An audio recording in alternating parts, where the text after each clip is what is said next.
How's that? Maybe I should actually unmute myself when I'm streaming. Anyways, hello. I'm a pro streamer. The convention went pretty well. Um, I met a whole bunch of cool people and sold a bunch of stuff. So that was really what I'm going for.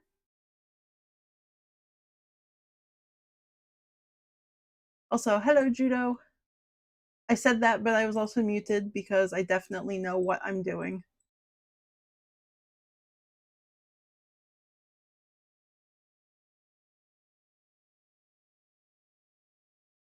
I'm going to blame Mr. Mustache down here. It's all his fault because he moves even if I'm like muted in OBS. He can hear me even if I'm not like if I am muted, if I'm not unmuted. So he moves and throws me off.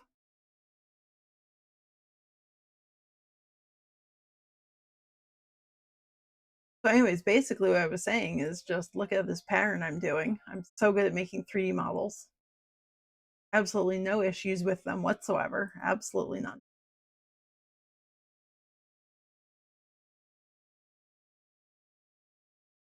So I want the inside of the arm to be flat. So even though this is pink here, which means it's not really great, like the pattern quality, if it, yeah, oh, there we go. If it turns red, that means I need to put like themes or darts in there, but it'll be fine.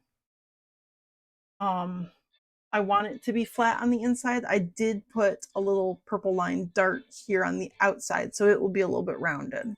I don't think I need this one here. Where's my armpit? Oh, I could put that there. So this is the parent piece here. If I add that, it does chop into it further. I don't know if I want to make a dart that long though. I kind of want to just keep it up at the top. I may cut it a little bit wider myself, but we'll see.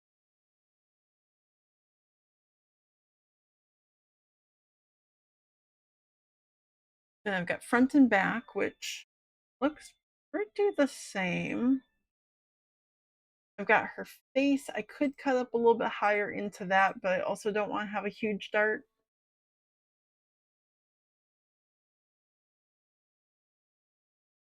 Got front and back legs, which look pretty similar, so that might just be I use one pattern for the both of them.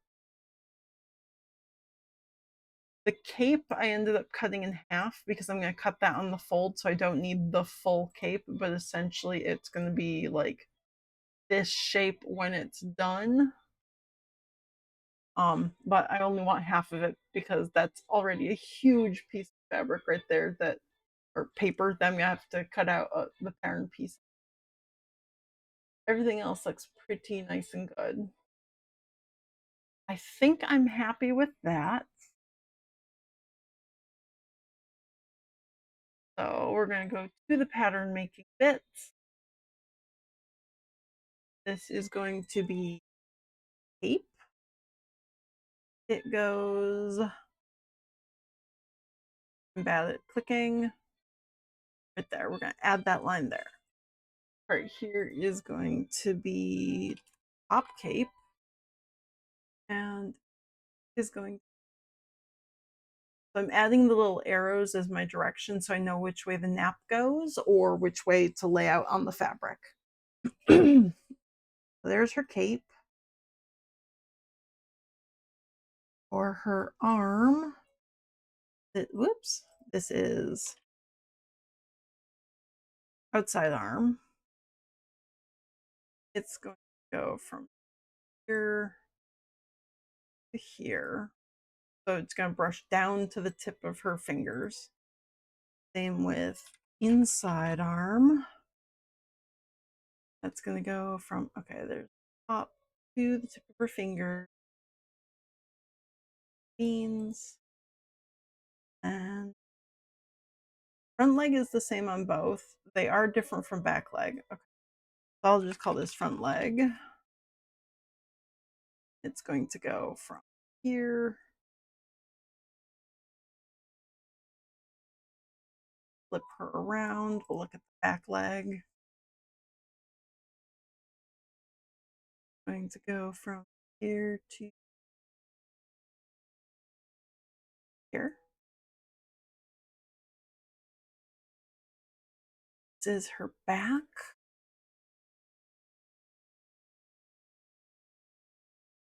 And I care more about it being straight at the center seam, so we're going to draw the arrow right there. Or not.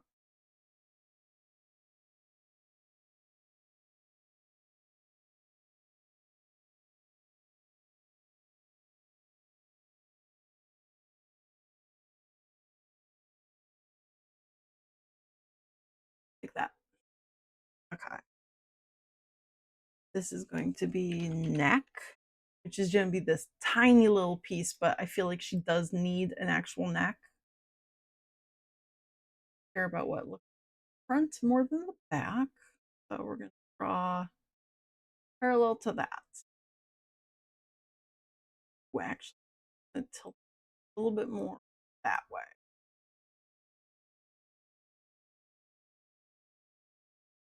And face. Or front. I do belly.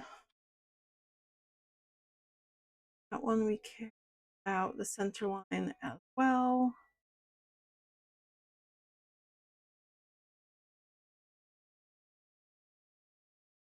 And then the way her face is going to brush, I actually think I want her face to brush up towards her horns, not down. So you're gonna like brush her fur up her little horn bits. So this will be face, and it's gonna go from here to here. The horn.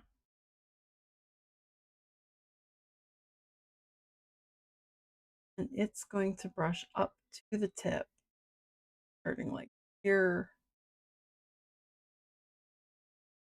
to there. And then the last part is going to be the back of her head. So I'm going to call that just head. Horn, head, face, top cape, neck, top cape. Let me call this collar. I want to try and keep them as short as I can just because it writes the name in there. So outside arm, inside arm is just going to have to deal. But then this one, starting like here. Yeah. Okay, so that's all of the bits of Hornet. Now I can go in to put her colors in. And it's going to be, she's got black body. Woo! Going to be red cape.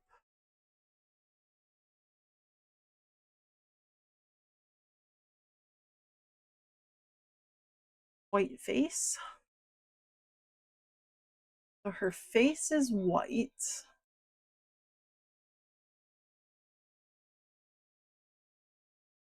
Make this blacker. And then her cape is red. Those are going to be her colors there. Markings, I didn't draw any markings for eyeballs or anything like that. So I don't have circles I can drop in. I think I'm going to just do that in my embroidery program. So for now, she's good. I don't need anything else. I'm not making her life size. That is way too big. But I might make her, how tall? Not 55 inch.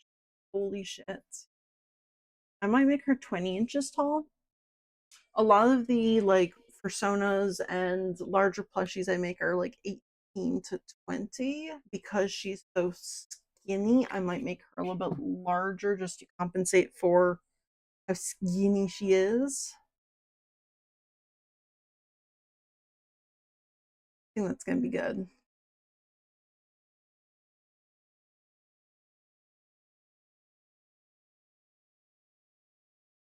She'll be like 20 inches tall. How wide she is doesn't matter because it's measuring like all of these bits. So she's not 18 inches wide. 11 might be a thing, but that's just her little cloak cape thing there. So I think I'm gonna go with 20. And then there's all of her bits. That's a lot. I'm on A2 and E. Could put them on A3. That works. Okay.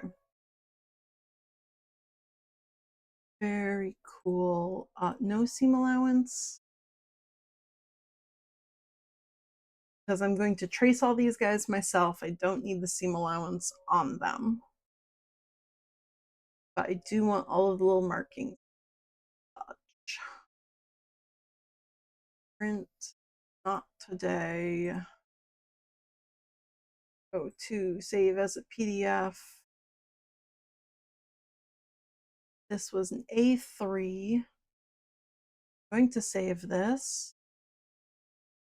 in Fleshy or Hornet, a Hollow Knight.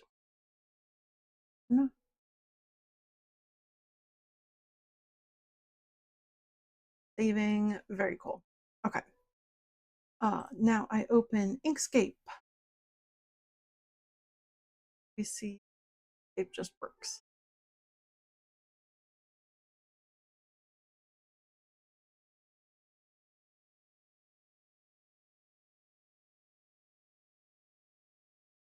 Inkscape. Yep, there we go. Okay, Inkscape.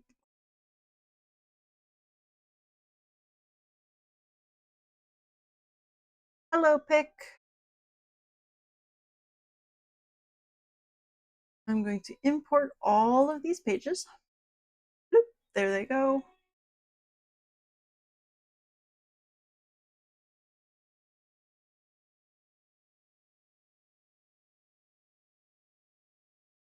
What the hell, what?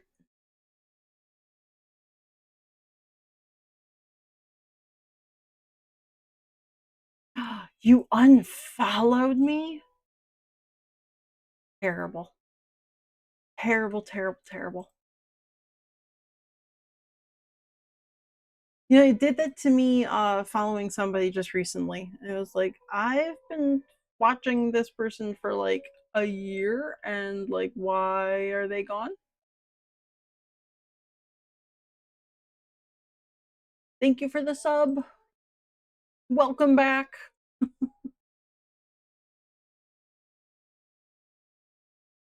Okay, so there's my pattern. For some reason, when I import it to Inkscape from Plushify, it just does not like the font. I've got something not quite right there, so it just cannot bring in the words, but whatever.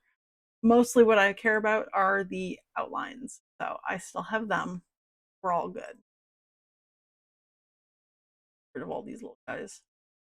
Just to stretch the nap. I know what that is.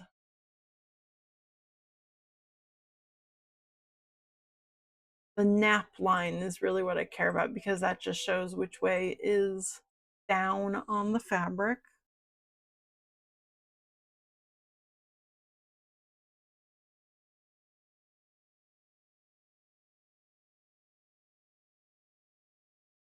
Get rid of all those guys. Okay. There's my bits.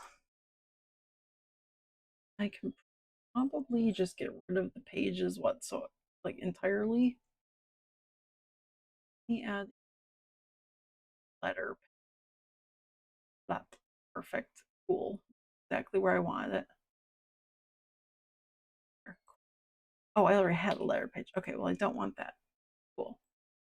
I got one page. What have I got going on here? Sure. Fine. All great. Exactly what. One screen layer one. Rid of that. All of you. Layer one.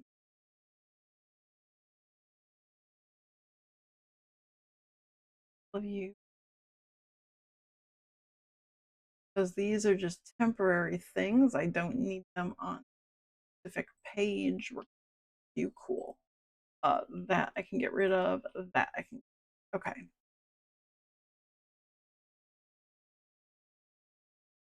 Okay, one page, we're good. One page for now. Cool. All of these guys are going to get grouped together into one bit. And let's do what cool colors?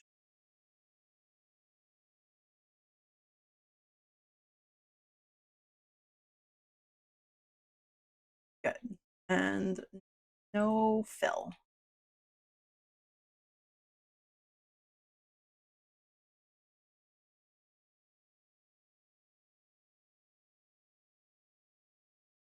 Beans. Okay, cape's going to be the easiest, I think, to trace. Because I've got all of these guys here now. These are all of my bits. We're going to just lock them in place so that they just stay where they're supposed to. Well, yeah, that's exactly what. Layer one. We're going to do a with file one. Yes. Okay, let's try that.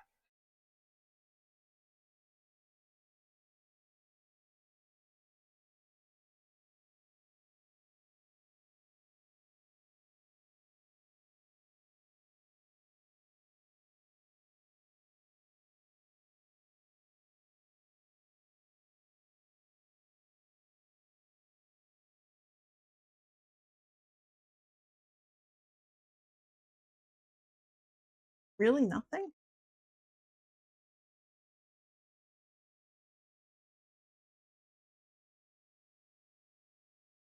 Okay, there we go.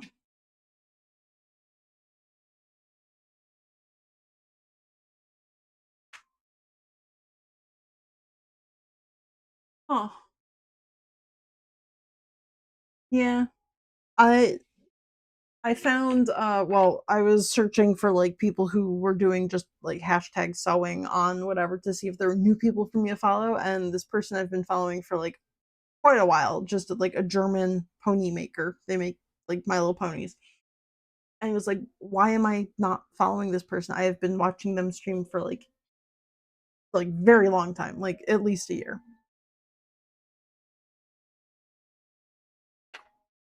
But I did not know that they were streaming live because it unfollowed them. And I only found them in the tag again. It was like, hey, what gives? Okay, so that's my traced cape. I'm gonna get all of these guys.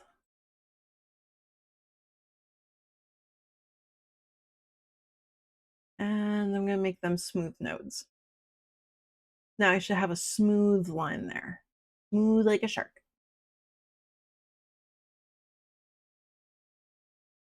This one, duplicate, add in my offset. Okay, so that's my offset. However, I don't need this bottom line to be offset because this is going to be on the fold of my fabric. So I think I'm going to just do that.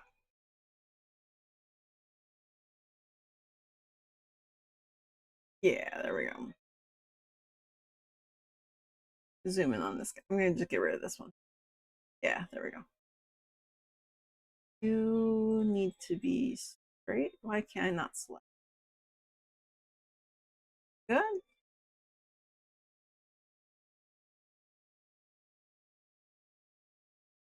Sure. Close enough.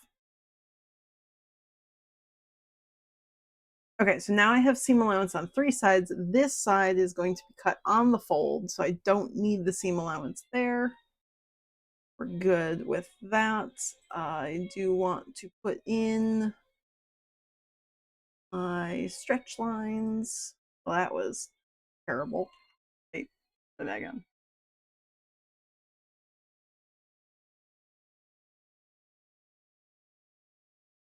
Oops. End with a little arrow. Perfect.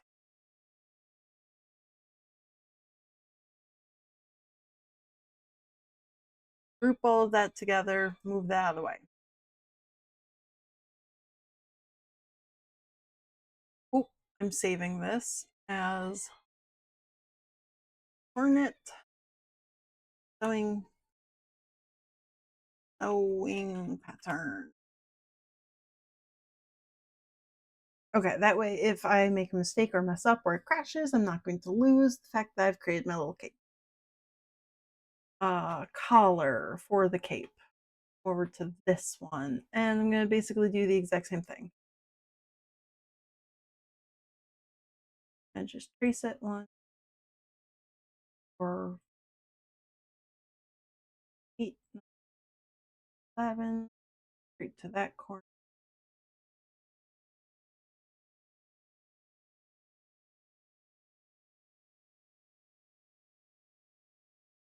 And 11. I could also put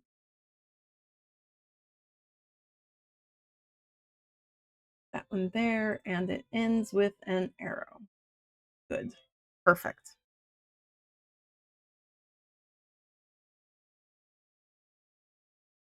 This.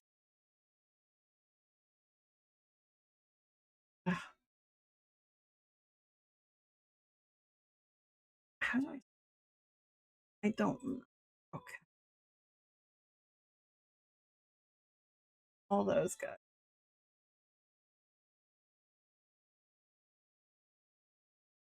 All those guys.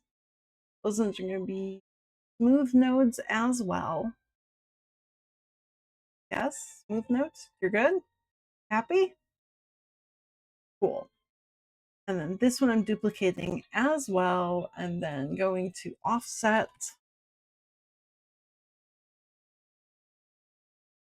With a 1/4 inch, except for this one. I'm going to get rid of you to begin with. You and you. I'm going to move in slightly just to get rid of that, because again, that is where the fold of the fabric is going to be. So I don't need the seam allowance because it's going to be just on the fold there. Group all that together. There's my collar. Oh my god, my hotkeys. Ah. Okay. And those 2 curves right there. Wow. So good at clicking.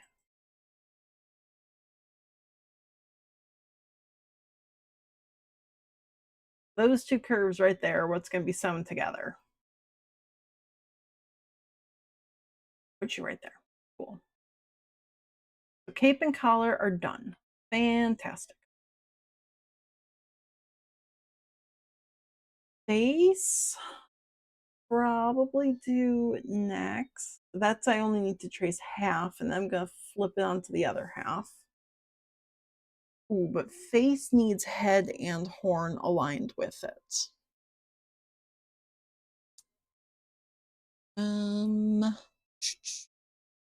Who do I want to?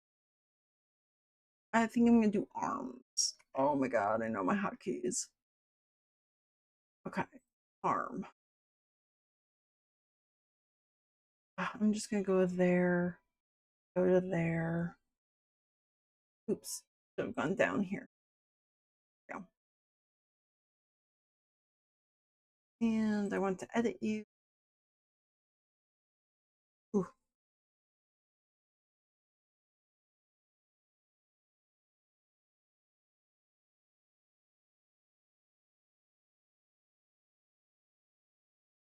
Drag, wait, turn off the snapping for this part of the dragging. Dragging you there. Dragging you there. Nope. Dragging you there.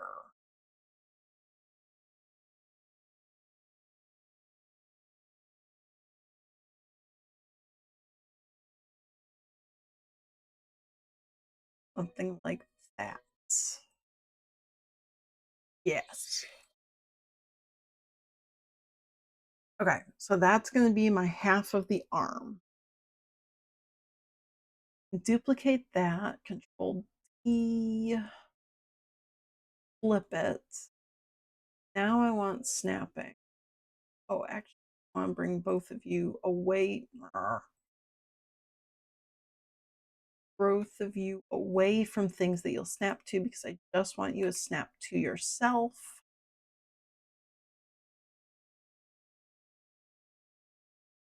Here, cusp to cusp.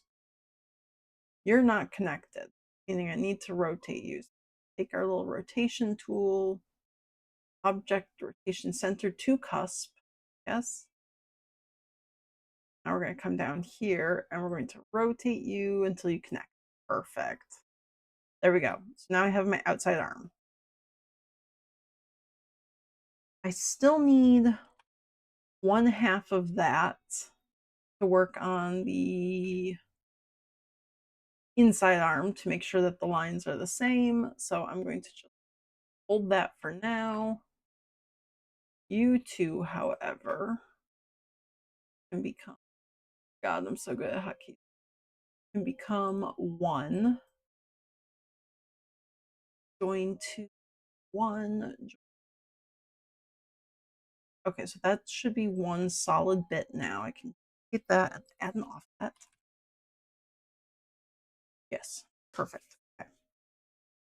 I do how I want to. One little line right there. That'll be an alignment marker so that when I go to attach the two arm bits together, I will be able to use this line and this seam to line up to the other arm. I didn't need any of those on the cape because the cape is a very simple shape, but the arm, because there is an actual point to it, I want to make sure that the outside and inside arms both have the same points there. So the arm is going to be done. This piece, however, comes here.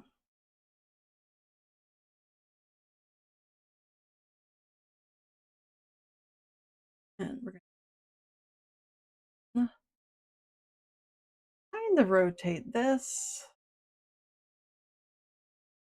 to there.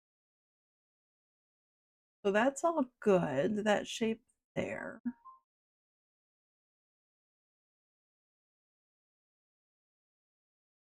I'm going to duplicate it again.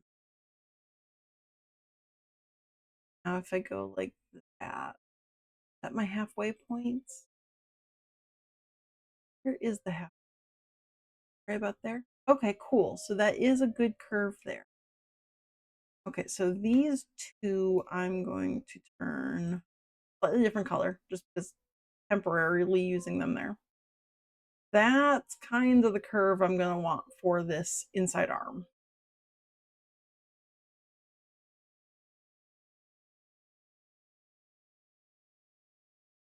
Yeah.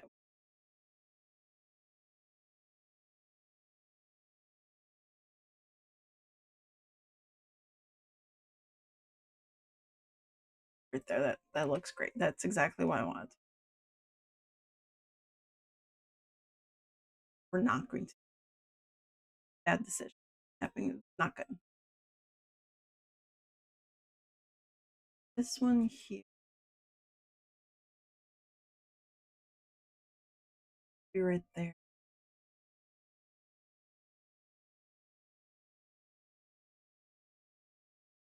Nope, that's not what I want to do. This is what I want to do.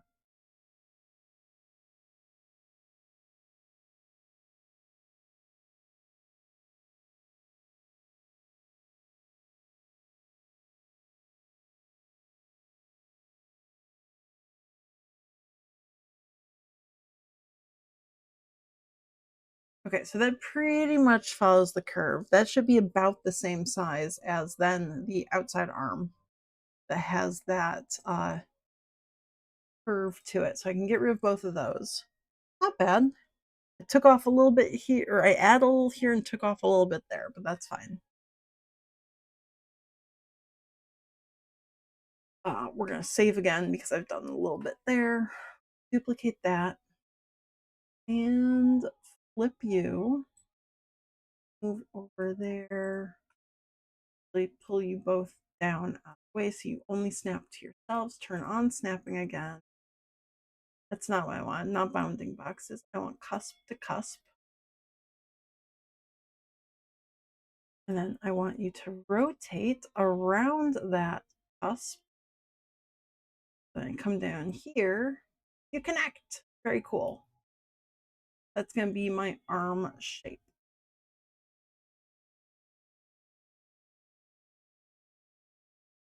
I do want that.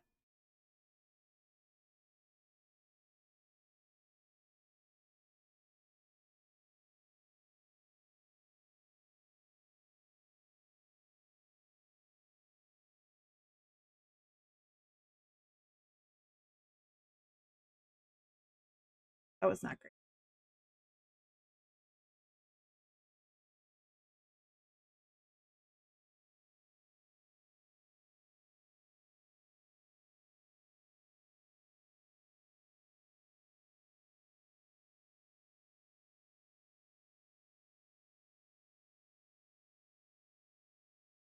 Good.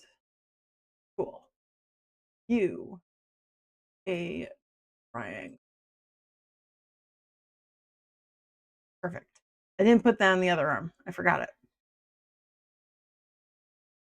Copy. More over to the arm here. Is that there? I think. Nope, it's slightly off. That's fine. Nope, turn off that, and then we're going to slightly rotate. Perfect.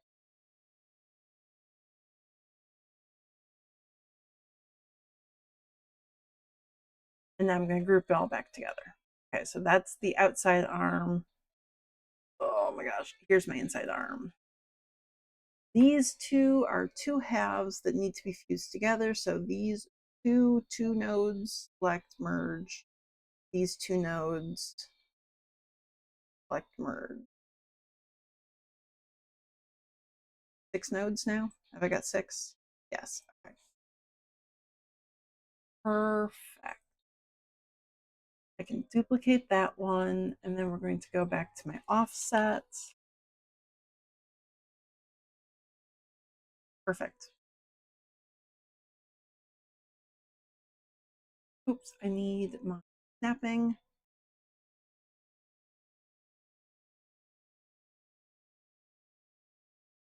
Snapping. Thing. Perfect. So now I also have the top and bottom there. Oh my gosh, I'm so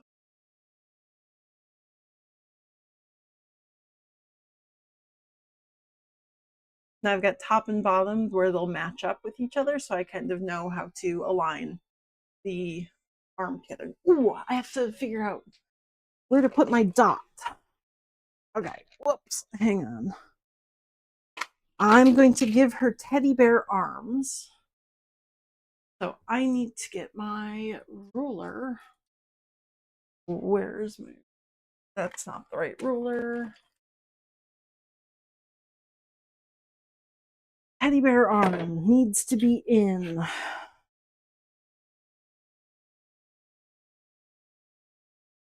10 millimeters.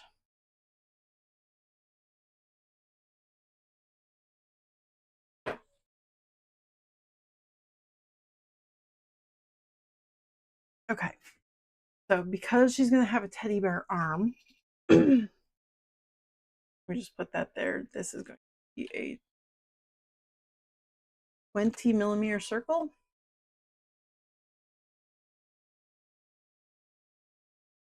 Ooh.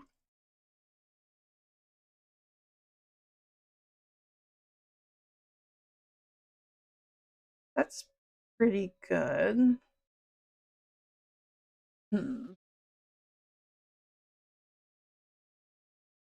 So that it there. Is that actually 20? No, can't be, right? It is. Okay, so the base of the teddy bear arm is about 20 millimeters or 2 centimeters there. So that's going to be the size of that. So where I put, where I put the hole is going to end up being right about there.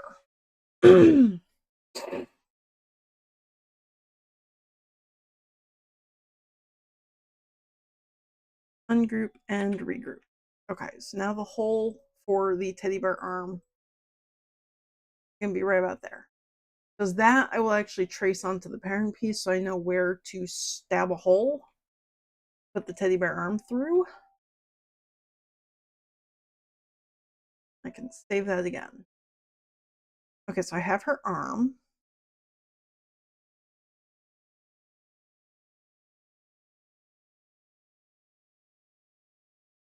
I've got her back and her belly, which kind of looks similar.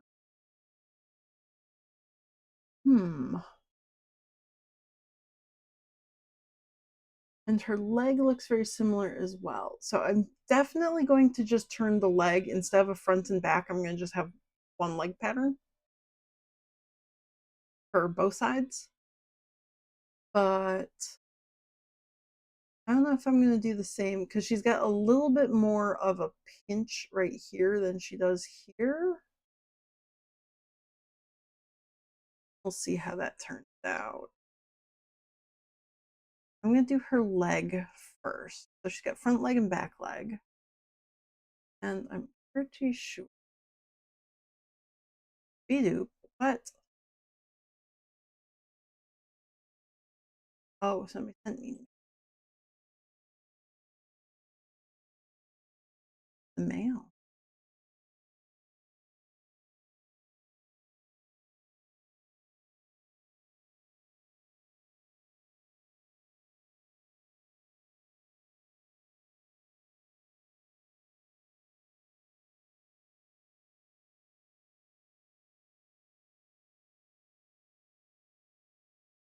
Ooh. A new vendor opportunity. Oh, hang on. I gotta check my calendar.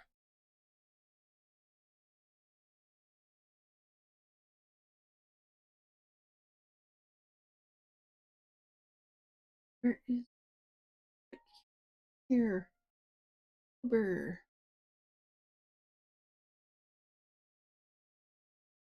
Could potentially do that. Okay, I have to put an application in tonight. Cool beans, cool beans.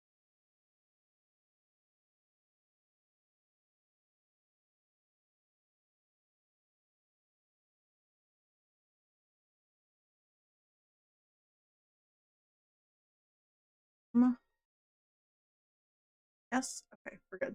Okay. So there's the leg.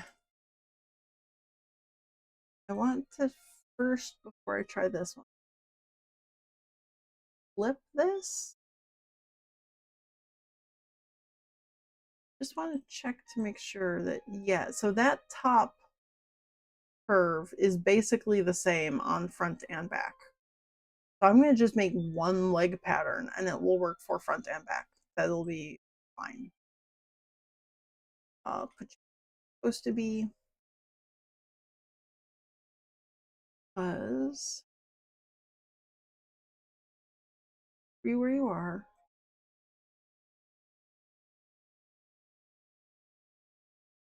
Gonna just kind of soften up that line.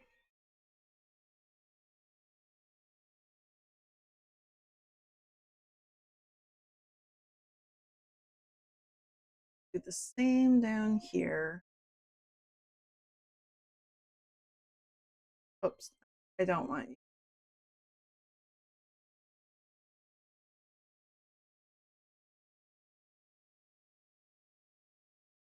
I think I'm gonna do that. I'm gonna make it a little bit wider because wider is easier to sew.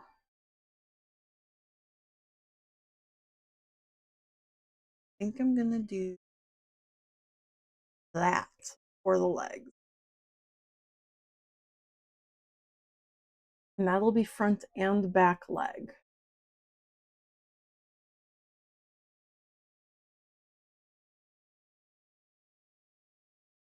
This one needs a triangle on the end. Perfect. Cool beans. Move that over out of the way. That's just going to be leg. I do want to add a little note to myself here. So text. Oof, that is terrible.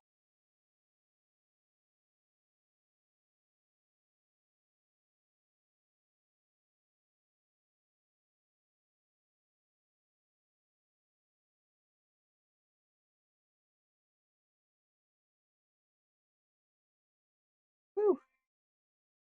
So this is the outside of the leg here. Stop that. This is the outside edge of the leg. This is the inside edge of the leg. It does have the nice curve to it, so I should be able to tell that, but better safe than sorry. I'm going to just have that little extra there for me. I'm going to duplicate the outline, go back to Path Effects, add in offset. Perfect. I do want still,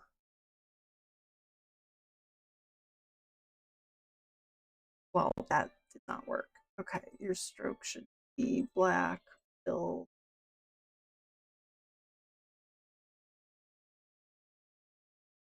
There we go. Gotcha. So that'll be the little alignment marker. I don't think I need any. Oh, you know, I am. I am going to put one more alignment right here. Stop. Okay. No snapping. That looks pretty. Because that way I can put onto the belly and body, like which side, because this should be on the outside as well. So I'm going to put a little alignment marker here as well. So I'll now just make sure they line up, just make sure I don't put a leg on backwards. I do need to keep this one aside though, so I'm going to group that together. Now I've got my leg. This should be the right size for that, but I will walk the line and make sure just to be certain. It looks like it's longer than this because this curves and this pretty much goes straight, but just to be certain, I will actually check and walk that. I think that's the next part. Ooh, gosh, so good at this. Okay, so yes, I want snapping. Right there, it's right there. I'm gonna have to fix this because I don't like curved. I don't like when half of my dart is curved. That's just troublesome. We go there, there to there, here.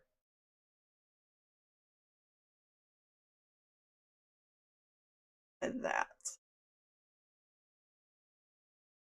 I'm gonna turn off my snapping.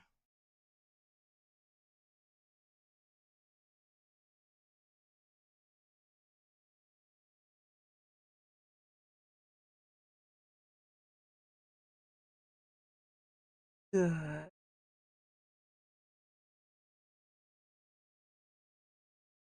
Ooh, I might want one more in there. I'm gonna pull one more node in here just to keep that curve. And I'm hoping this curve matches this straight line in length. So that will be something to check. Whoop, nope, wrong way. I don't want that, I want this one. Pull down there, up there to just kind of match. Go.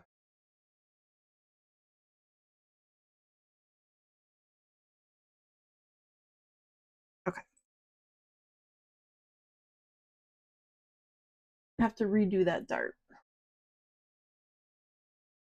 But that'll be a little bit after I do this, make sure it walks the line. So we're gonna zoom in real nice and close to it.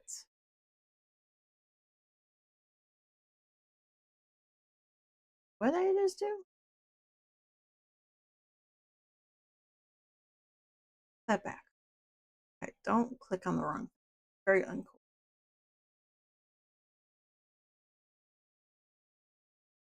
Okay, so I'm gonna touch those 2 points together. And where's your rotation center? We're gonna bring your rotation center up and put it right on there as well. Close enough. Okay, now turn that off and rotate. And this is gonna be just close, not exact. But as I go around, I'm gonna rotate this so that the two lines are essentially touching each other. You can do this on paper patterns as well, but instead of using the little rotation node, you just use like a pencil or something to pin the paper to each other. So that's where my rotation is, and voila, they do line up perfect. I am going to be drawing a little line right there, perfect, just to hold on to that one for a second. Okay, because that's where my little marker line will go on the body there.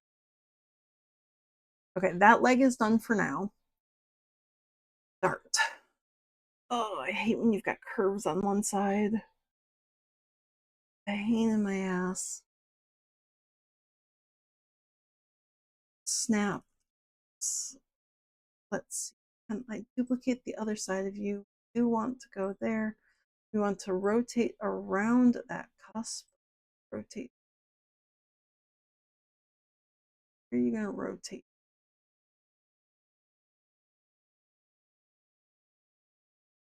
There to there.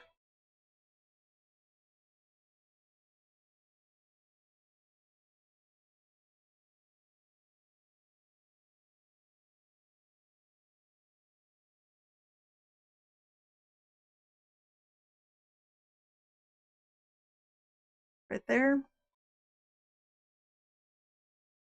Okay.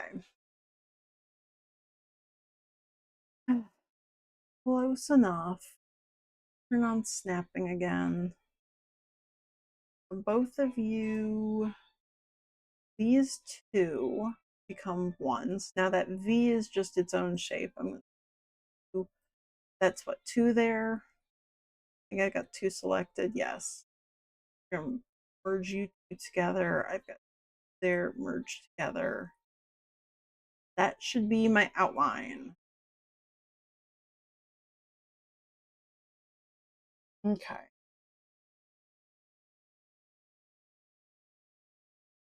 Now, if I duplicate that outline, oops, I can go to my path effects and I'm going to add an offset. Perfect.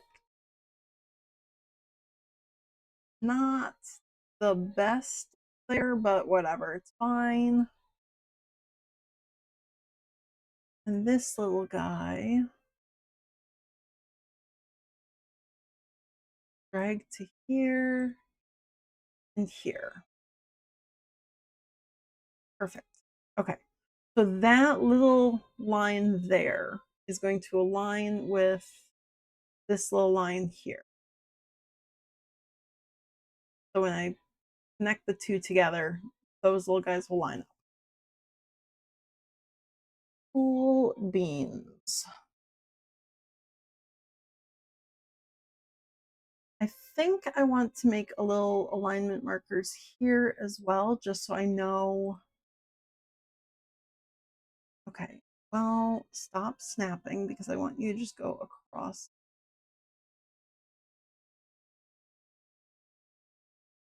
I'm gonna go to here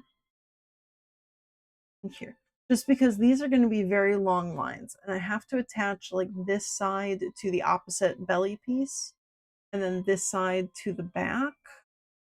So I'm going to have one line there. That's not very there. modify that one just a little bit. So on the back, I will have one line here to attach the two sides together. And then on the middle of the back, I'll have two lines as well. So just to help me line up which ones go where. Okay, we're going to save again. I need my little arrows.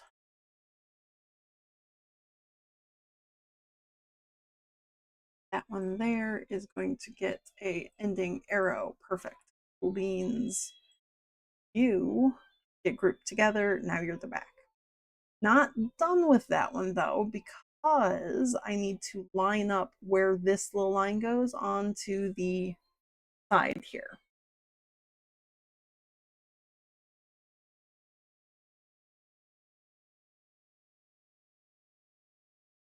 Ooh, I'm gonna have to do the neck as well. Good. You temporarily get flipped. There we go. Because I'm gonna have to line up that little line on the back leg as well.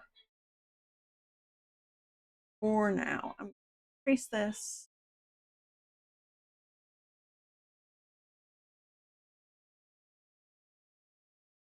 Fine. I don't know what that lump is right there, so we're gonna just smooth that out. We're gonna smooth all that out. Turn off our snapping.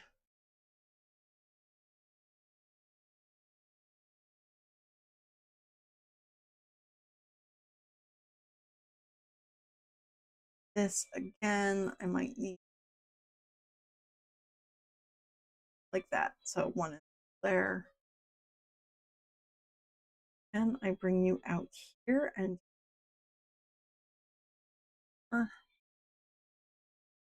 maybe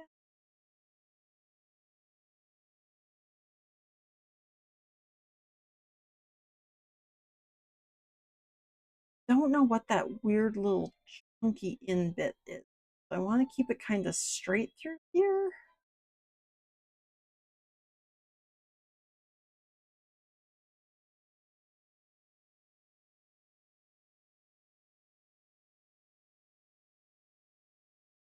That's mostly great. So I think what I might do is,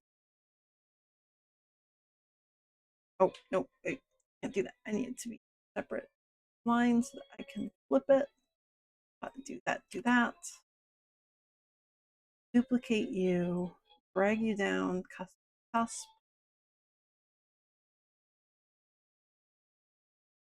Rotate. Whoa. You good? Yes, you touch? Okay, perfect. Bro, give me that one there. These two nodes are going to become one. These two nodes are going to. Now I should have one solid outline. I do need to make sure that this edge is the same as this one.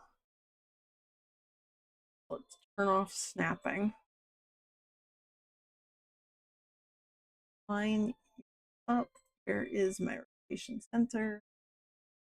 Right there, and rotate. Woo! That looks good. That's the right length. Then we're going to come down to the other side of the dart there and rotate along that.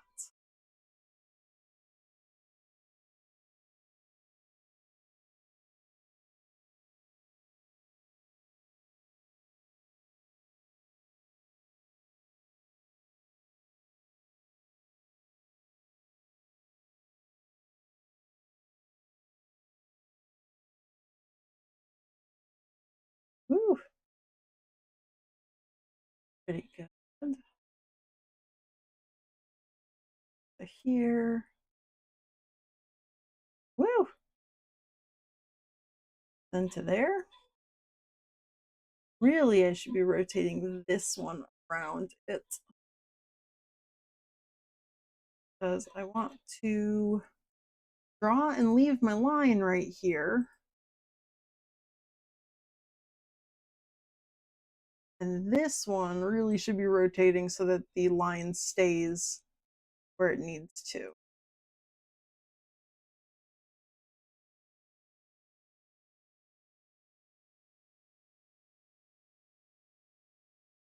Ooh, that's gonna be a fun bit to sew right there. Wild curve.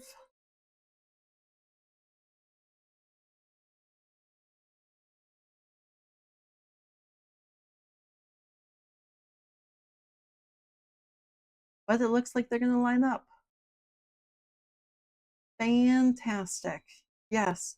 Very slightly off, but that's probably because I'm not good at rotating. And I've got that line right where it's supposed to be. Right about there. Perfect. Very cool. Okay. So that side at least matches up. Now let's see if the leg matches up. Now I'm going to do the exact same thing where I'm walking the pattern piece around. Nope, that's not what I want. I want this. Where's your rotation center? There it is.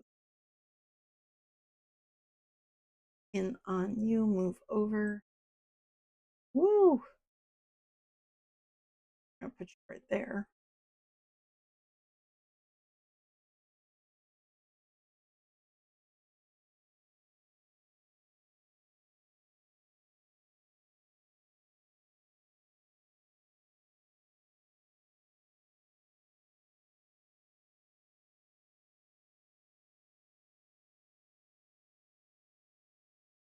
Okay.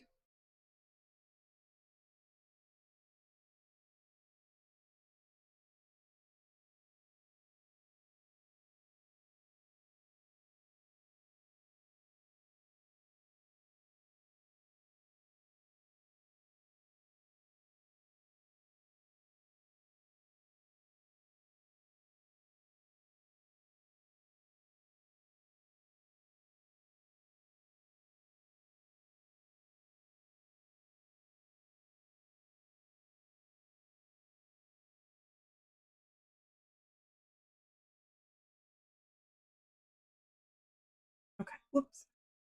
This.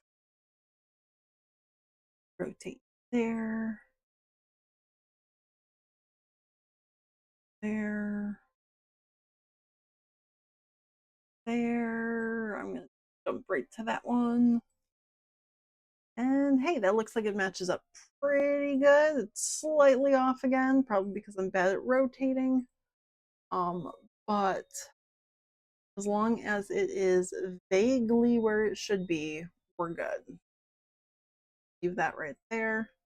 Now I can take the leg, bring it over to my other pattern pieces, and I did flip this horizontal so that it's now mirror image. So I'm going to put it back the way it's supposed to be and just leave it right there. Now we have a leg. Back over to the back. Ooh, I should really label this one belly. It is not labeled at all, so I am going to add belly. Oh, yeah.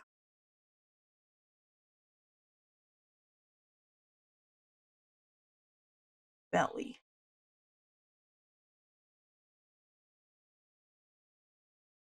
Just because belly and back are very slightly different, but similar enough, I want to be able to tell belly and back from each other.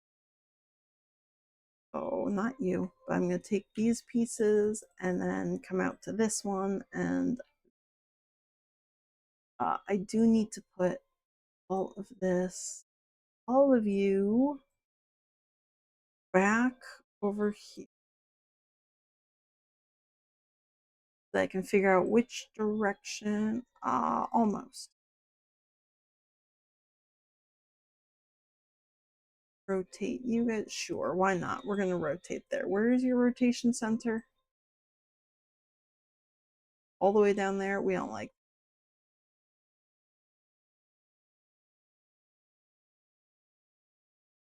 More or less where it's supposed to be. Perfect. Okay, so now I'm going to take this here and duplicate it to add my offset. That's my seam allowance there. Oof, ow, that is terrible. Oof, don't like that. Okay, so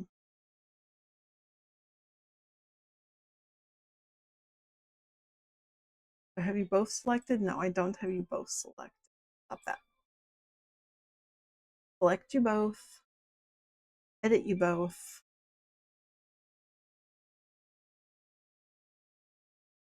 Nothing I can really do to fix that. No, you're just a nasty little guy, aren't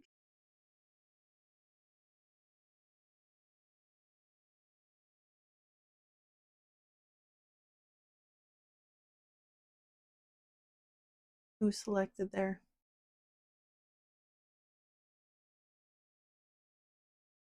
There, you like this. Not what I want. Ah. Okay, we're gonna put you back where you began. And I just really don't like that. Okay.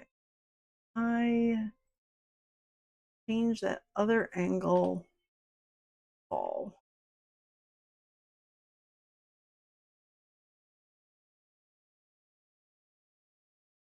I do something like this. Back.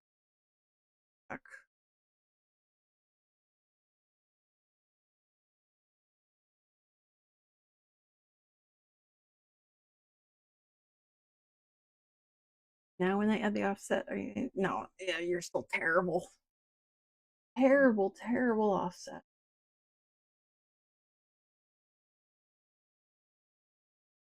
Oof.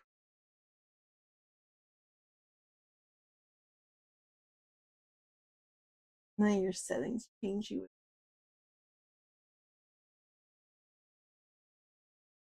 See, that's better. At least you're straight there. Okay. And I'll let you in.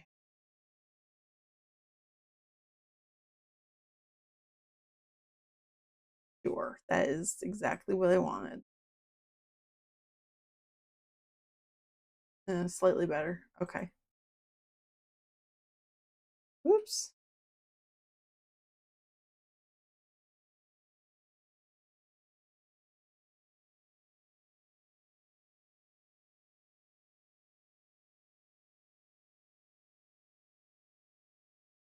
That's more what I'm looking for. Okay. Ah,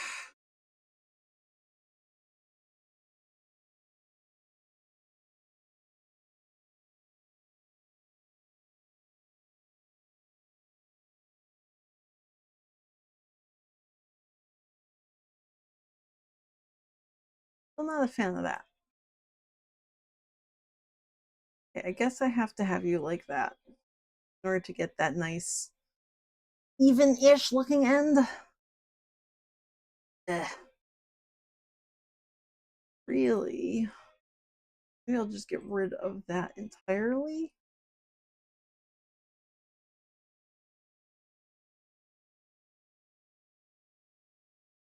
I think maybe that's what I'm gonna do. Just gonna get rid of that V entirely. I might even do the same thing on this one.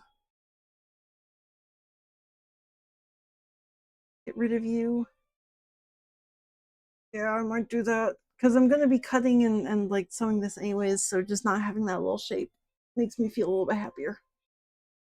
I'll do that. Okay, this is not belly. Let me type. Is This is gonna be the back. Okay, so this little piece right here, but right here, don't. So that's where those two line up. Woo, right about there. Okay. That's my belly and my back. For the back, I'm going to add alignment marker right here. Why did you?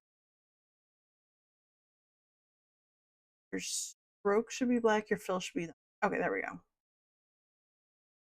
Right here. I'm going to put one right here. Perfect. Those are my little alignment markers. They don't need to connect to anything right now because they are going to, like, the two back pieces are going to be connected right here, which is like, this is back piece and this is why it says back right here. This side is going to be sewn onto the other back. So that's all good. This here is grouped together. This needs to be grouped. I now have belly and back. Not done with them though, because I need neck. And neck is going to be this shape here. Yeah. Snapping would help right now. Cusp to cusp. Where is your rotation?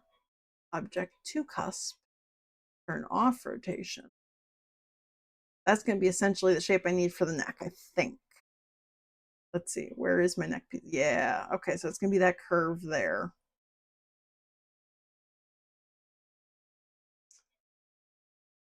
Ooh, back, belly, and head. Ugh, this is going to be such a small piece. This piece I may actually have to end up hand sewing together. Let's turn that. Click, click, click, click, click, click. Perfect. Turn off the snapping. Drag you to right there. I want you to be there. Oh, that actually looks pretty good. Okay, cool. I like it. Snapping again.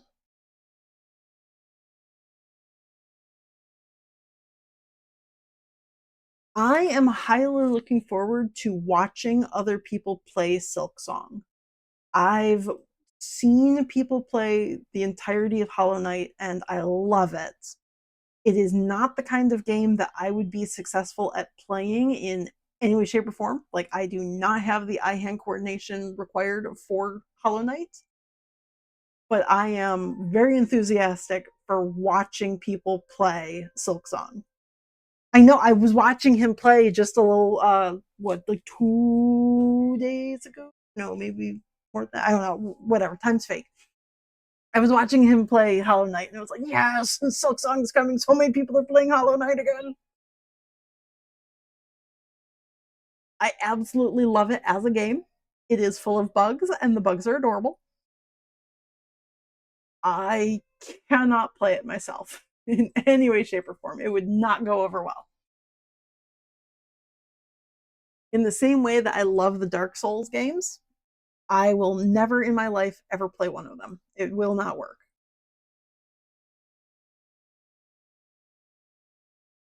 But I am very good at watching other people play games.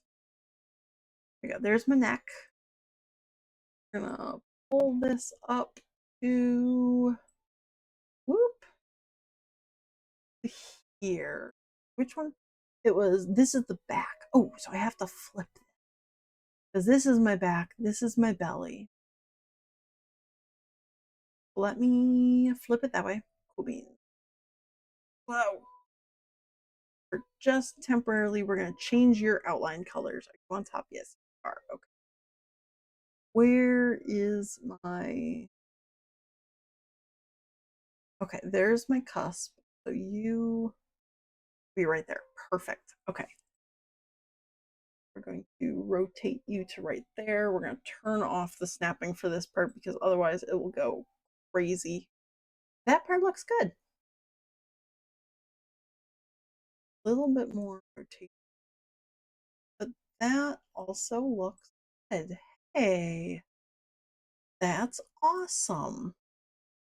Cool beans. I am going to add another line here. There. I'm going to add one right here. This is just so I know which side of the neck goes on which side of the body. And I want this piece and this piece. Move you over there. Okay, this piece needs to go back to being black. It's going to be a part of the belly. Okay, so now the belly has a little line on it, and the neck has two lines. The first line is going to be that seam where the back and the belly connect. The second line is going to be the front of the body where the, I guess, neck connects to that body there.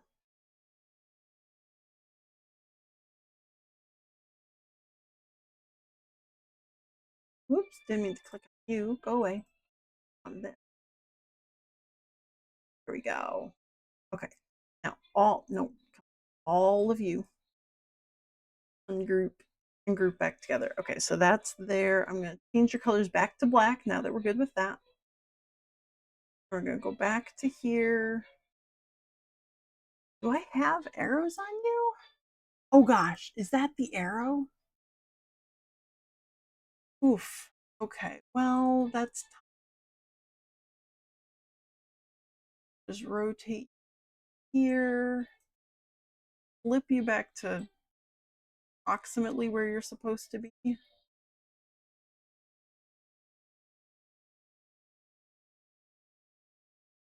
That's the little tiny arrow that was drawn. Oh gosh, it's that. Duplicate you. We're going to rotate you approximately there, and arrow on the end of you. Wow, okay. That arrow is the size of the piece. It's fine, it's all good.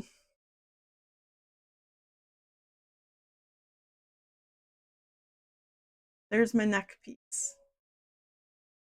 Okay, so neck is done. Body, I think body and back are done because I needed to line up the leg, which I did. And I need to line up the neck, which I did. I need to line up body and belly next to each other, which I did. Cool. Now I can go onto her head. Save that file so I don't put you right. Cool beans.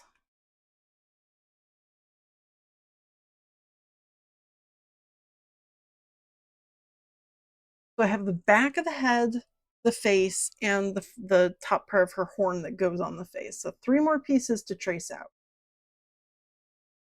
Head is going to have to align with all of them, actually. Okay, so I guess I will start with face here. And then I need to trace out half of it. Snapping. Here is that your center point? Maybe?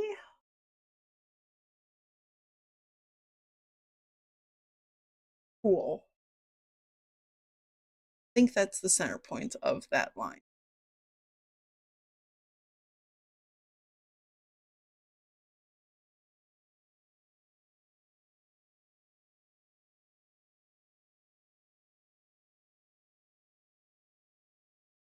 That looks pretty good. I'm not going to bother with the curve on that dart. I really like when my darts are straight lines. Just so much nicer. I've got that. I will smooth out this one once it is attached to the other half. But instead of drawing the other half, I'm going to duplicate, rotate. Okay, you're really good at that. You definitely perfect. That is exactly what. Okay. And this one, cusp to cusp. Perfect. Where's your rotation center? Rotation to cusp. Come up here. Zoom in on this area. No, cusp to path. Fine, whatever. We do these 2 line up. Only want those 2 on the screen. Cool. We do that. Cusp to path? No, cusp to cusp? No? Really?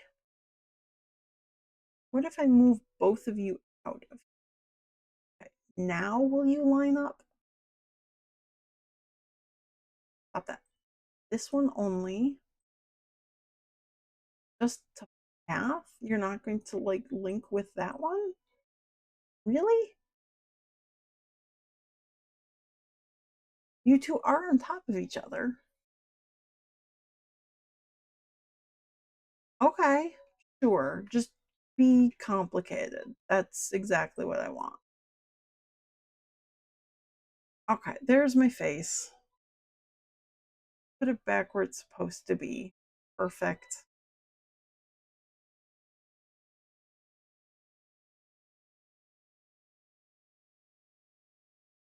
And put an arrow on the end of that one. And these two little dudes, I'm actually going to move because I need to put my eyeballs right here, which I don't have drawn out. So we're just going to create an eyeball shape that looks pretty darn good. And we're gonna, whoa, that's too big.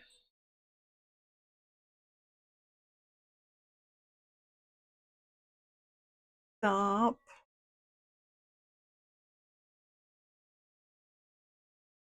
I think her eye is going to be about there.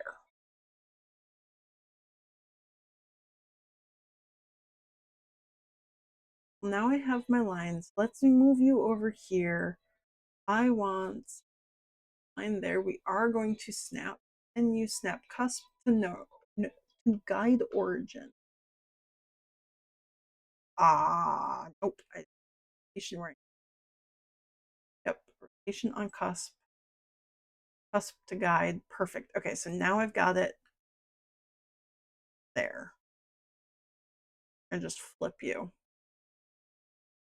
I mean, that looks not terrible. I think maybe that's a little bit larger than I want, though.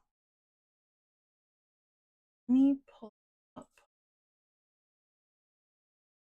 Hornet Silksong reference image. Yeah, eyes aren't that. I'm gonna make them a little bit smaller.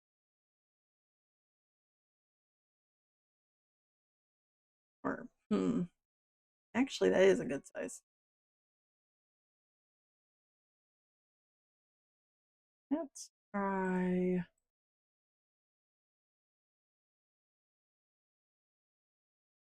Not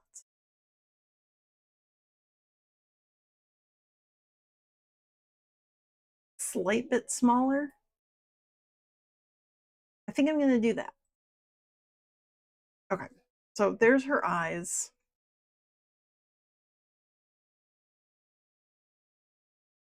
It bother me if that's not centered. Come on, dude. Perfect. Okay. So I'm gonna do that, I think, for her eyes. So this outline, duplicate, add in my offset. That works. Group everything together.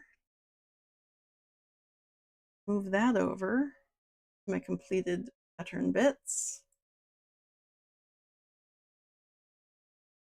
Cool. Ooh, actually can't move it over quite yet. Just because I need to make sure that her horn fits that curve. Ooh, and I will probably add in little reference marks to the middle of the horn just to make sure it lines up properly because this is on her face and that's the important part.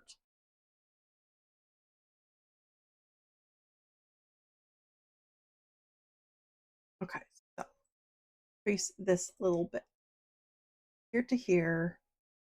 Uh, Probably put one in the middle there. The tip of her horn, probably put one in the middle there and connect. Perfect. Turn off my snapping so I can drag things properly. Around there. We'll have to see if it fits on that curved line. But for now, these two, I want you to be square. I do not.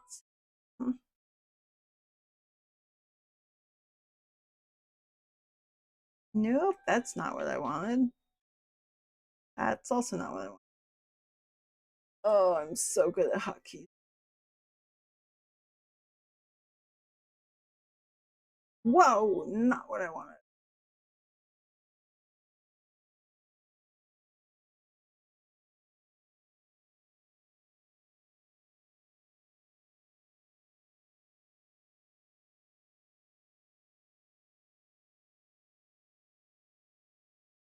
Something like that.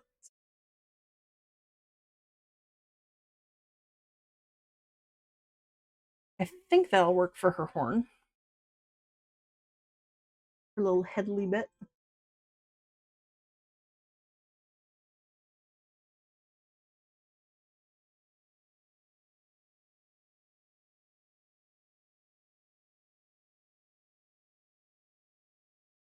Okay, so I'm going to take all three of these and temporarily group them together. For this, let me see. I'm going to add in, I'm going to put your alignment marker right here. Perfect. And both of you duplicate and flip and then get rid of you. Perfect. Okay, so now that is duplicated on both sides.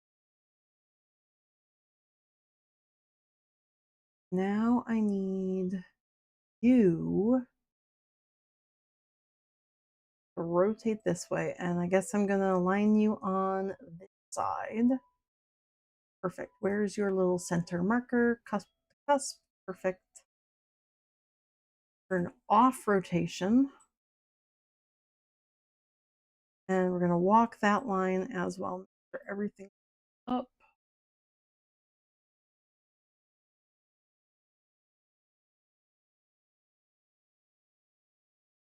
That's looking real good. Wait. Okay, so we're in the group because I'm going to add in my little ear. Perfect. Now we're going to come back out to you. And I do want to continue rotating you.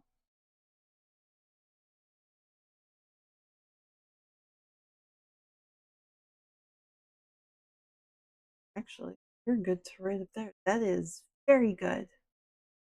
Hell yeah. Okay. So that horn is good.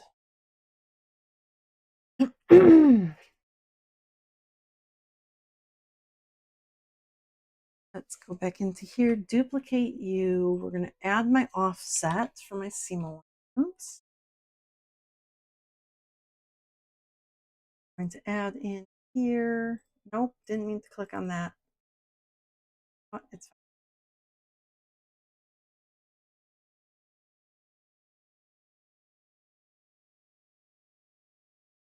Cool. Okay, so now I have the alignment marker for the horn attached to the rest of her face.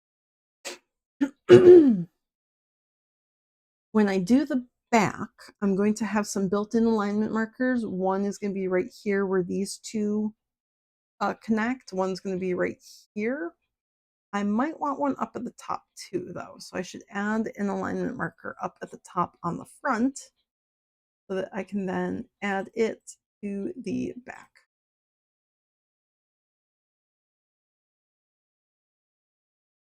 There we go.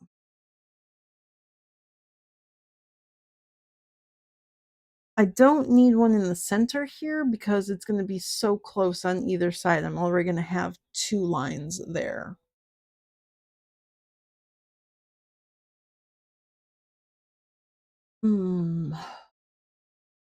I'll have this here to go to the theme there. So I don't think I need any others. I think that will work. Okay, temporarily move you guys out of the way. Because I need to do the back of the head. And then I need to make sure that it lines up with everything. And I also need to check to make sure that the neck works with the neck bit, which will be over here. Yeah.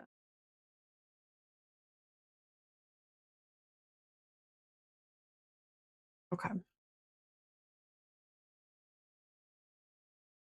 I do want my snapping on, so I can grab both of you there. I'm gonna put one right here, and then there. Put one in the middle, one at the top there, one in the there. Yes.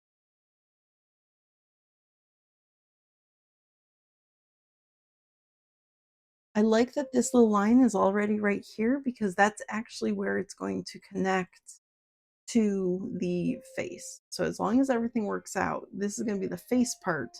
This is going to be the horn part. So it'll be the face part and then the horn part. That's already kind of built in just because it changed two pieces there. And edit, I'm going to turn off my snapping. Whoops. Nope, don't want that. Just want to drag.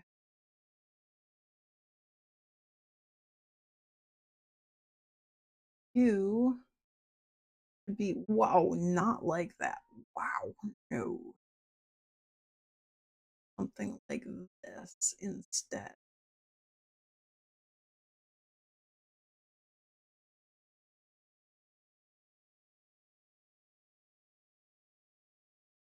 Something like that. This back piece doesn't need to be aligned with anything because it's attaching head to head along this line. But this part here, this line on the bottom here, that'll be the face. And then horn. Ooh, so I need that little alignment marker as well. Okay. Let's turn on snapping, grab that line. Right there. Okay, so this will attach to the top of the face. Everything else down here, this big U is going to be the horn, and then back to face here. This, oh, that's actually pretty nice. Okay, we're going to just leave that there temporarily. Let's see, you,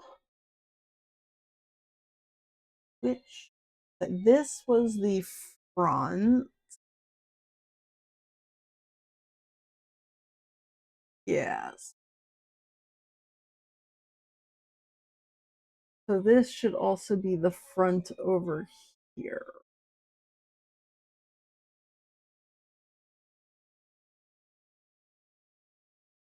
I really should have two more alignment markers here. Ah.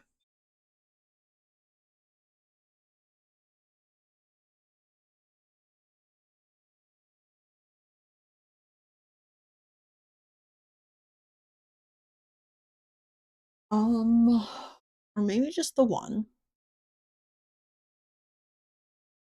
Because this side, let me flip this and flip this. Yes. Okay, so it's going to attach like this. Ugh. Sure, whatever.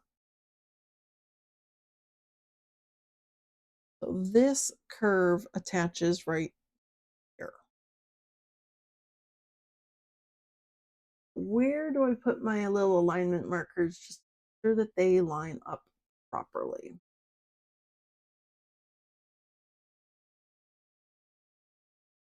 I think I'll just do one in the middle. Or do I do three?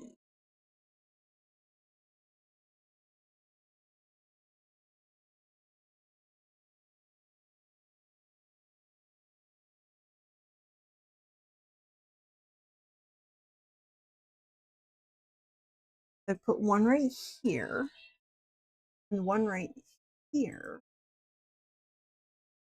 They'll be pretty close together and they'll be on this side somewhere. So I won't mistake them for the two wider apart ones. I think I'm going to do that. This is the little bit more complicated part of the curve. So having two alignment markers on that part of the curve is probably not a bad idea anyways.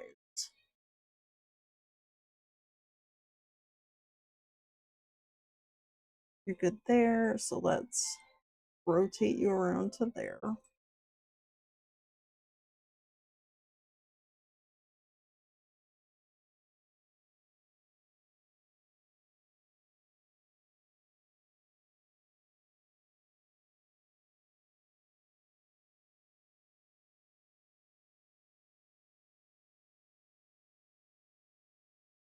Right here. Nope, that's not what I wanted. I also don't want guidelines. Okay, so let me add you right there. Whoops, not that. So let's go here. Let's rotate you a bit further.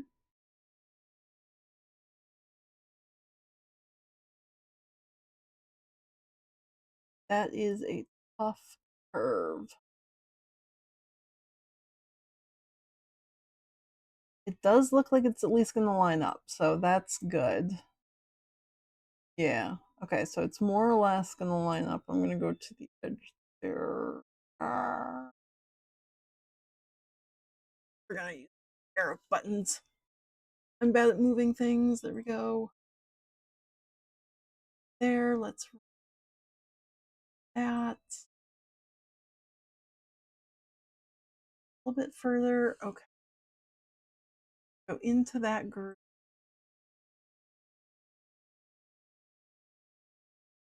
That little guy right there.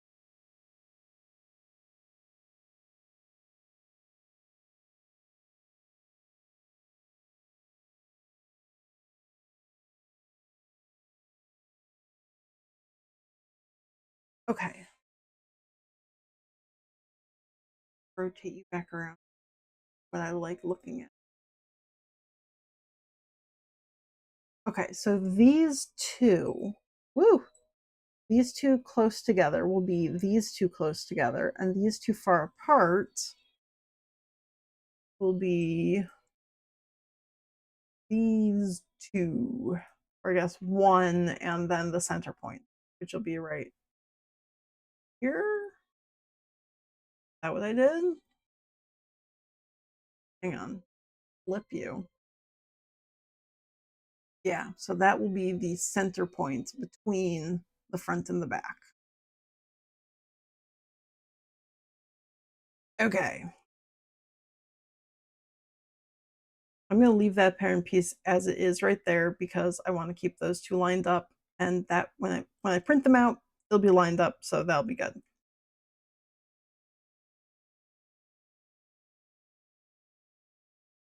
This one here needs its little arrows.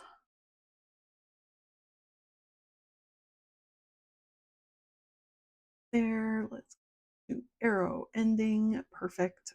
Cool.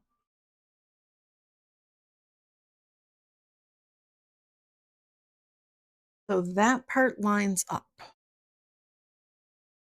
I don't know if this part lines up. So we're going to bring my face up here. This part will be nice and short.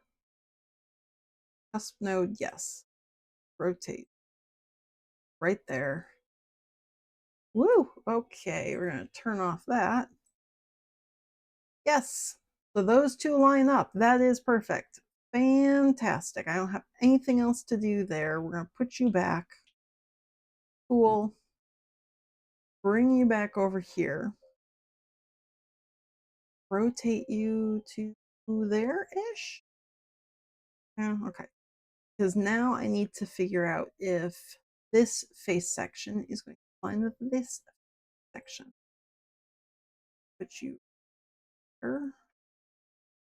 Where's your rotation center? Hit there.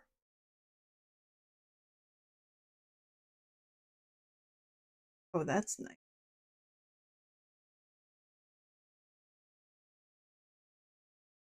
Oops. I think that's going to align. It do. It do. So the edge of this face lines up with that little line there. We're good. Okay, so this face, done. Put that away. You need the horn still. And that needs to be rotated and flipped, I believe. Yeah, so it's going to be right there. Need to see if this is going to align.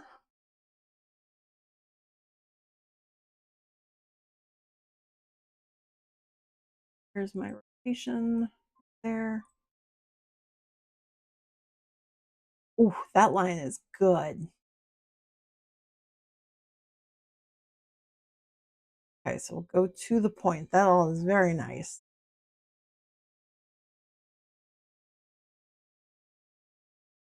I need to add that little alignment line. Add that right there. Perfect. Okay, ignore that for now. Go back to this horn bit because it goes to here, basically aligned. Here aligned. Here aligned. But kind of, ugh. Okay, so the head is a little bit too much. So I'm going to pull it in a little bit. I just need to make it a little bit shorter, so I took away some of that bend there. But that aligns nice. So we're going to put you back. Nope, wrong piece, wrong piece. We want this piece. I want you to go to here, and now we're going to rotate.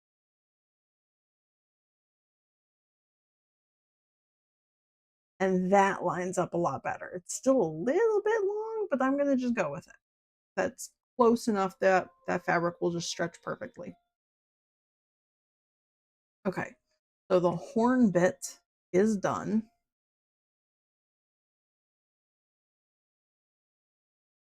The head bit needs to be duplicated so I can add in my offset. Nice. We don't touch, so we're going to come back up here and drag them up. Touch. Will be, you look good there. Wait a minute, what were you?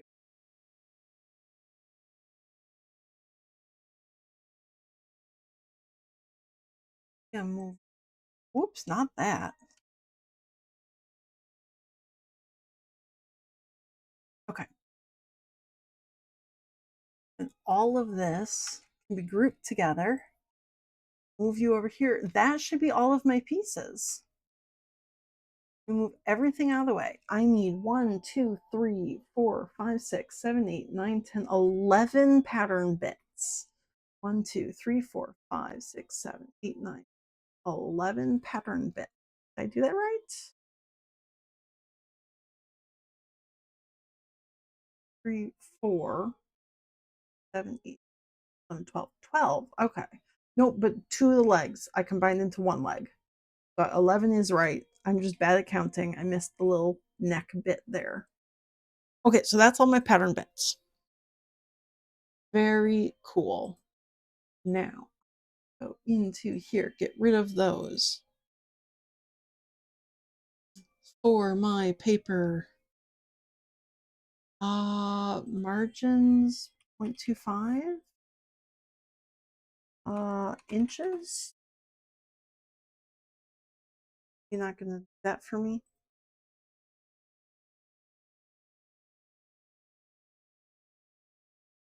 Okay, 6 point, is it 35 millimeters?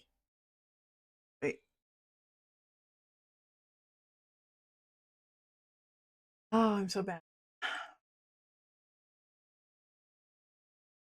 6.35. Okay, so why aren't you putting in my offset for?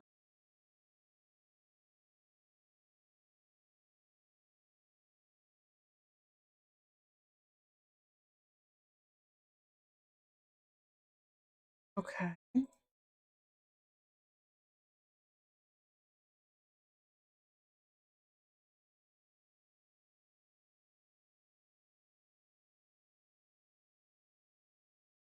not snapping. Why are you not snapping?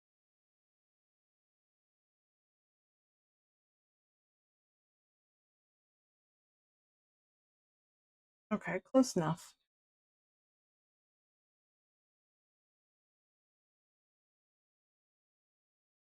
Not sure what I've done wrong here, but supposedly you're supposed to be able to make these page bleeds snap to each other, and I can't get it to do that, so whatever.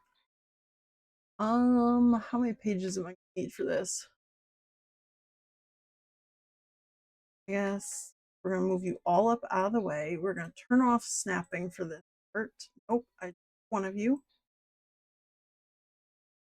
Need to make you fit on the page.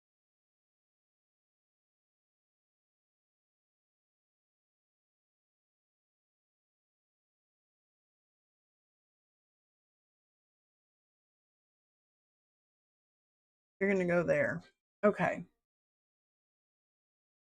So that pattern piece is going to take 2 pieces of paper. Can I put you there? No. Oh, maybe if I rotate you.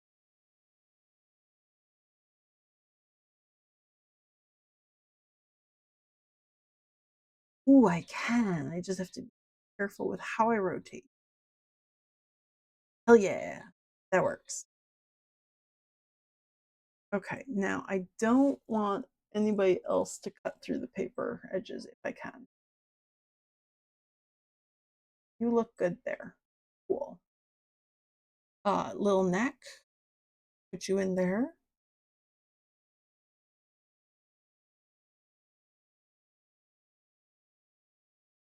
I can if I rotate you a little bit. You fit right there. Cool beans. I don't think I can fit anything else there. Maybe an arm rotated? No. Just slightly too big.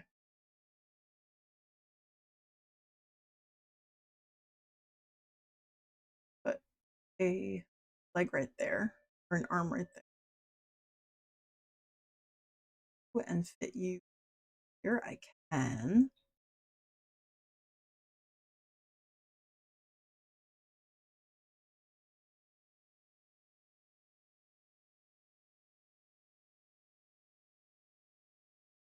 I'll put you in here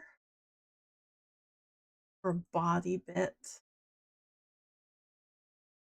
I put in a body bit and the arm. Oh, I can. That works.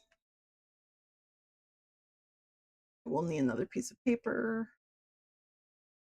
Actually, if these guys aren't overlapping, actually, yes, move things with.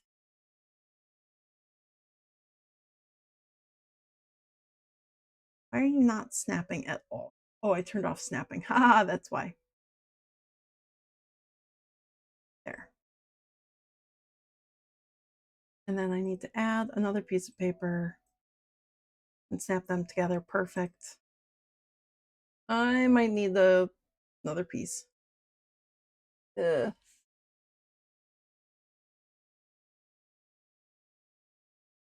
This is going to be a 5-sheet piece of paper, five piece of paper pattern, maybe?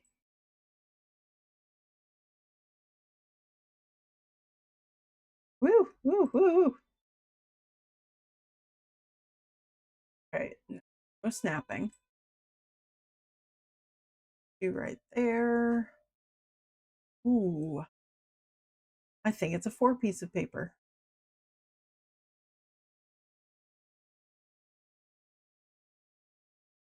I rotate these right. Fit this all on 4 pieces of paper.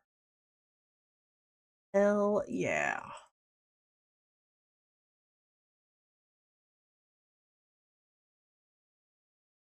Yes. Perfect. Okay, so the only piece that'll go across 2 pieces is going to be the cape because it is huge and there's not much else I can do about that. So I need a alignment line. Turn on snapping, yes.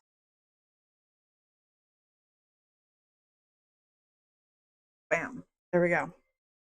I've included a line.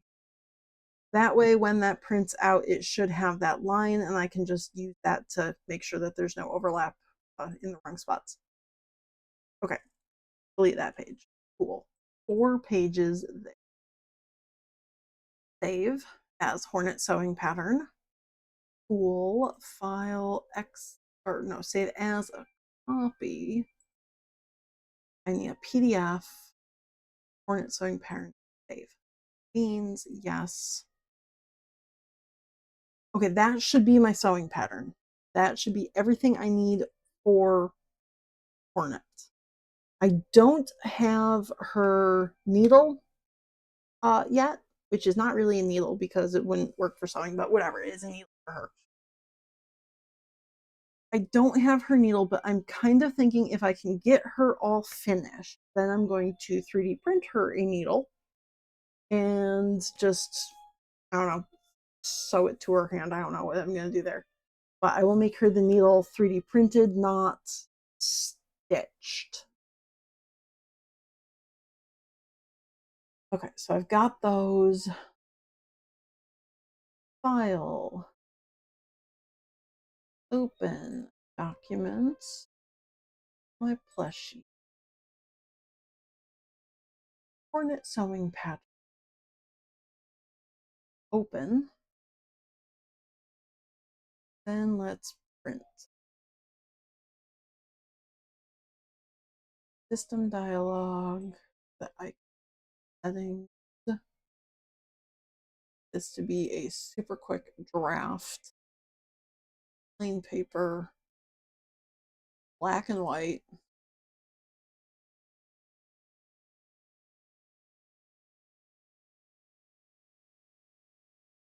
Okay. Print.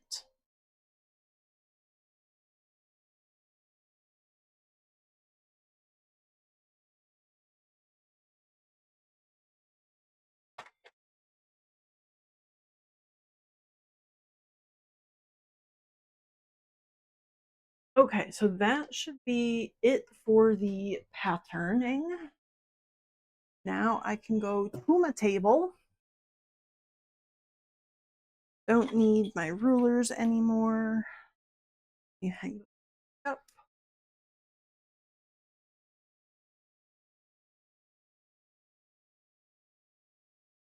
Printer, what are you doing? Oh.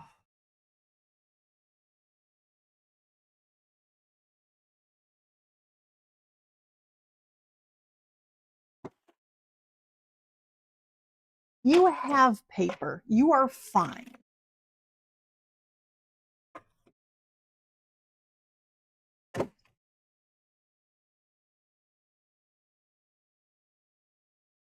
Me and this printer are mortal enemies. Oh my gosh.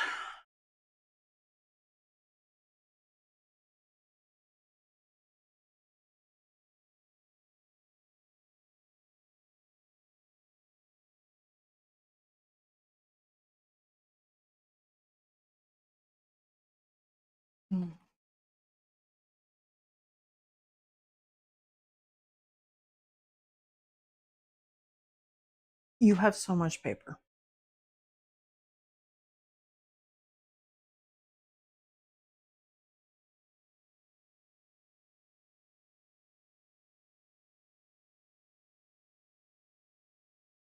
You do have paper.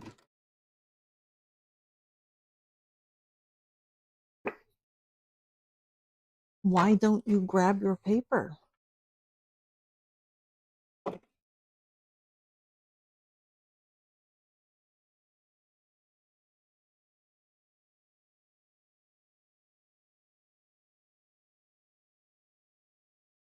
Why are you having this issue?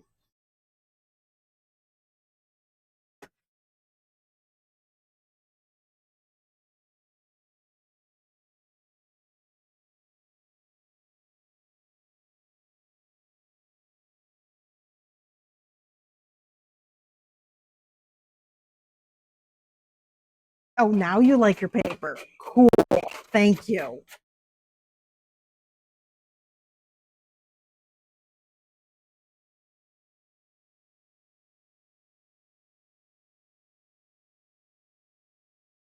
Oh my gosh. And just to add to all that, once I get everything finally printed out, my printer has this issue. I don't know if it's something about the way I'm saving it or whatever, but when I create something in Inkscape and then print it, or like I save it as a PDF and it looks fine, but then when I print it, the weight of the line just kind of changes. Like all of the lines were the exact same weight, but when it prints out, it just randomly changes some of my lines into thin for whatever reason. Just to be super, super annoying. Yeah, like look at this. One arm is thin lines, the other ones are thick lines. Like I didn't change the weight of the lines at all. But just to be confusing, it changes the what line weights on me. So whatever, it's fine. Where are my paper scissors? Where did I put my paper scissors? Cool. Hmm.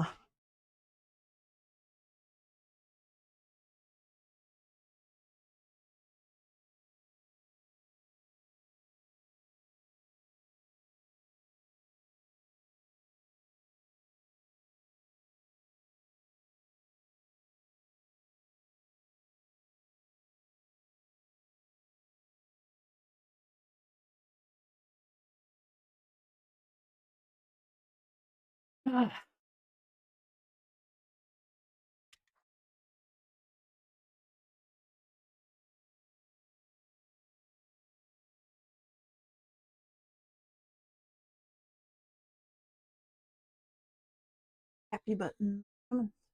Are you not plugged in? What? No, you're fine.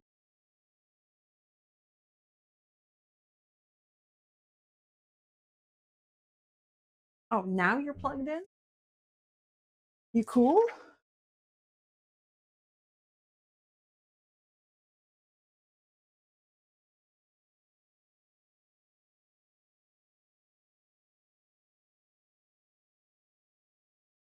Okay.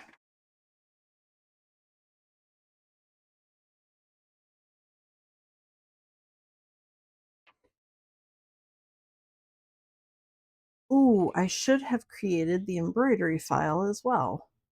I guess I'm going to cut all of these guys out and then I will create the embroidery file for her eyeballs.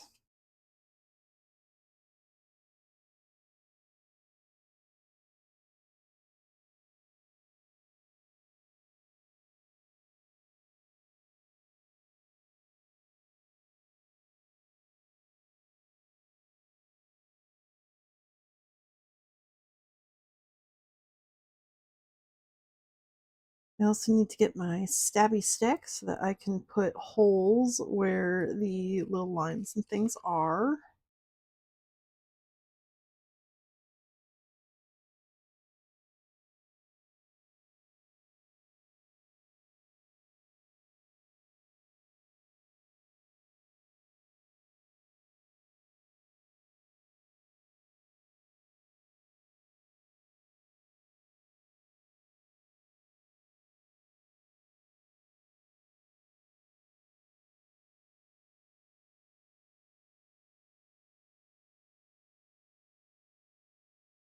Garbage can is not where it's supposed to be, so I can't throw things away.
technically, I guess the thinner lines would be better because I'm cutting outside the thick line, so I'm adding like maybe a millimeter to each pattern piece as I cut around them. And if you do that too many times, if you just keep cutting things outside the lines and then like tracing outside the lines and then cutting outside the lines, everything gets slightly larger over time. Kind of like the same way that the US states got larger as you move west, because as they were measuring things with chains, the chain links wore away, and so every chain became slightly larger. And so as they measured, things got slightly longer. Every measurement got slightly longer. The same thing happens with plushies, but not nearly as large scale as like a US state. But they do become slightly larger than the actual pattern pieces that you cut out if you keep tracing around slightly larger lines.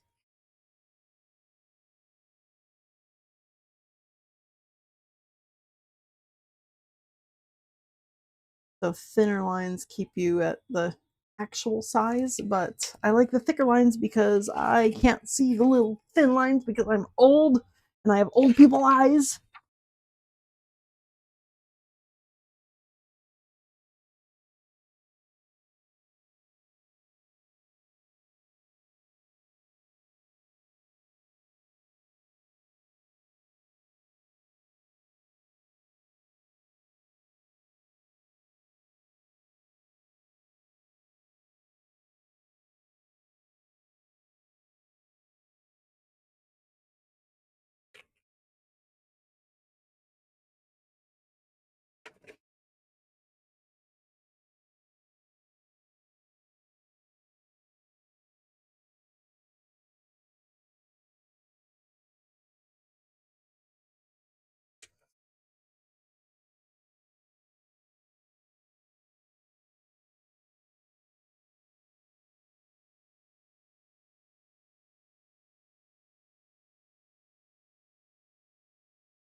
None of these are big enough to keep, so I'm just recycling the little bits of paper that are parts of this.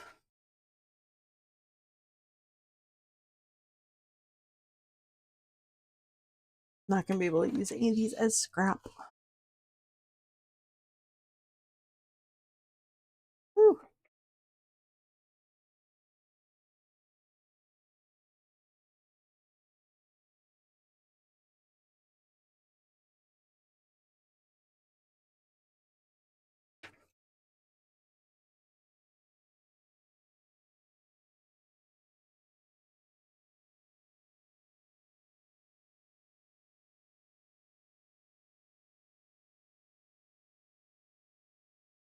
Okay, this has been about a little over 2 hours just to create the pattern and get it cut out. Oof. Oof, oof, oof, oof, oof.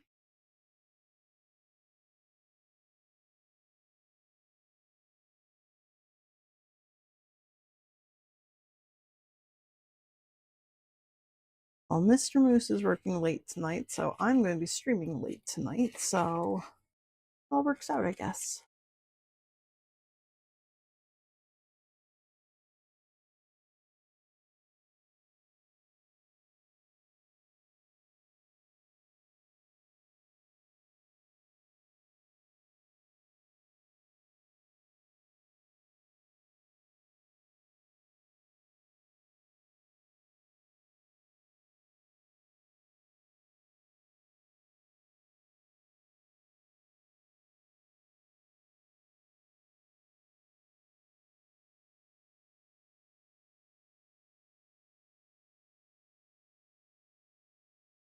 Very cool. Then I need the tiny little neck bit.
Okay, back and belly. I should have really just checked back and belly against each other to see if they were like basically the same shape. I could have just duplicated them and split the difference on the curves, but I didn't, so I'm not going to now.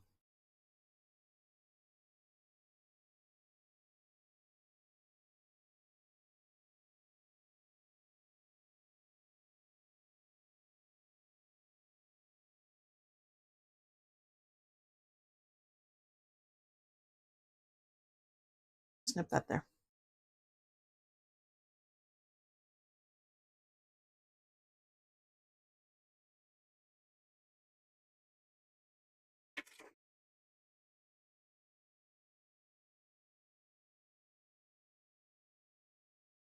Oh, I also forgot to take the center point of the face here. Not that it really matters because it's not going to be seen in the uh, pattern itself, but I didn't take that sharp point and turn it into a softer point. Oops.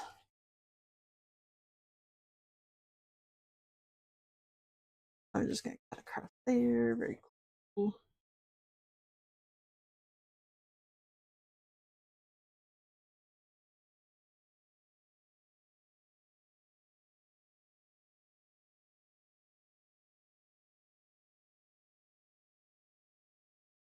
Okay. There's all my pattern bits.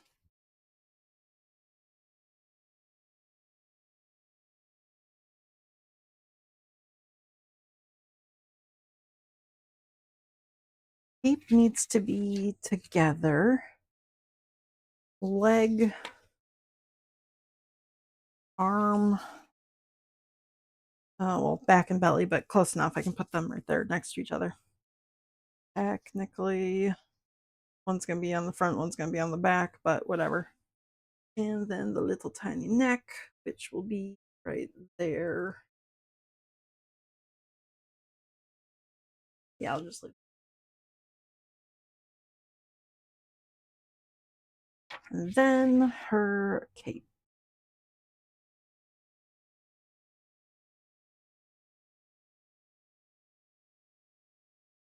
Go tape. Tape from the tape drawer. Maybe not. Where's my tape? Tape from the pile of things I haven't put away properly.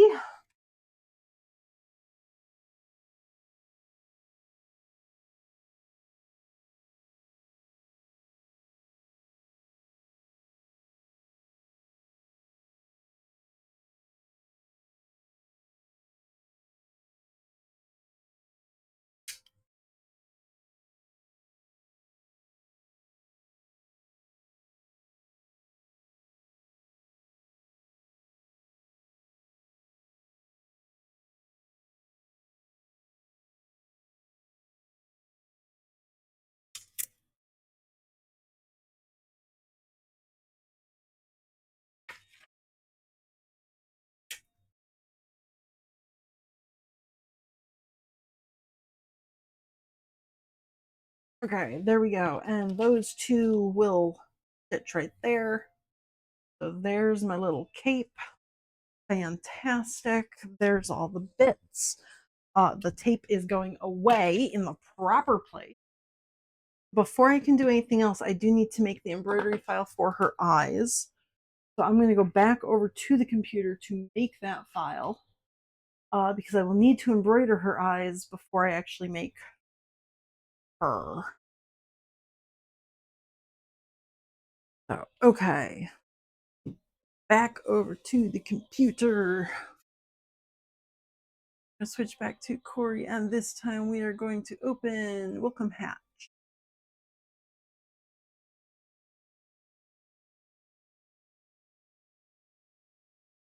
Back over to here, and let's see. Hatch open.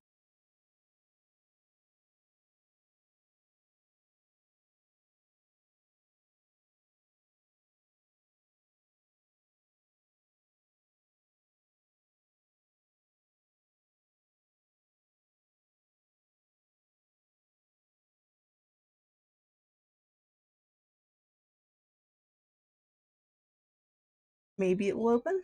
Very slowly it opens.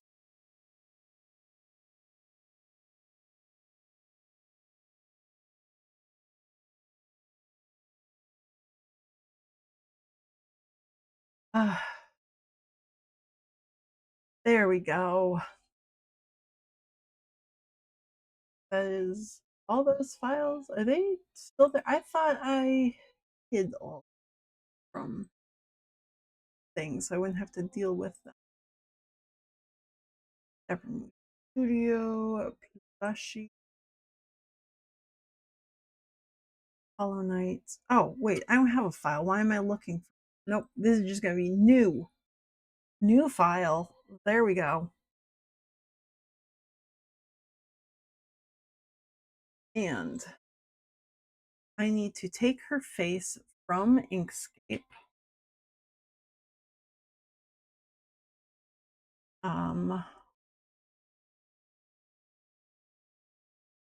And we're going back to Inkscape now. I need to. Whoa, what am I doing? Don't do that. I'm going to just duplicate you and move you over. What the heck? There we go. And just duplicate and move this over. I don't need that anymore. Flip you here. Oh, I do need that line. Ha, I lied. Okay, you go there because you're not centered. Ah, I ran into this the last time I made a file object. No, cusp. That worked. Yes, go there and I want you to rotate. Okay, now it is centered. Perfect. Vertical, proper, fantastic. Now if I go in here, I want to take this outside and give you a white fill. Whoops, that's not what I want. Put you on the bottom. Perfect. That's what I want. There we go. Now, if I export you, just my selection, just the face, I'm going to put you into Hornet embroidery files. This is going to be face BG for EMB. Again, my caps locks is on. Why am I hitting caps locks constantly? I'm better than this. Okay, now I come into Hatch and put in an artwork.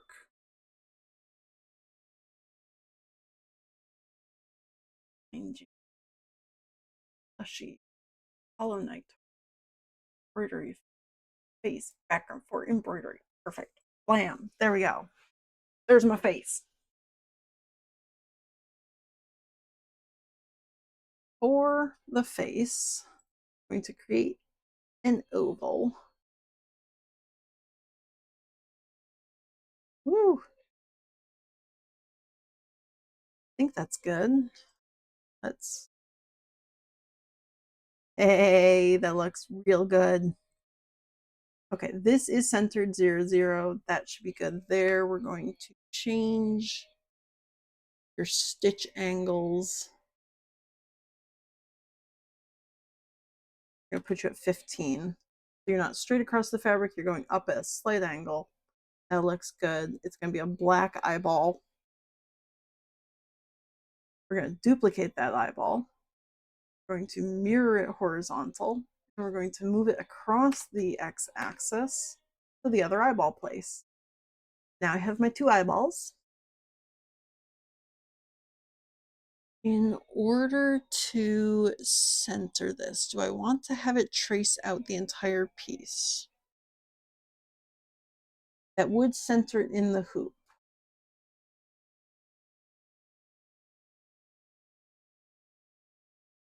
I think I will have it trace out the entire thing. So I'm going to digitize an open shape, or maybe we're going to freeze. That's cool too.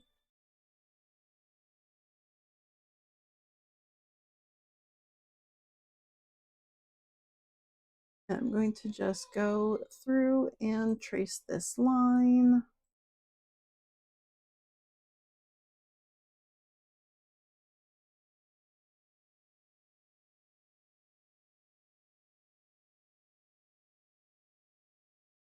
There we go. Okay, so I've traced that line. I'm actually going to do it in black, or should I do it in a secondary black? We're going to try a secondary. Come on, second black. Discard all the other, so I've got two colors of black. One is the eyeballs, the other is the outline. I'm going to duplicate that outline, mirror that, and move it across the x-axis as well. I'm going to take these two and fuse them together into one piece. Perfect. I get rid of that outline there. That's my piece. That's all it really took to do the embroidery. Actually, I think I'm going to duplicate those, move them there, and I'm going to make that an outline with a satin stitch. Yeah, I'm going to give her an outline on the eyes. I like that. Okay, so we're going to put that one there and there. It's just going to be a little bit more decorative, I guess, to really make it look like her like beady little black eyes. And I'm going to take everything, select it all, edit, apply the closest joins, and everything should be centered. It was very close. I'm going to just move it like a fraction of an inch. That is centered in my hoop. What hoop can I use? Can I use 120, 120? No!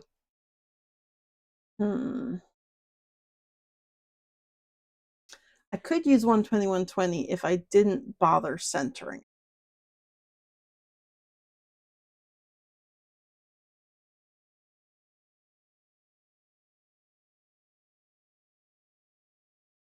$241.50.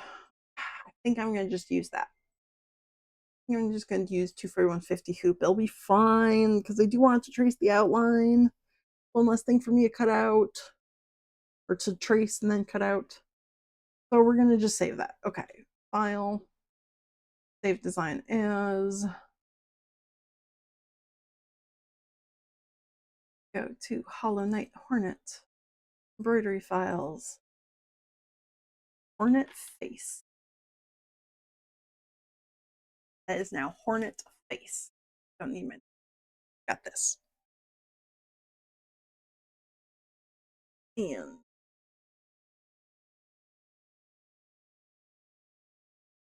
if I export design, on Knight Hornet embroidery files, I can save it as a VP3 for my embroidery machine. Got the face.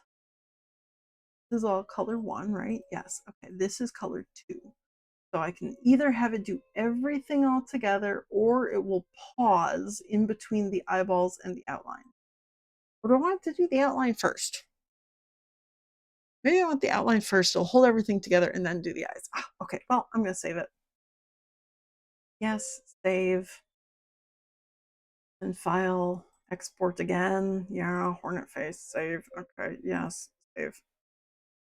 Did you save properly?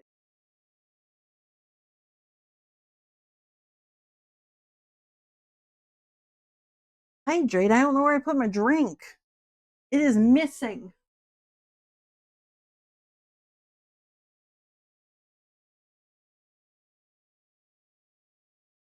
Where did I put my water bottle? Oh no. Oh, this is becoming a quest.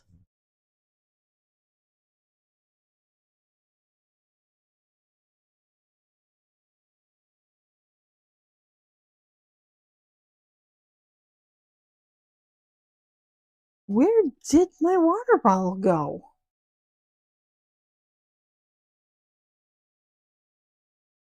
Oh no.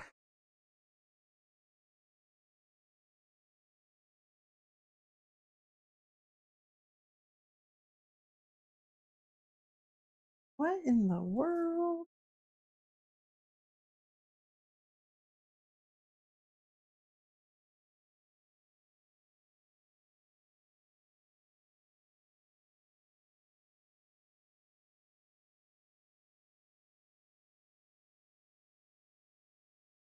Oh, this is becoming very questy.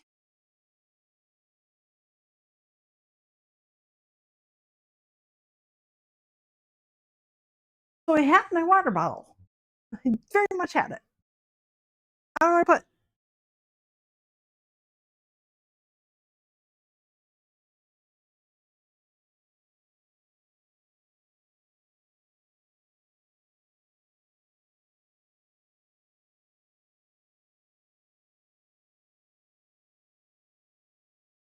Huh.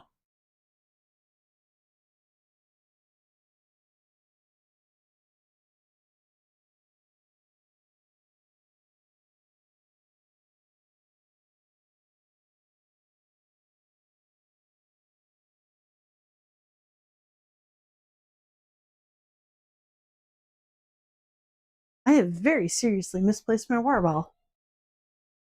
Literally had it right before I was printing things. Not at the printer. Oh, it is. Ah, water bottle acquired. Left down the printer.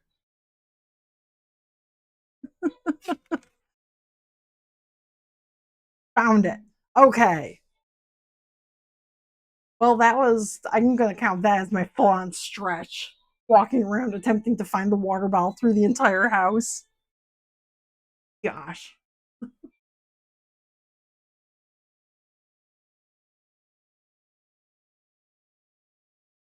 Okay, now it's going to go back where it's supposed to go. Don't lose it. Okay. Got my Hornet face. Looking good. I'm going to put it on. Oh, I should have a savior file.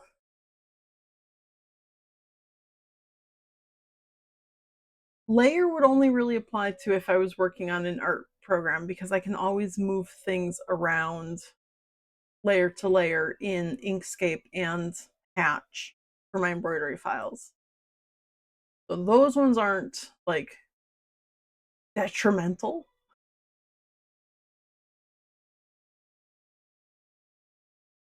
Hornet face, save, cool. But definitely save your progress because I am very bad at doing that. In fact, I don't think I saved my sewing pattern since I put it on the right place in Inkscape. So let me just, nope, don't do that. Bad. Here, and file, save. Yeah, it wants to save as a PDF. I didn't actually save it as my SVG.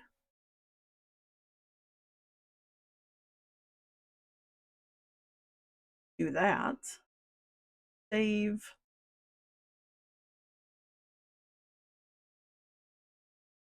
I'm so bad at saving. I've changed most of like the auto save recovery things to be like every minute on most of my programs.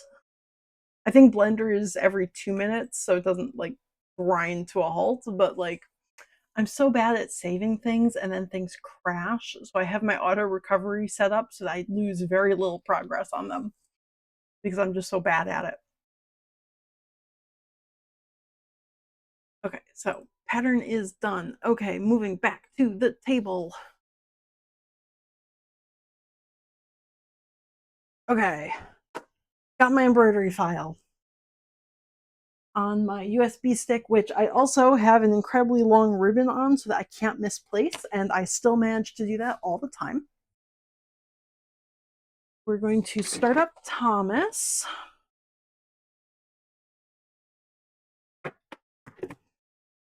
Thomas does not need his other USB stick with a slightly shorter ribbon, but still misplaceable.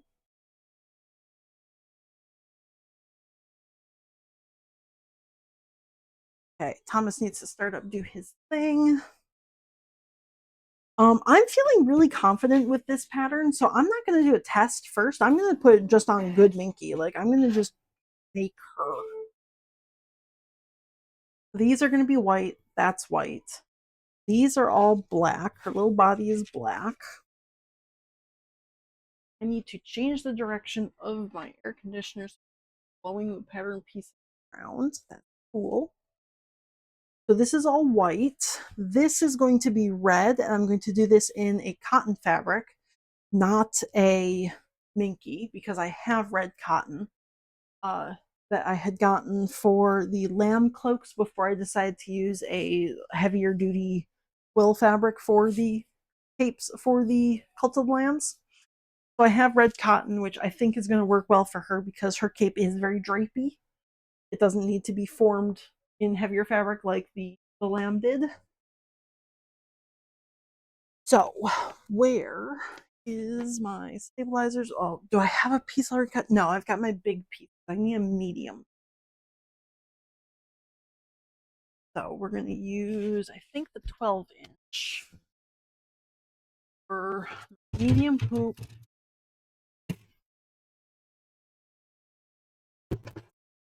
Oh, it's 10 by 15. Medium hoop needs 10 by 15. So I'm not going to use my 12. I'm going to use my 20.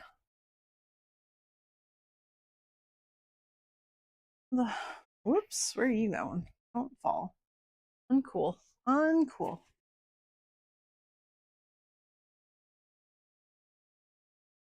So I am going to use my 20.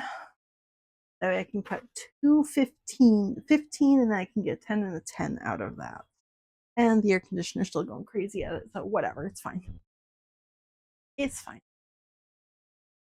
Black pieces, white pieces.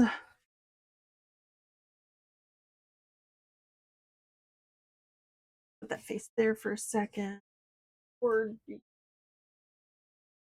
go away. Cool. 15, right there. Right, 12, 13, 14, 15. Yes, okay.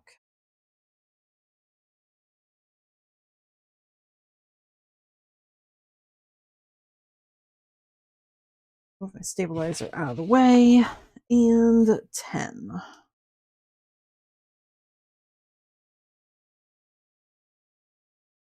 There we go. So I've got 2. I'm only making 1 hornet, but that's fine. I'm going to put this with my pre-cut stuff, which is just bits ready to be used for future bits so I don't have to cut them. So there we go. I've got my medium hoop. These are my 2 large hoops. Little bits in there. That just goes back to the magnet. And my hoop. Whoop, whoop, whoop. What the heck? You have tape on you or something?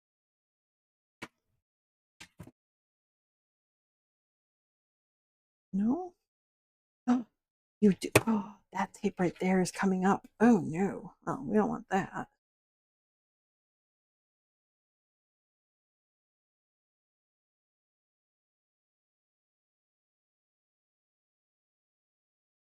Hmm.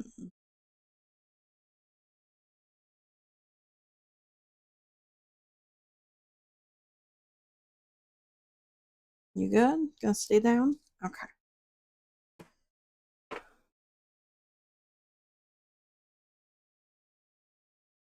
Don't need the fuzzum.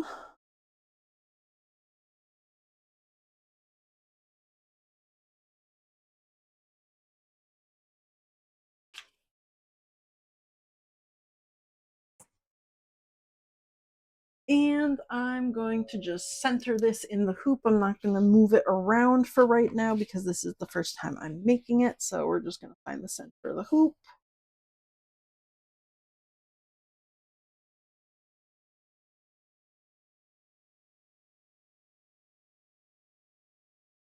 I don't have a center point on this, so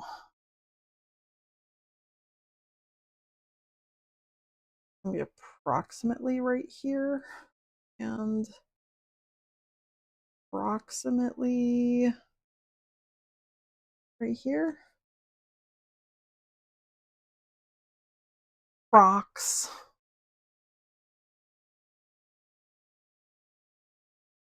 I do cut the fabric a little bit larger, so if everything's just slightly off, it's not going to matter, but that should be where I need it to go.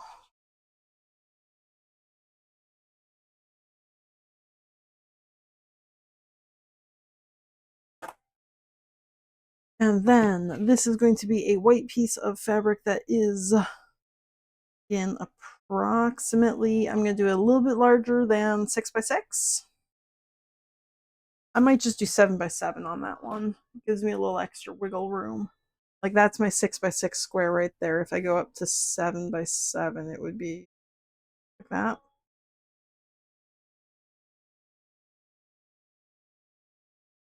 Yeah, I might do 7x7. Just give myself like a full ½ inch on each side. White. Where's my white Minky?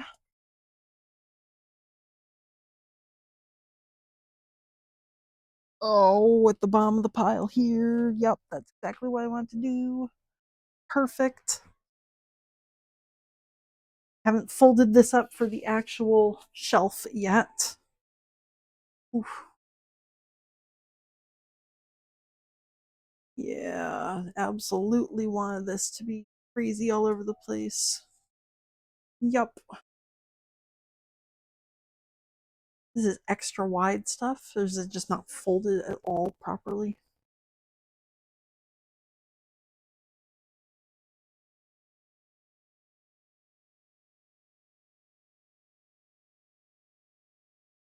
Oh.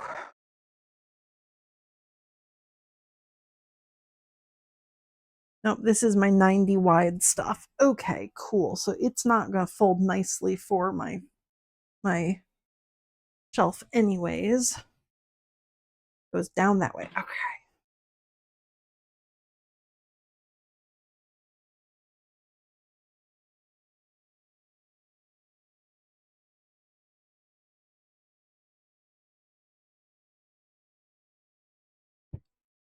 Actually, there we go. That's good. Get you out of the way.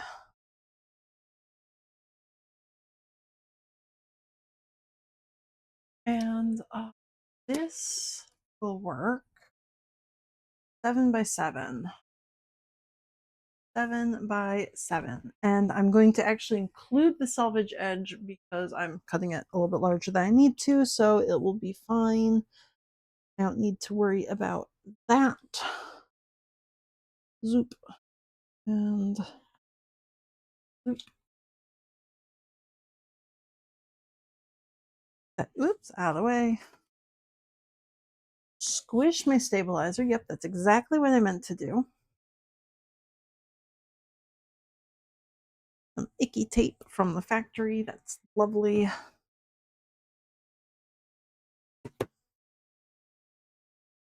And then it needs to go up this way, I've decided. I'm going to put it like this. That looks good. This is the selvage edge, so I'm just making sure it's over on the edge. The entire piece fits in the hoop, so as long as it's up to that edge, I will have extra around it. That looks good. I've got like 3/4 of an inch on each side. I do need a topping stabilizer for it. Don't have much left over. Oh, but I do have enough. Perfect. Oh, that was my last piece there. Well, I'll stick you back on the magnet there. So I think what I'm going to have to do is the outline, and then I will put the stabilizer down and pin it in place. Yeah. Okay. So we are going to go to Thomas. Hello, Thomas. Let's get all of this shit out of your way. Oof. I have not cleaned up my table recently, and I really should. Where'd all of your... Oh, wow. Oh, I've made a huge mess. We're gonna just pile things there. Yup, that's exactly good. I need one more of those.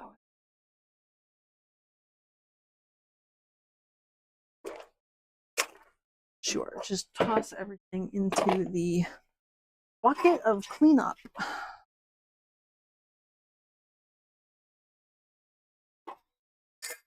These stitch plates go away. Ah, I do have some more water-soluble stabilizer. I just never put it in the right bag. Ah.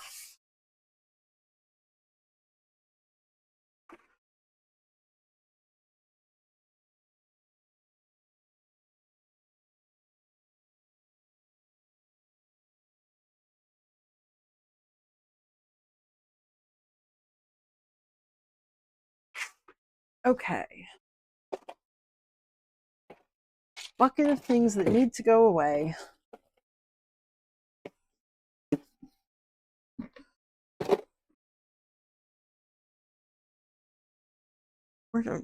Okay, bucket is just going to go right here for now. It's fine.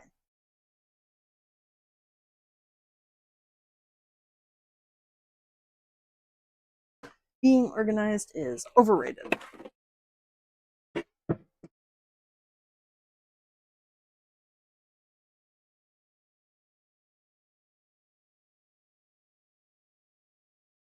Thomas is all situated now. Oop. Thomas, you have what kind of thread? That is bobbin thread. Okay, you are all situated then. Good job, Thomas. At least one of us is on top of things today. Put you in there. Wiggles. Oh, you even have your black thread. Perfect. You are ready for this, sir.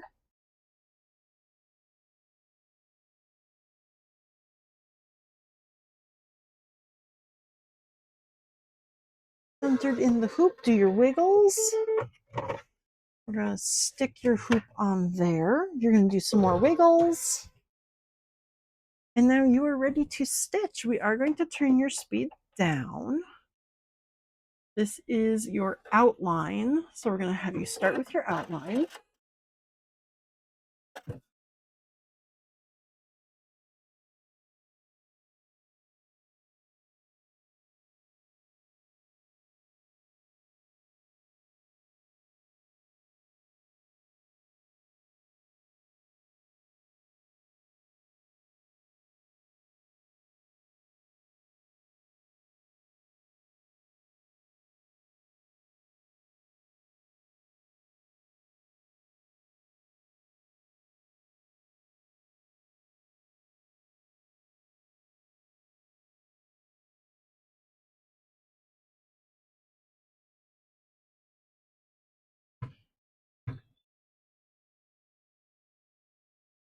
Perfect. Okay. Trim your thread. Ah, give that to me. Okay. Because now I'm taking the hoop back. I'm going to go back over to the table. Again, I've got a bucket full of things that are in the way. Cool. We're just going to pile you there. It's all cool. Now I've got 3 buckets of things that need to be put away. I'm so organized. Hell yeah.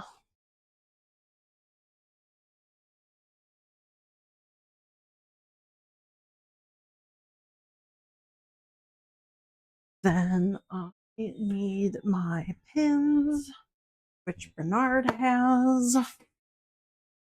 Bring these out here. Who sent me email?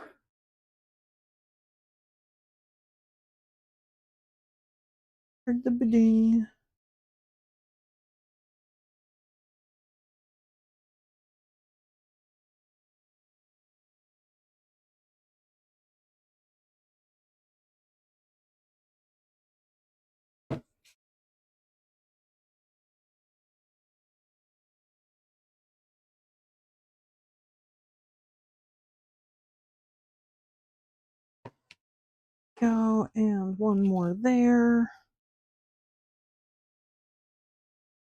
Perfect. Okay, all covered with stabilizer.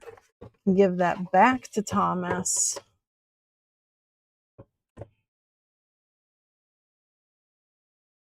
He is got his black thread. He's good to go. Very cool. Who sent me an email? Oh, thank you, WordPress.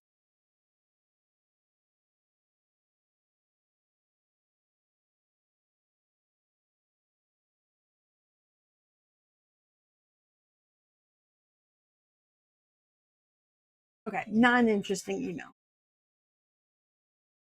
Cool beans. That's everything there. That face piece, I only need the one of. It is done. I'm going to put that pattern piece somewhere else. The white pattern bits I need are just going to be the back of the head and the horns. Everything else is black or red. So I'll move those pattern pieces out of the way. And let's cut out some white bits. Ugh, can I lay you flat? Maybe? I don't want to unfold everything. You get one flip. Yeah. You good? Good. It goes down that direction. So it goes down that way. Ooh, that one's taller than the bit. Should have cut those ones out of the edge instead, but I didn't, so whatever. I'm going to cut it out here. Pattern weights. My cup of disorganization.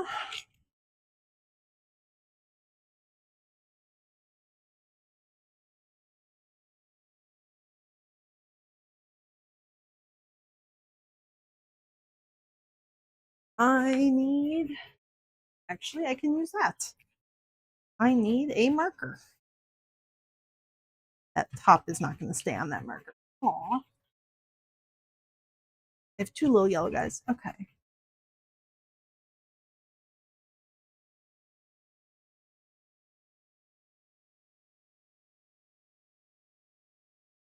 I didn't punch holes in my pattern bits. Ah, that's what I forgot.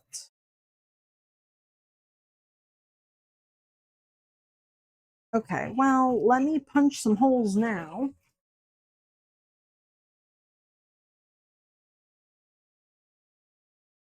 And then I'll put these back on there. Pokey tool.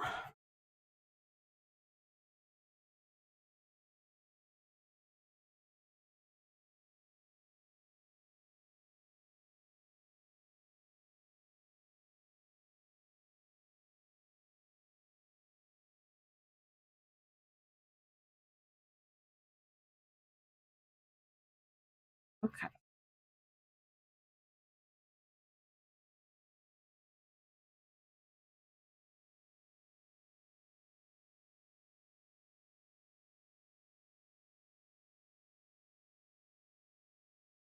There we go. Now I have holes right at the alignment marker places.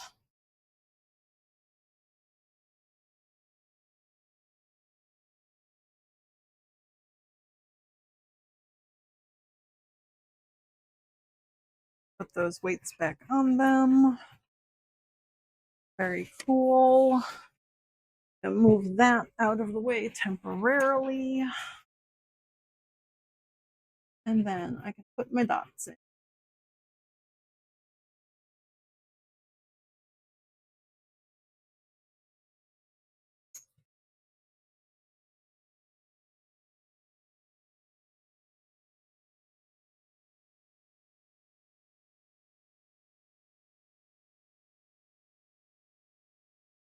flip that over there.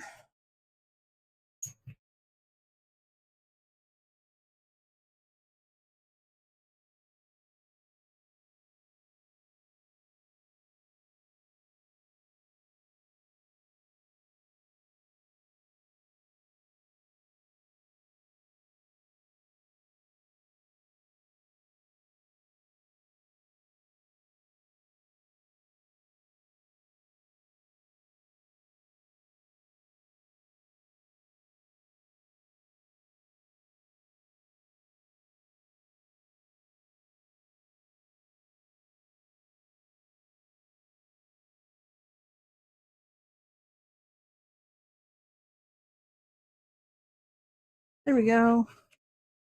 Got my little dots.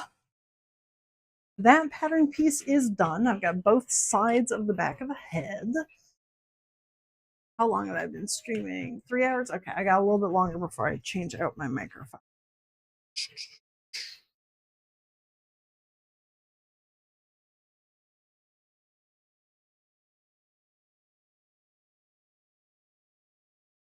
That one goes there. Whoop, let me actually move that over. Because I can use that same line.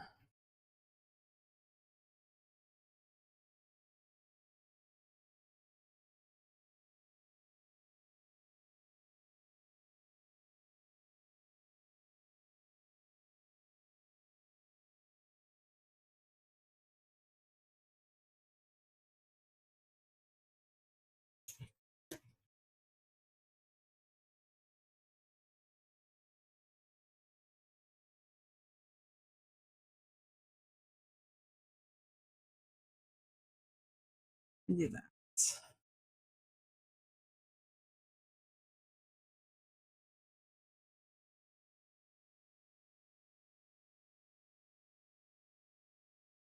Whoops, just drew right on the pattern bit there.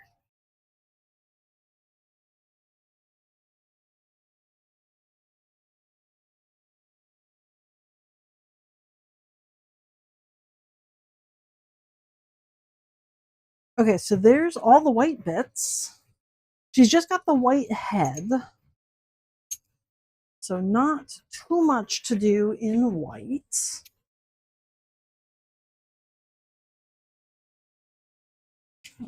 Little yellow dudes can go down there. I will need a silver Sharpie. Do I have a silver? I do have a silver one here. I have no idea if it's a usable silver or not.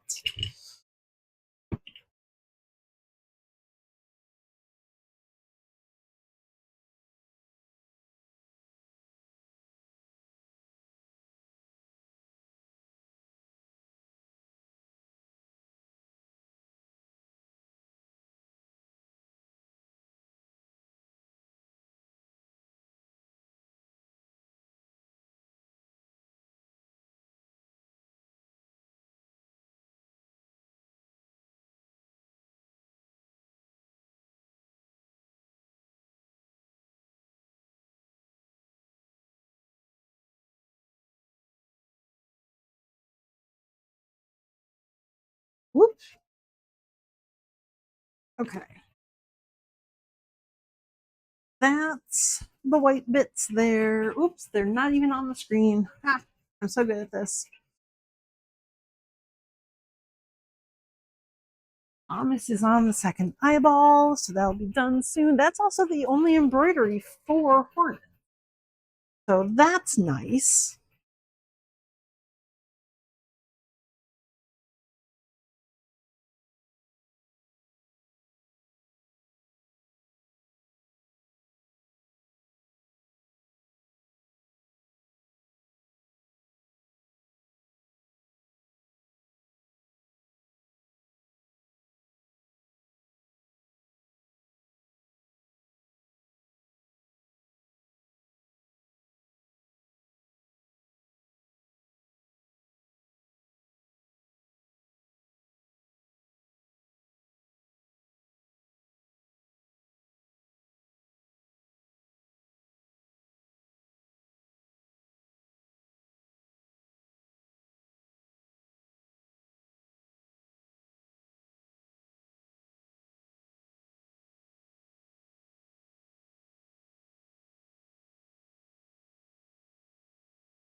Okay, white pieces cut out. I think I'm gonna do her red bits next. They don't need, oh, I forgot the little, oops, the little neck bit. Where's my tiny snips?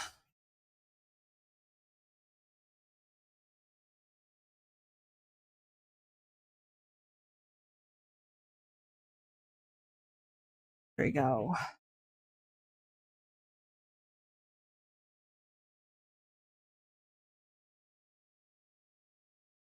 Okay, I think I'm gonna do her red cape next. Red or crimson. This is actually crimson, not red.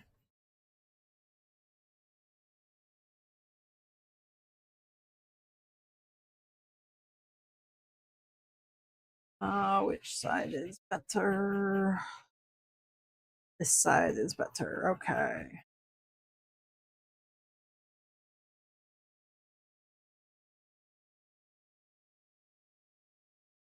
Cape. Two cape bits. Now this is on the fold here. I think I want to fold it in half and use a different fold. Let's see. Up out of the way.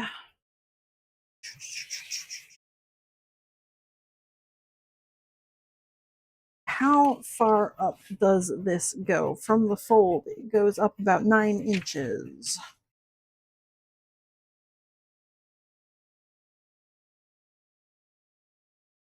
So if I fold this right here, more or less. Oh my gosh, okay. I'm off the table. You cool? Put you right here. That is 9 right there.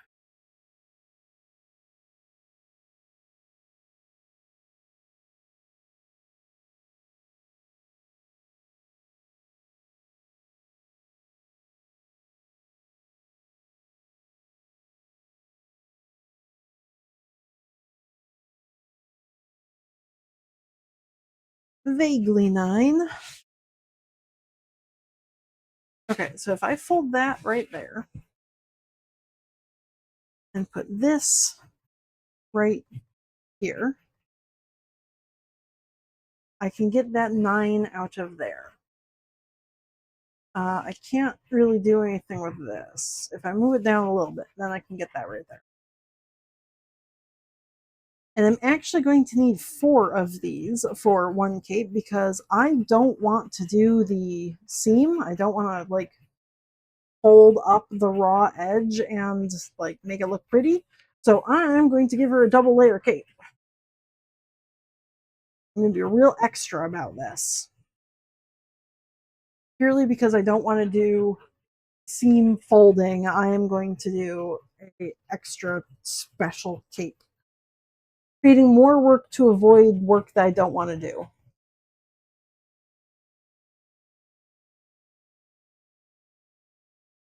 I'm going to trace that actually. I'm going to trace that and then cut. Ugh.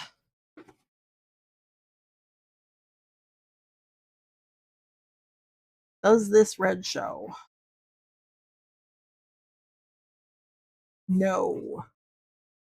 It is working. That is a good marker, but it just doesn't show. Okay, so I need something darker than that.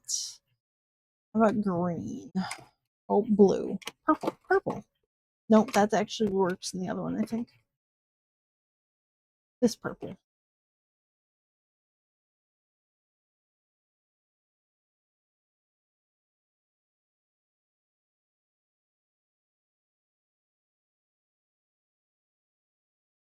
Whoop, I'm going to draw all over it. It's cool.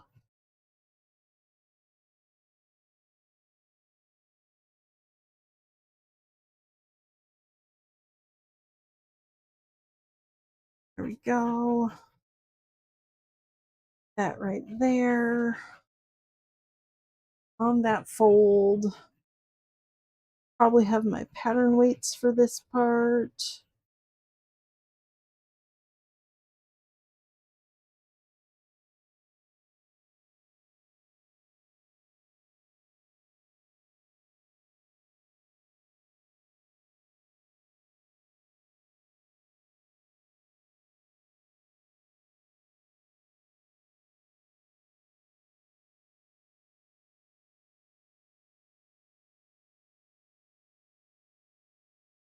Let me see.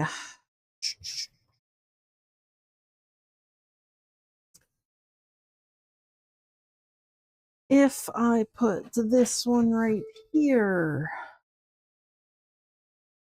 I then have to put this right here, but I could fold it over. Yeah, I think that'll probably be better.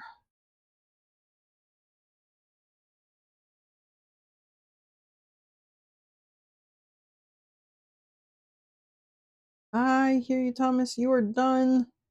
You're faster than I was. Gonna have to wait for me.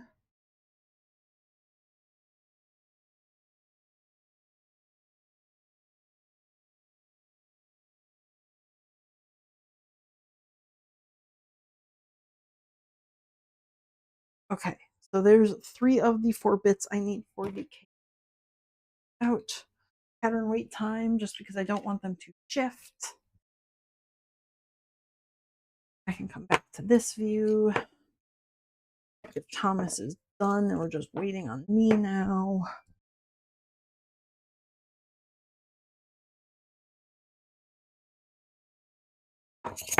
Woo! Sure. Okay.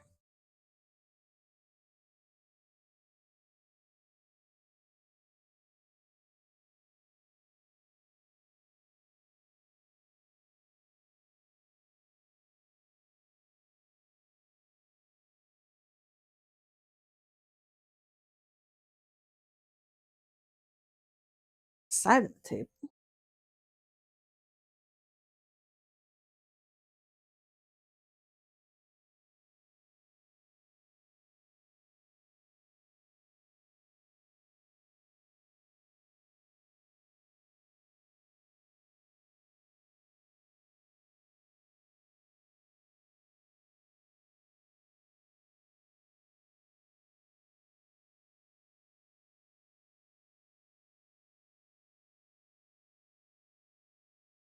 Okay. I guess I didn't really need to cut that little bit off because I'm going to unfold it and cut this part off anyways. Whatever, it's fine.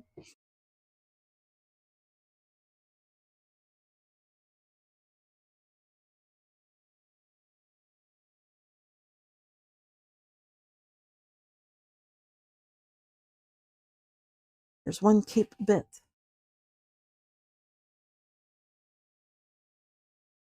There's a second cape bit.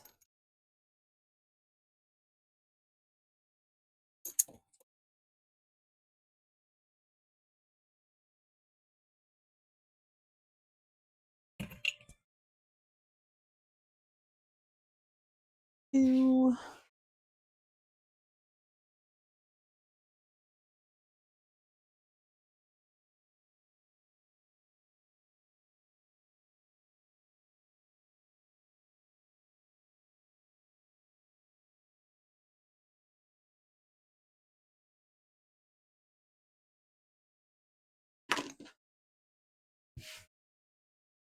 There's 3. Okay, and then I don't need this little bit here. This is not big enough for anything, so we're getting rid of that part. Then this one does not need the full 9. Woo! So I throw the fabric on the floor. Perfect. That is exactly what I meant to do. Put this here.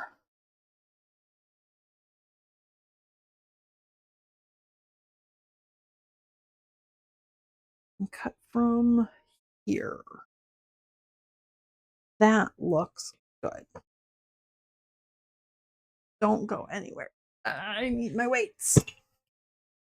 Don't go anywhere. Stop sliding. Stop sliding. Oh my gosh.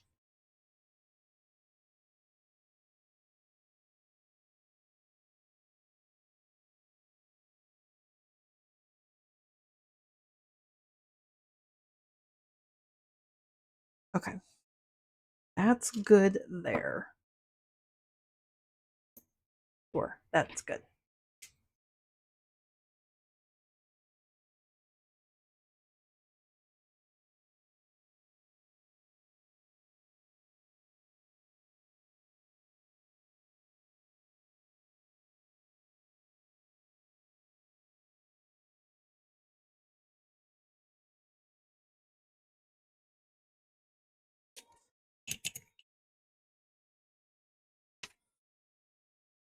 that pattern piece I should be done with now, so I can put them out of the way.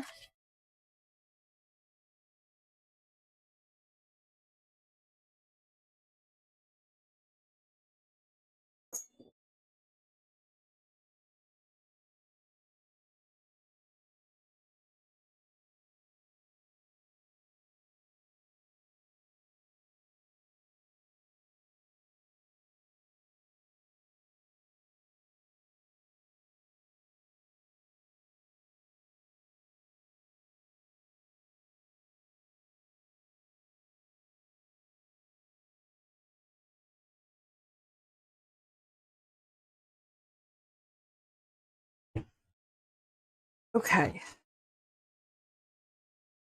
That's those bits there. I'm going to get rid of that piece again because I don't need it, and that just makes it more floppy to fold up. Here's my crimson.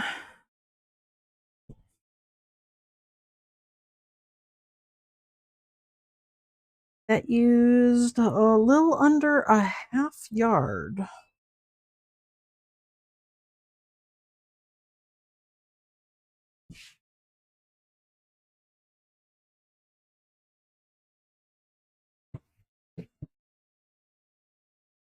I think I can get 2 capes out of 1 yard of red fabric. Good to know.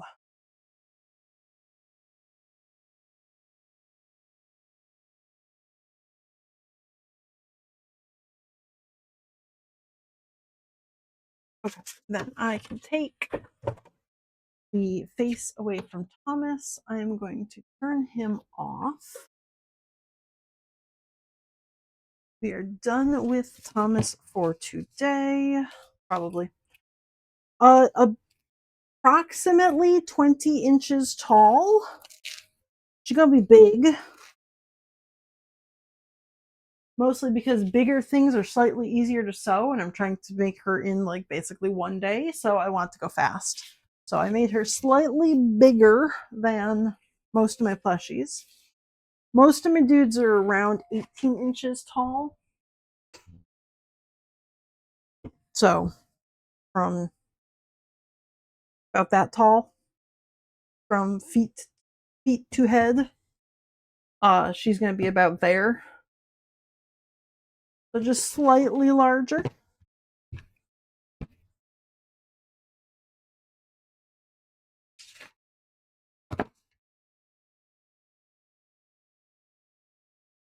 There be her face. Because again, she's got like the really skinny little legs and bits on her. I also made her a little bit bigger so that those skinny bits are not so skinny. This may cause a problem when I go to create her needle file, because in order to make it proportional, I need to make it pretty large, and I can't print huge things on my printer. I've only got a like small build plate. So I might have to build her needle in multiple pieces if I want it to be proportional to her.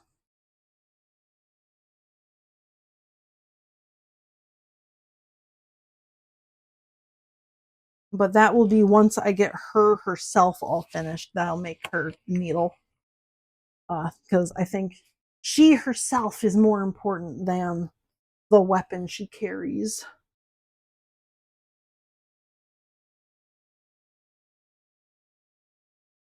There be her face.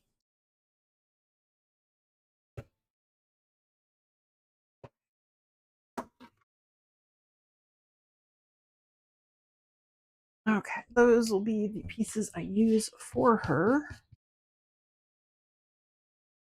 Ah, the embroidery turned out perfectly. I didn't have to edit it or anything. Very cool.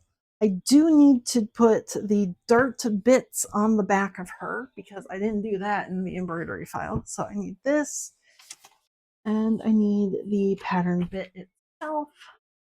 And then I need my stabby tool.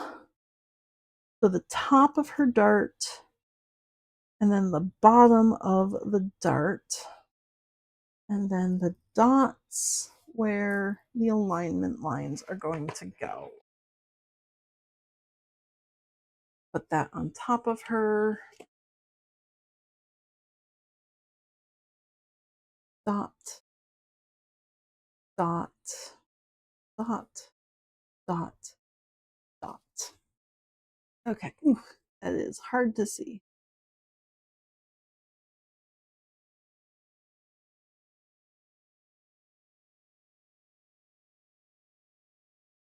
Okay.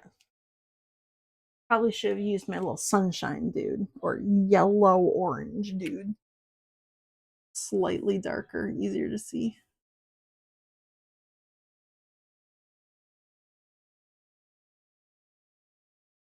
There we go.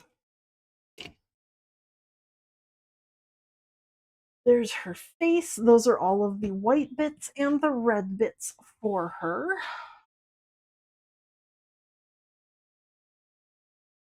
I can now get them out of the way. This piece is done. I do need all of the black bits. I can stab into them.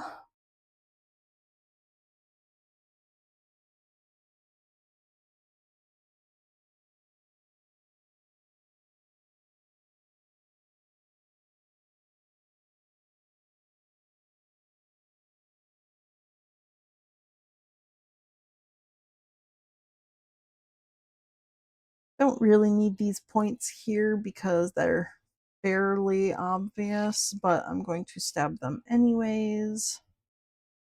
More lines is never hurt.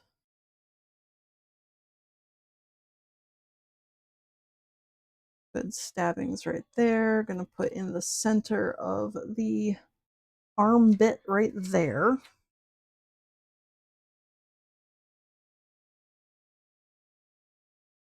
The leg bit.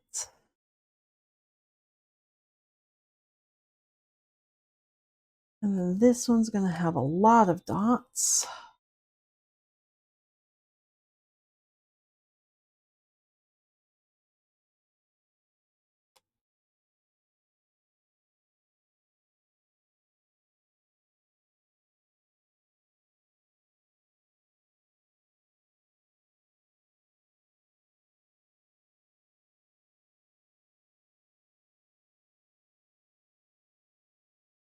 There we go.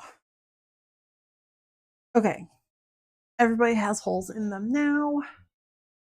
Oop. And hang up the scissors, get them away.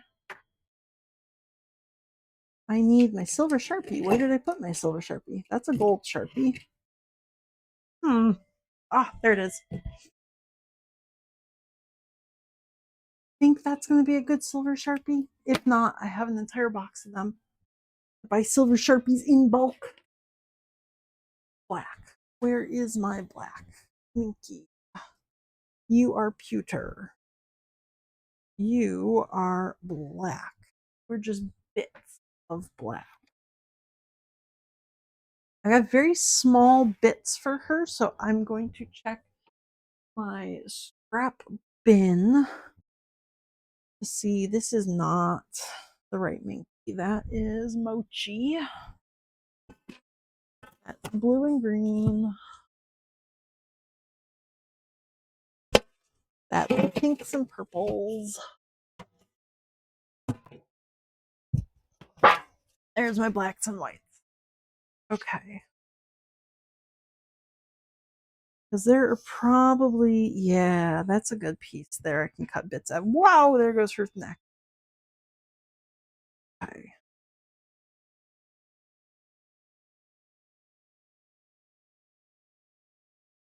Yeah, I got plenty of black bits. Okay. So I'm probably going to be able to cut all of her bits out of my black scrap bin. That's good.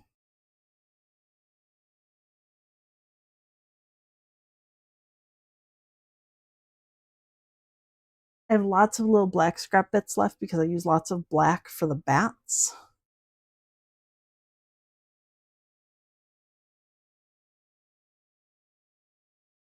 That's maybe gonna be big enough for the neck. That might be good. Yeah.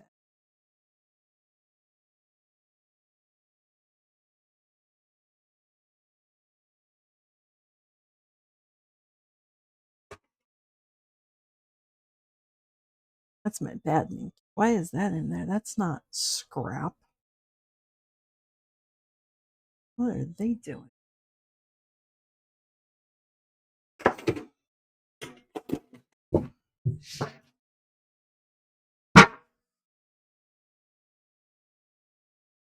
Bad Minky does not go in the scrap bin because I don't want to use it accidentally. This goes down in that direction. But where's my little neck bit? Ha ha ha ha, I can fit it on there. Okay, Sharpie, do you work? You do. Kind of.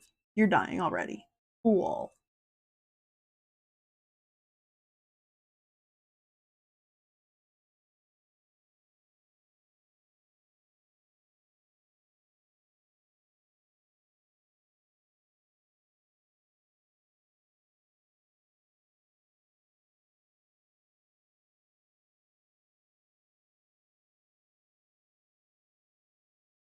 Raise your down arrow right there. Okay.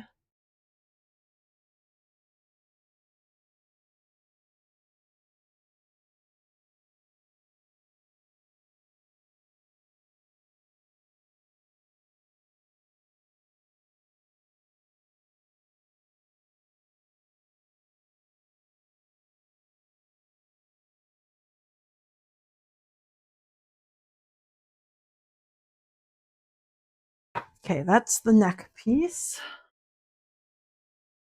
The part of the pattern that I am most concerned about with Hornet is actually going to be this neck because it is very small and it's not very wide and her head is big. So I'm not sure how well that's going to support her head. I may have to do something like high density foam inside her neck just to give her a little bit of support, or even get a piece of wire and run it through her there. But that is a stuffing problem well in the future, so I don't need to worry about that right now. I have a whole bunch of vertical bits. That is just short. That sucks. This goes down this way. Is that big enough? No, just slightly too small. Ah, lame. Which way you brush? You brush this way. Nope, that's horizontal. I'm looking for vertical bits. It's also too small. That's going to be too small. That's not even a good piece to keep. That one's going in the trash. That's a horizontal. That one's vertical and just slightly too small.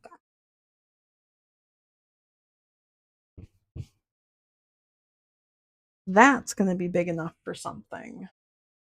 That's too small for me. Horizontal. This is vertical, but just slightly too small again.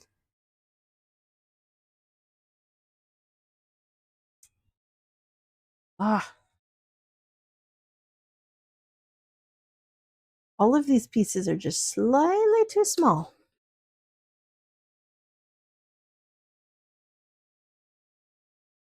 This will fit something. That'll be a leg, probably. Looks good for leg. Again, gonna be too small. Yup.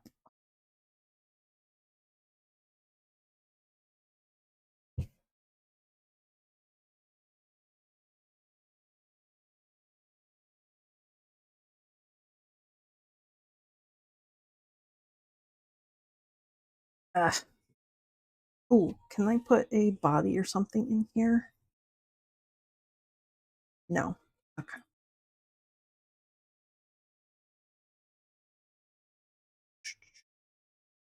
That's gonna be too small as well.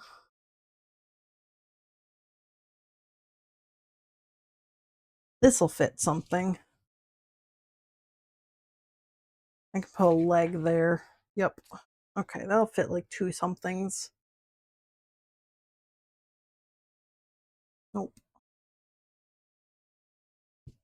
Oh, that's a different quality Minky. I'm not using that one.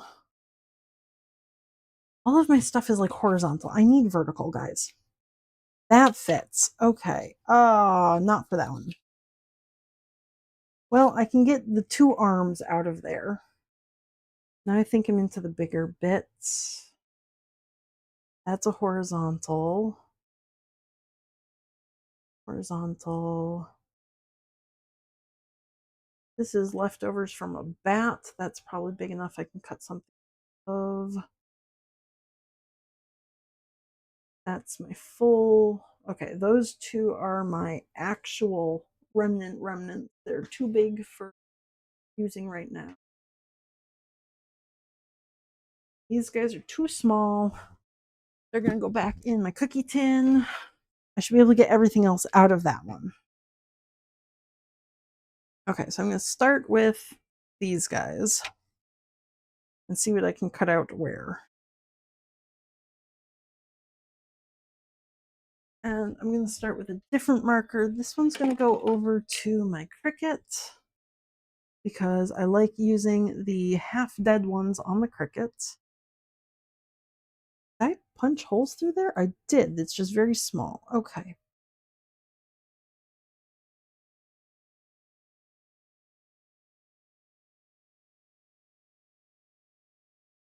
This is also half-dead.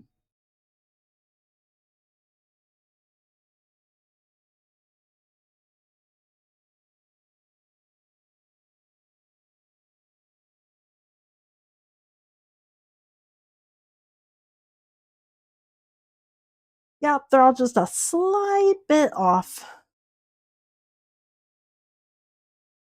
Those are all leftovers from the bats I make, so it makes sense that they are a consistent size because the bats are a consistent size. Just a pain in my ass that her arm is just slightly bigger than the bat leftover bit was.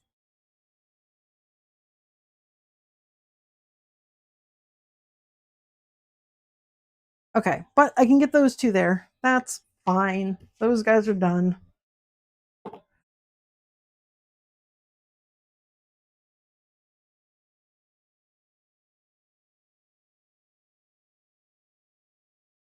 I don't think anything else was going to fit in this one. The bodies were all taller. Yeah, so that was the smallest piece there. That's too small for anything now.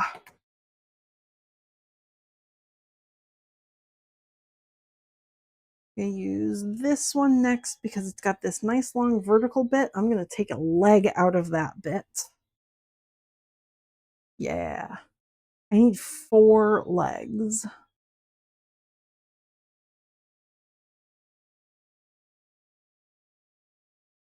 Do I have another silver Sharpie? Or do I have to get a new box? Get a new one. Okie dokie. That's fine.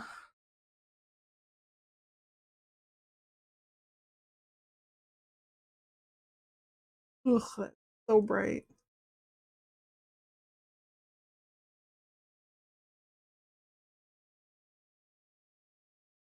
I definitely prefer the Sharpies to be like half used. Less chance that they're going to bleed through the fabric, so I can press down a little bit harder. Be a little bit more careless.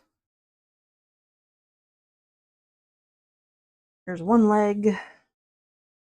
Can I fit a second leg? I can fit a second leg. I won't be able to do a third leg. But I might be able to do an arm, maybe not. Maybe a body. I cut into that one a little bit there. That's a pain in my ass. Arrgh.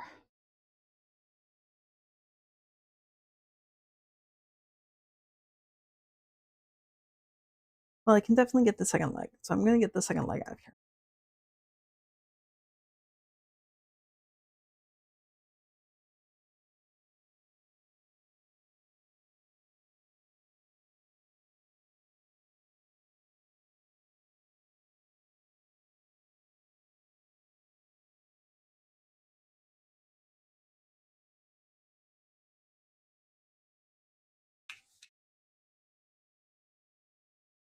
It's 2 legs and they're both that side, so I need to flip it and get 2 more reverse.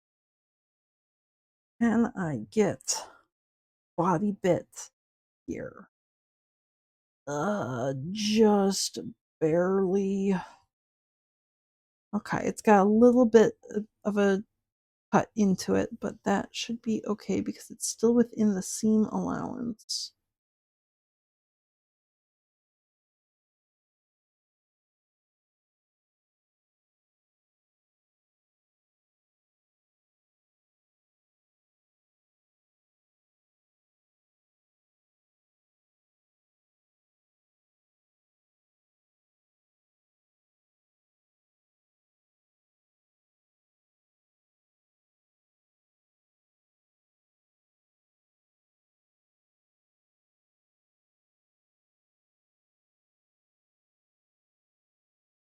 Okay, so I need the second body flipped.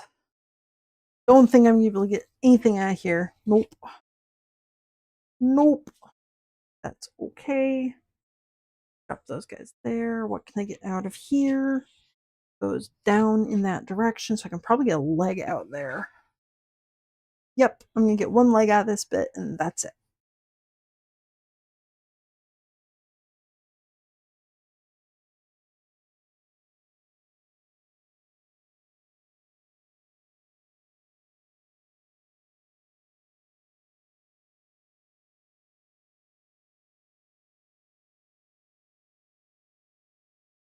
Okay, so that's 3 of 4 legs. Nothing else fits in there.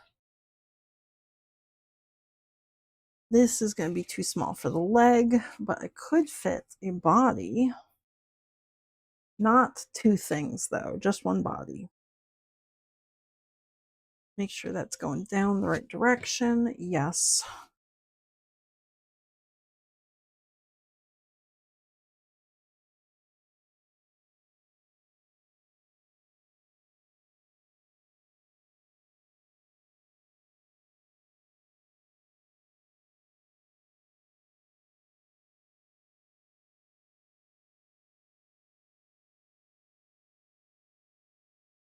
Oops, missed 2 of my dots. There we go.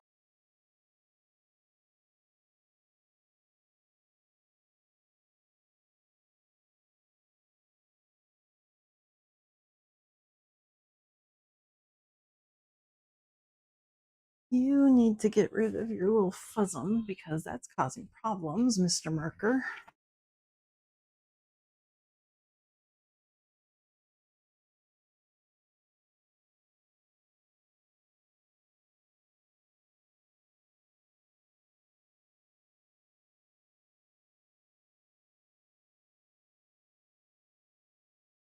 Oh, you are just gross all over. Cool. You are a bad marker. What the shit are you doing?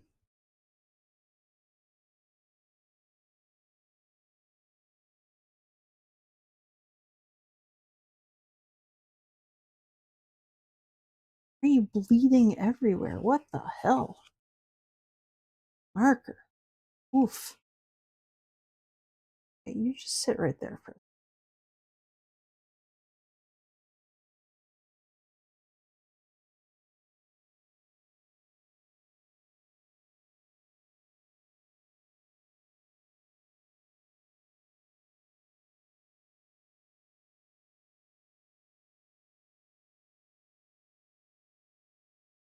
Holy cow. Okay, I've just got silver Sharpie everywhere. That's cool. That's great.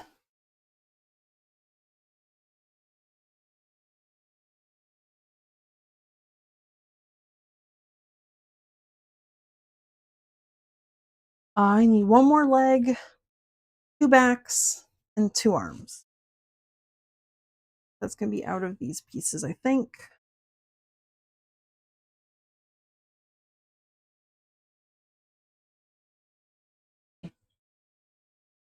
The leg does fit out of this piece. I think I'm going to just use that one.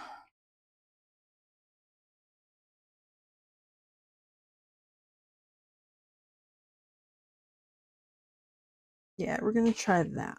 Okay. So one more leg, 2 arms, and 2 backs. That I think will all fit out of there.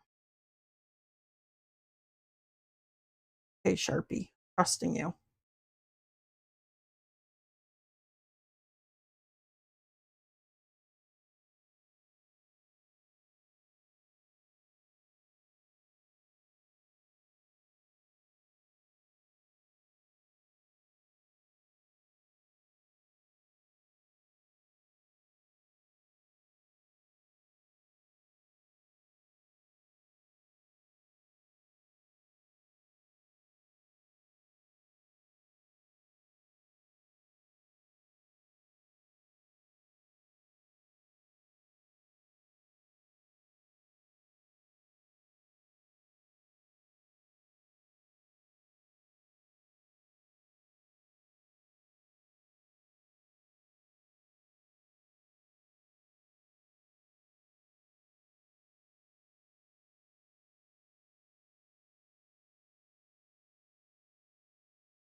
Okay, that's the 2 arms, 2 backs, and we should be done. So far, so good. Not gross all over.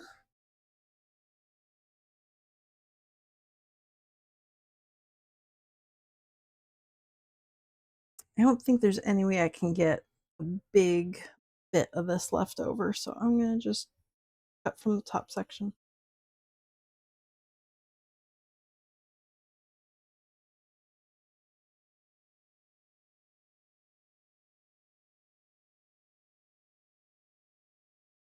Tap, tap, tap, tap, and tap. Perfect.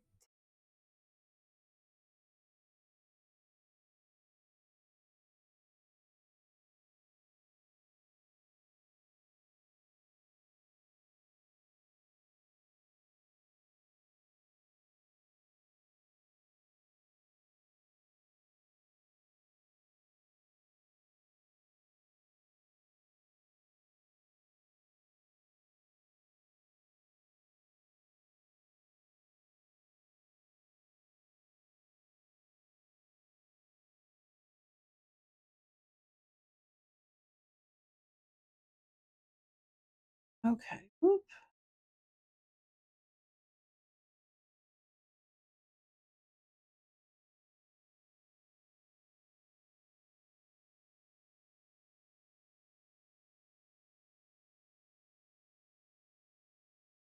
Okay. Terrible bleeding marker everywhere. Made a mess. Don't need any of these bits. They're gonna get put off to the side just so they're out of the way. Ugh.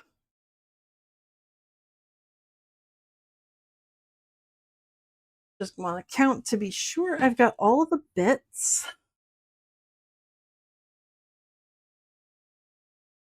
4 legs.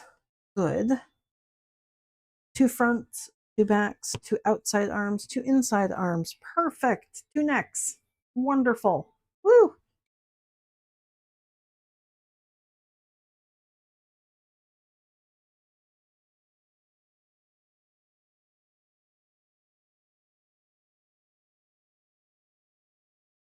Oh, bad at throwing.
And the body, yeah, it's just got a little tiny cut into the seam allowance there. That'll be fine.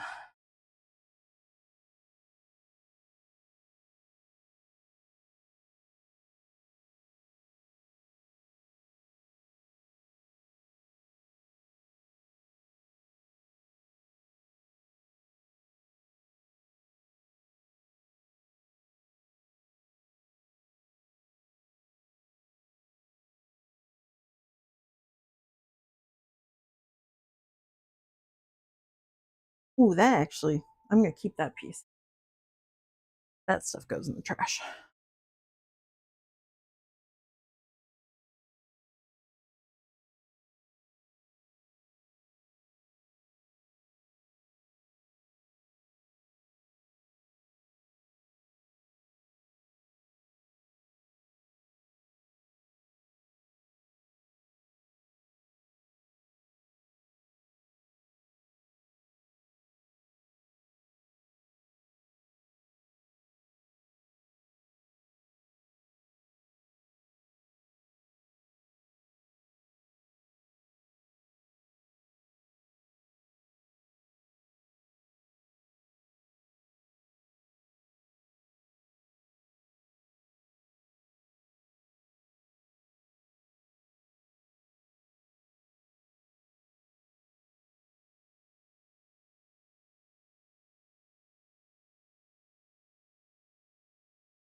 Yeah, I can get next.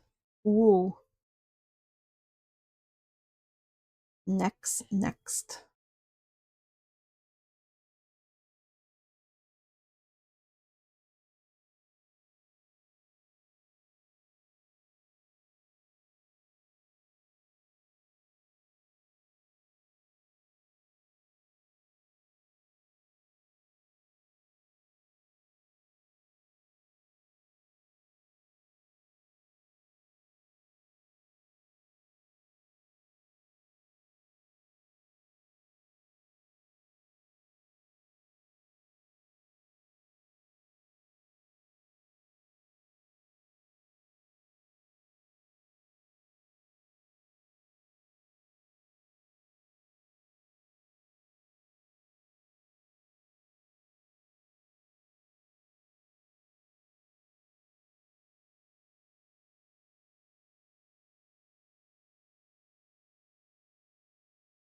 Ah,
There we go. There's all of her bits.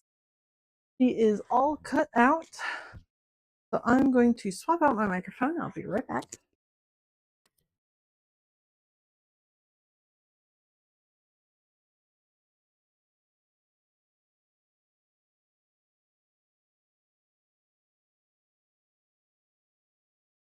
Go. And grab a new drink. Mostly empty.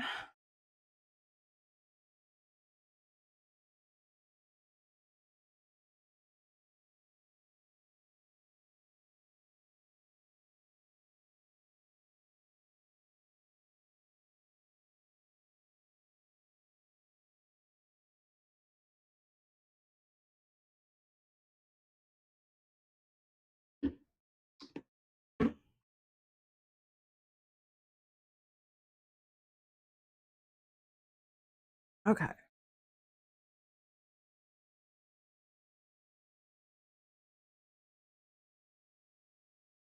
Got my drink.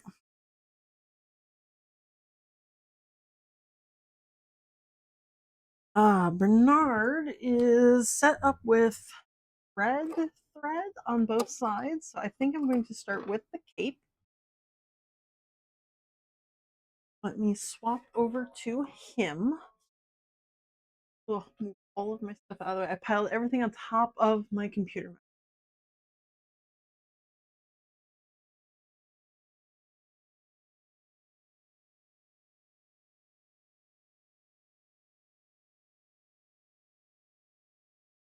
Okay, there we go.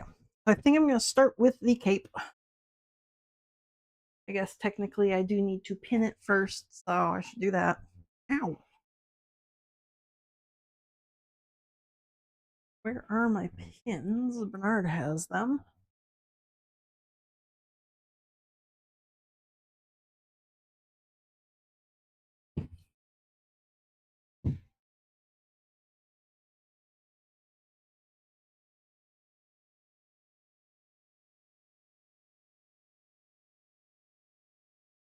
Okay, there's my cape.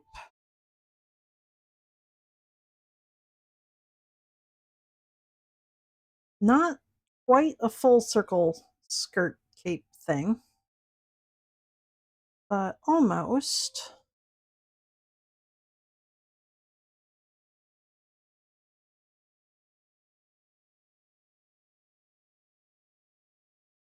The closer you get to a full circle, the more like drapiness you get. But also the more fabric it takes. So, trade off.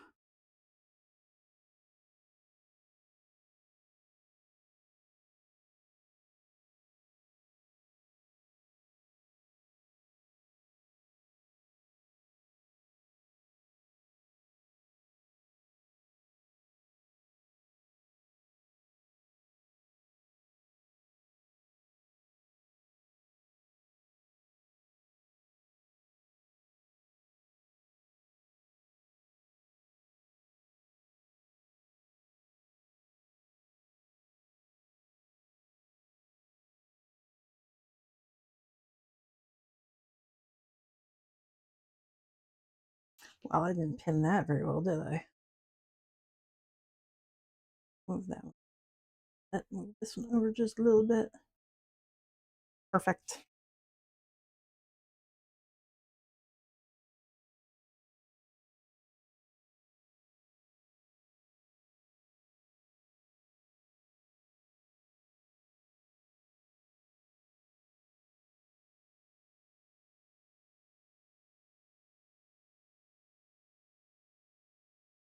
I am pinning this just because it is not quite the same shape on each one. I want to make sure that they align properly at beginning and end. But then when I go to sew the capes together, I probably won't need to pin very much. I'll put like 3 pins in. Maybe 5 along the big circle.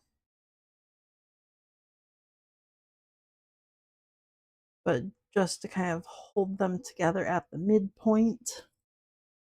And then everything else I will just kind of move into place as I sew.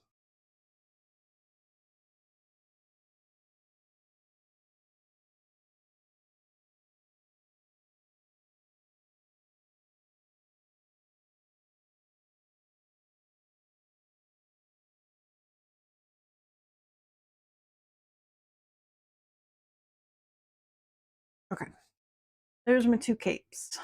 Big cape circles.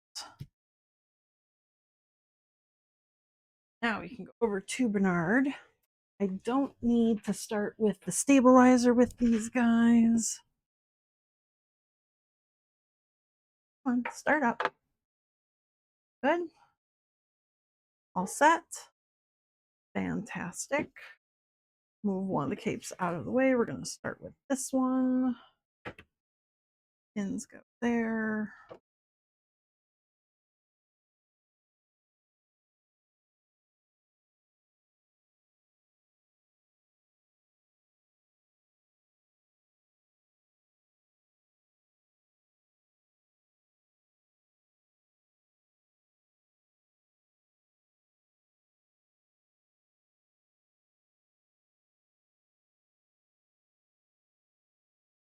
I should have my pokies.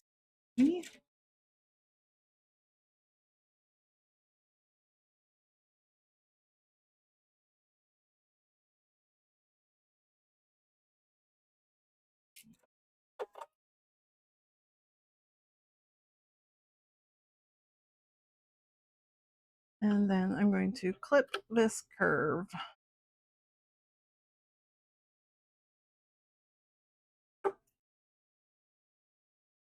Ugh.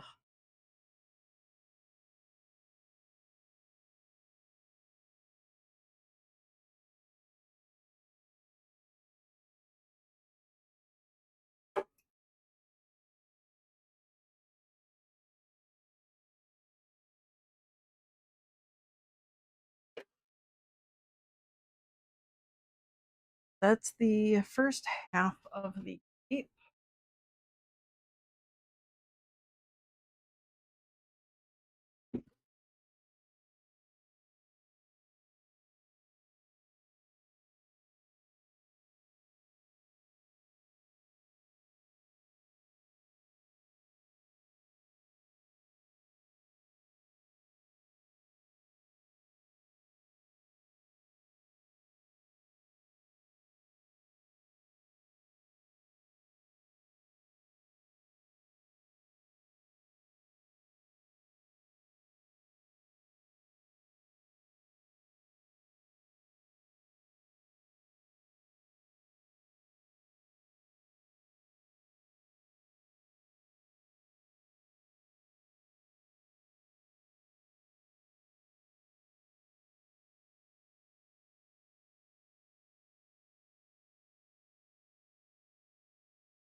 Okay. Now I'm going to put the right sides of the cape together. And this is where I only need a couple of pins, hopefully. Unless something goes terribly wrong.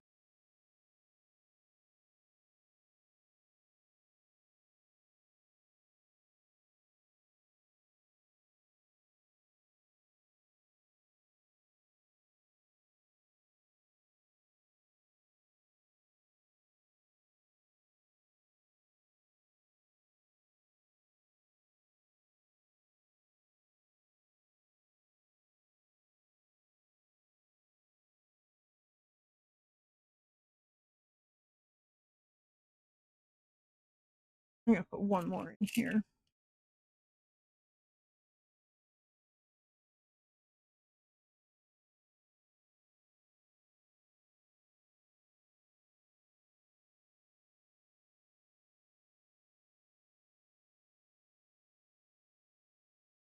5 total pins.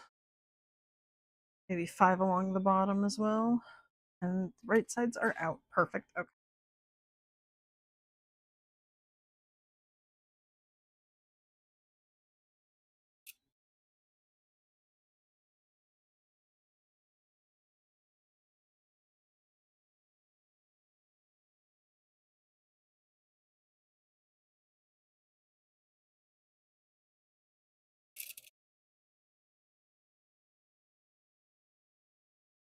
I think I'll put one in the middle here as well.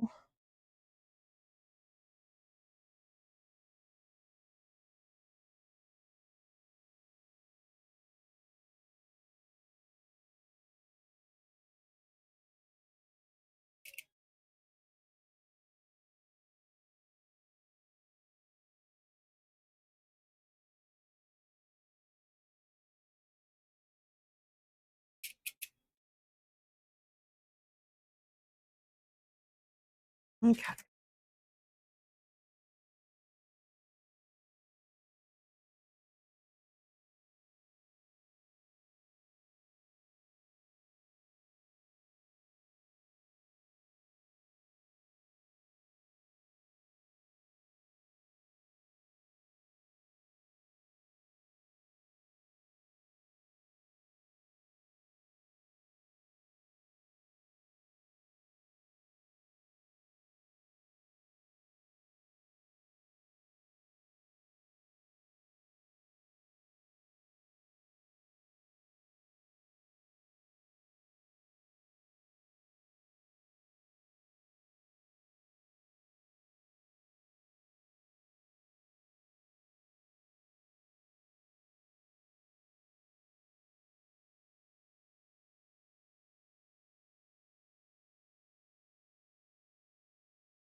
Okay, that's the bottom edge.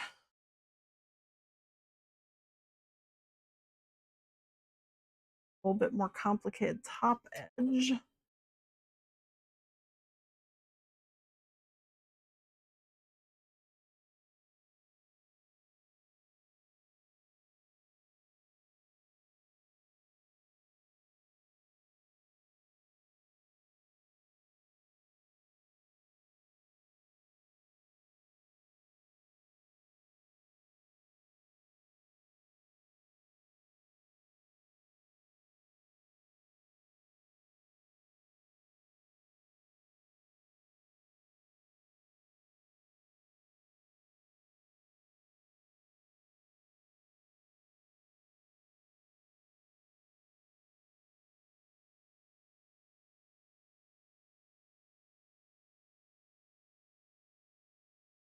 Okay, so that's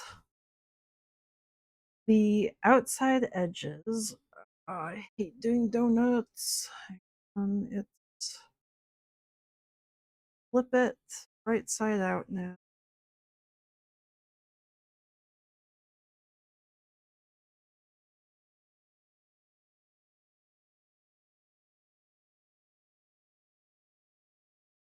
Okay, and then this side, besides needing to be ironed, needs to be ironed something fierce. These two sides go together. It looks like a huge mess right now, but I promise it turns out just fine. Here and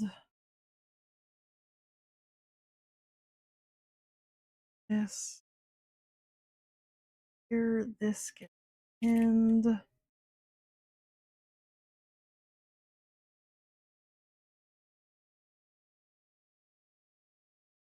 Where's the bottom? This goes here. Oh my gosh, it's such a mess. Stupid donuts. This is still better than hemming the edges, though. I hate hemming.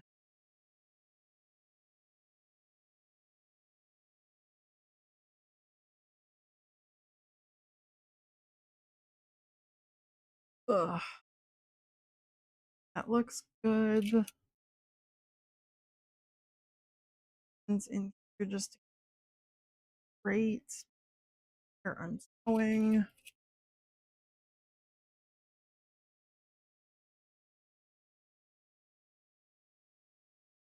Okay, and then the bottom section, I need to go a little bit beyond. I'm going to go to about here, I think. Probably good. The top section, I need to pin. Don't stab. But I'm not going to sew that quite stay together.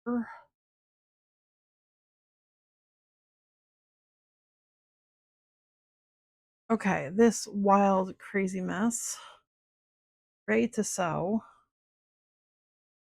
Just the outside line. Start right here.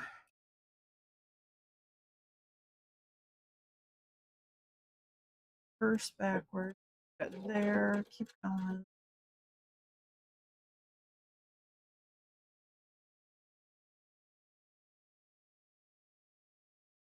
There.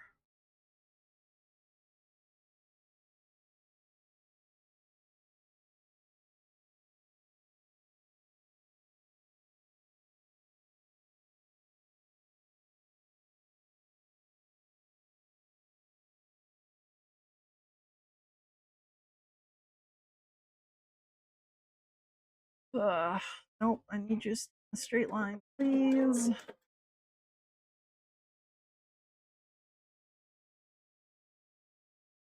You to open.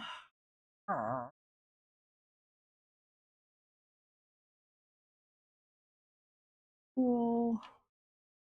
Because you're going to fold up and in.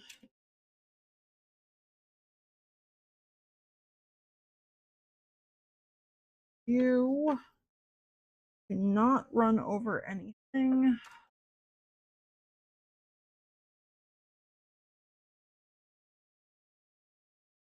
Okay.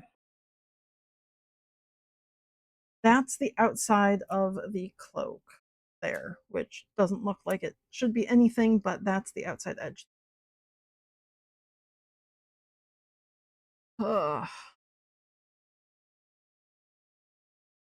Do you match up on the edges? You do. Fantastic. Do you match up on the edge? Where the heck is your edge? You do. Fantastic. Okay. Now everything gets folded and make into a secondary mess. These guys need to go to. Guys need to line up.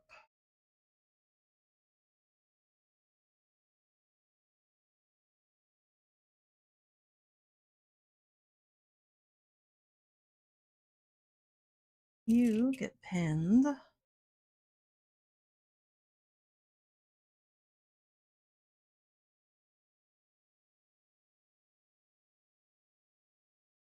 And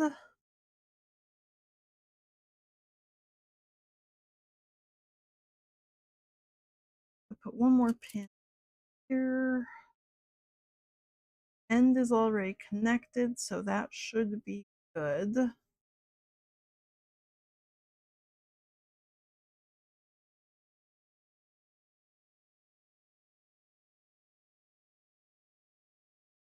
Let's squish everything back through here. Good. Fantastic. Wonderful mess. Okay, And then I want to leave a gap about that big, I think.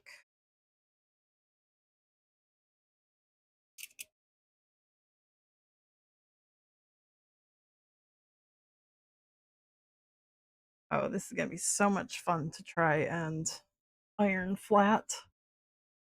Ah,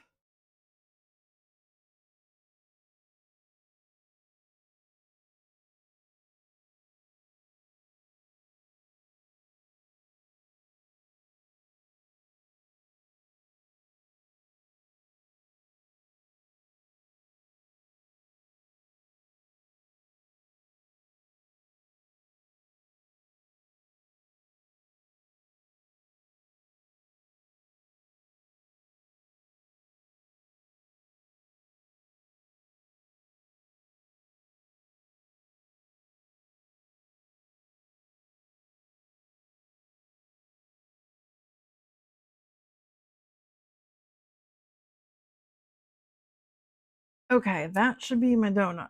Now let's see if I can flip everything. I've done it all right. Everything should flip nicely and I should get a cape out of it. If I've done it wrong, I will have a mess.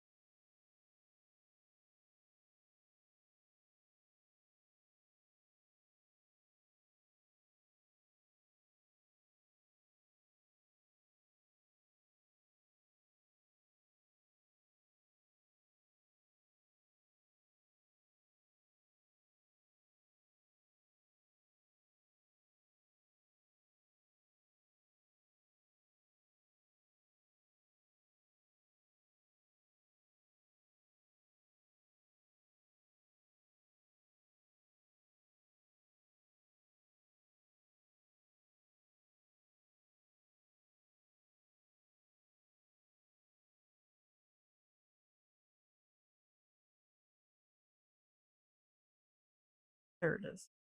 Well, guys, you need to be outside, not inside.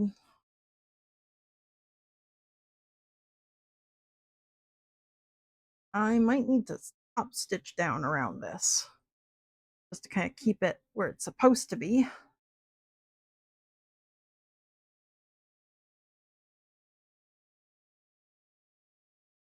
But there we go. Woo! There's the top of it.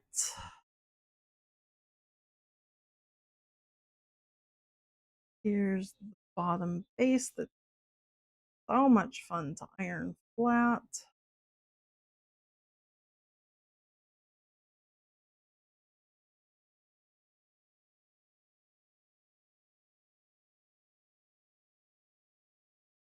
Okay, I'm gonna pick that out later, but flip it right side out. That little guy right up there. There's the little there. Okay, it's a little bit wrinkly. It's a lot bit folded over at the edges. Super folded over at the edges there. That's gonna have to be pulled out and stabbed, but whew, I have a cape and it worked. Okay, there's a little hole here that needs to be stitched, but that is very small. And if I do the top stitching, I will just go and top stitch right there, right through the seam.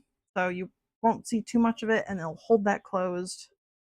Fantastic. There's my little red cape. Come back over to the table.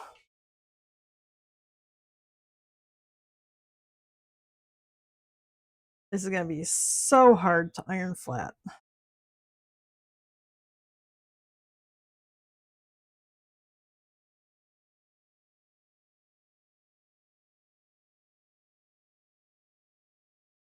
I probably will end up doing the uh, top stitching to keep the edges flat.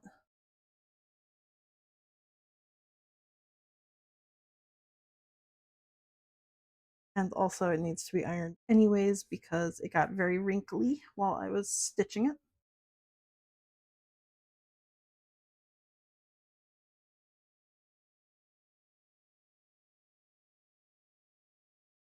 But that's all the red I need.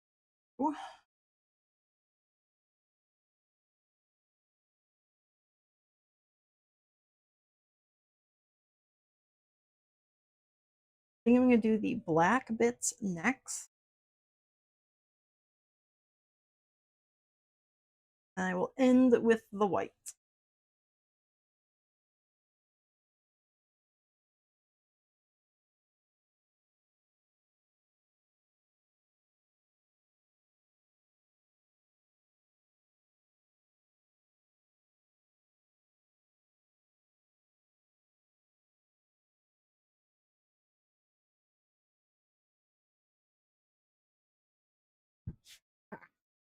Cape. Very cute little red cape. Fantastic. Okay, these bits. Black arm needs a dart.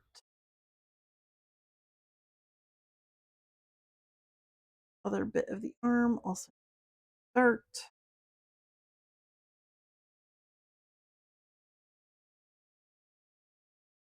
Let's see, leg is good. Body needs dart, body needs dart, body needs dart. Wow, I didn't even cut out that one's neck.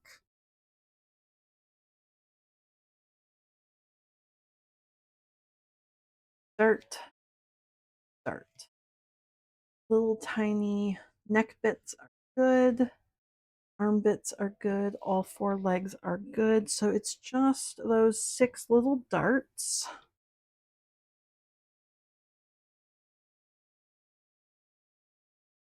Stab through with the pin.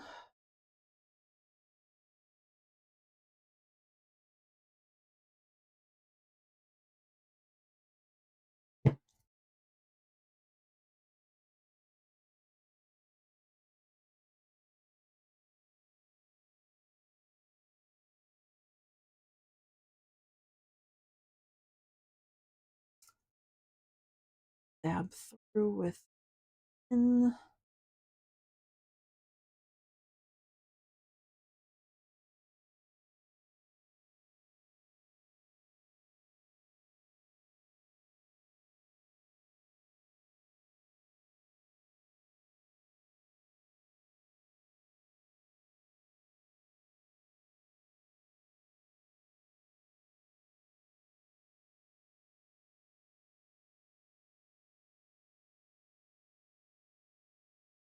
With a pin.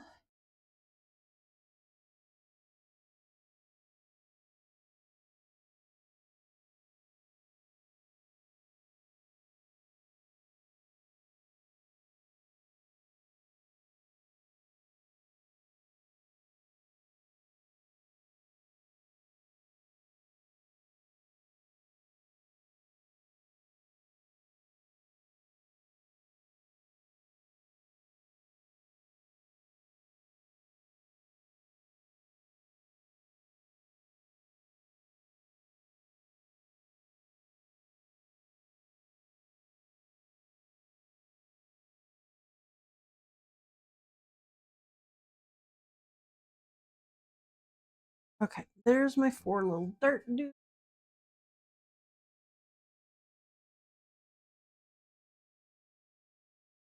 I can take them back to Bernard. And he's going to need black, which is in my bin of things I need to put away. Also need to buy more of, because I am running low on black thread.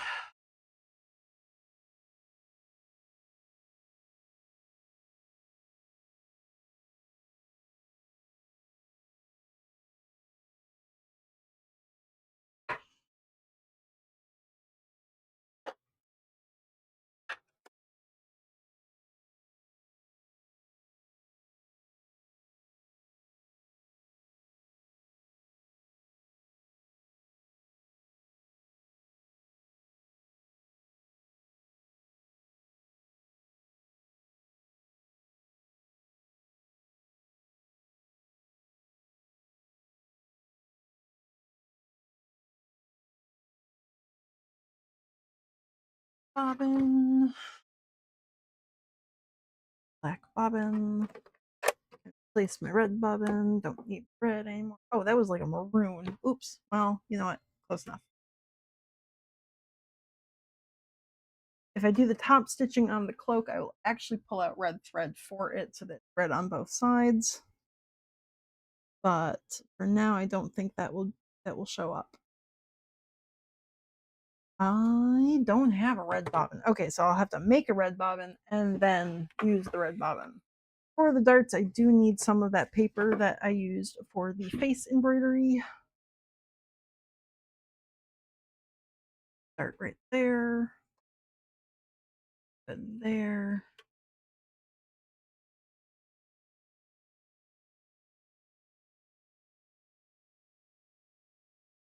We're gonna just slow you right down.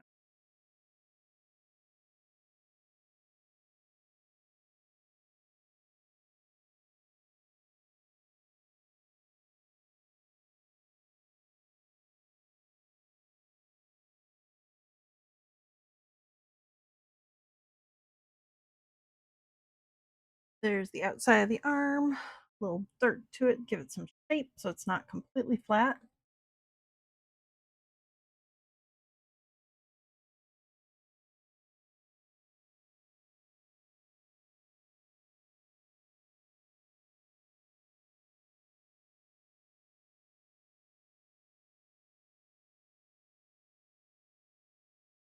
Ah,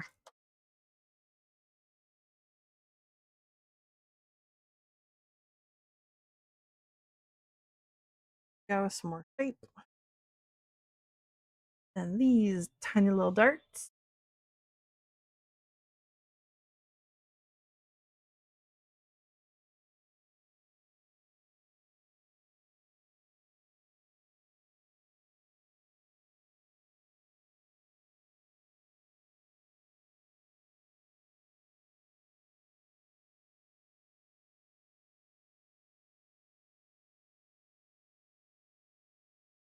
This is gonna be right where the shoulder is.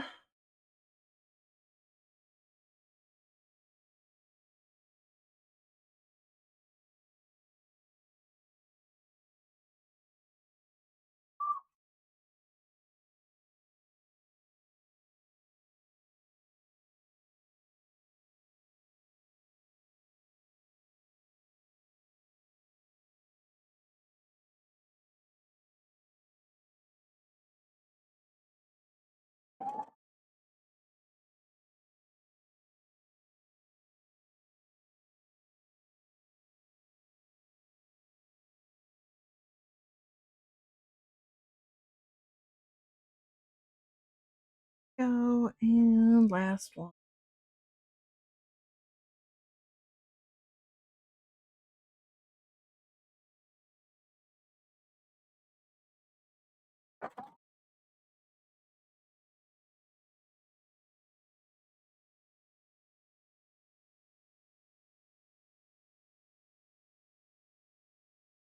Okay.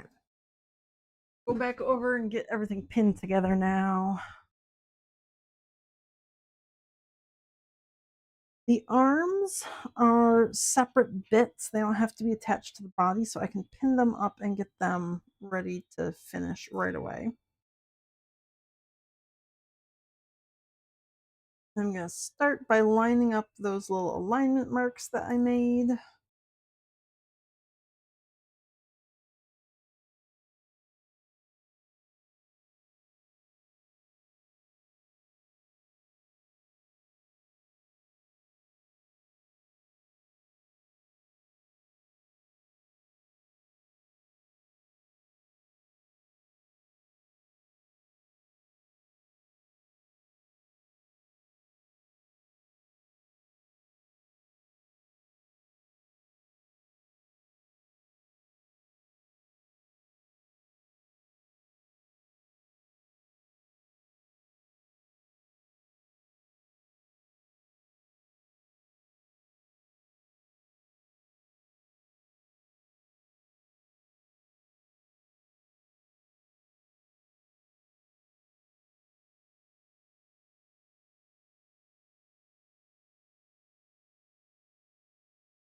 I'm going to leave a gap in the middle here. That's where I'm going to stuff it.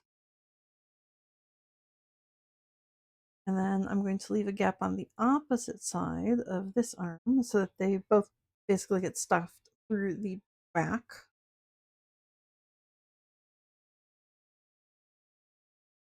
Like basically where the elbow would be, I'd say the elbow.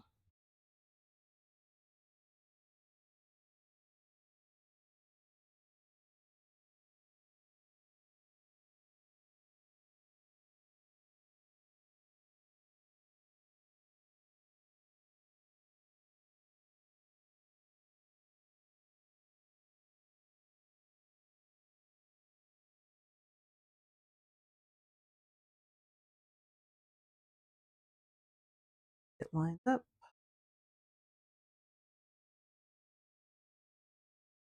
I want to go through this side actually.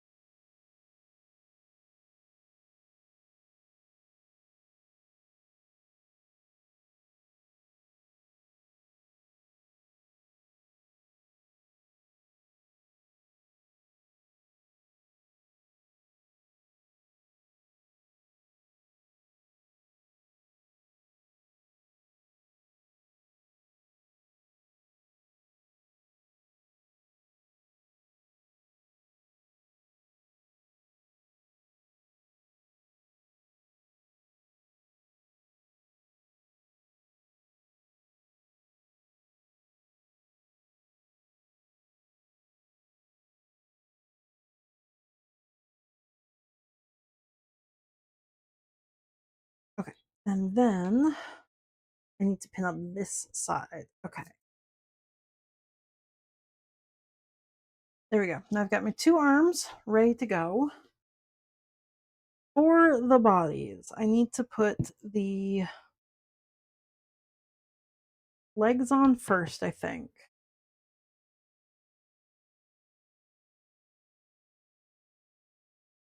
Because the legs are going to go onto each individual body piece. Then the sides are going to get sewn up so I can put the neck across both top pieces. I can't sew the neck on until the sides are on. I can't sew the sides on until the legs are on. The legs is first.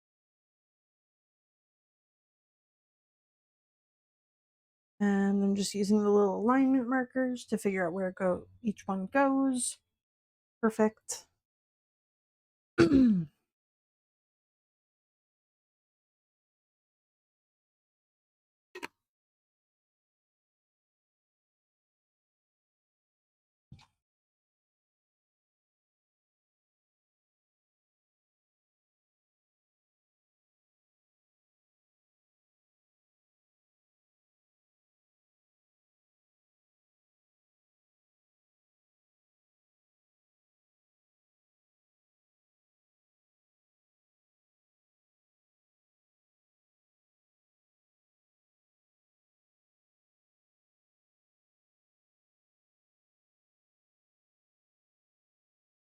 I might need to cut this.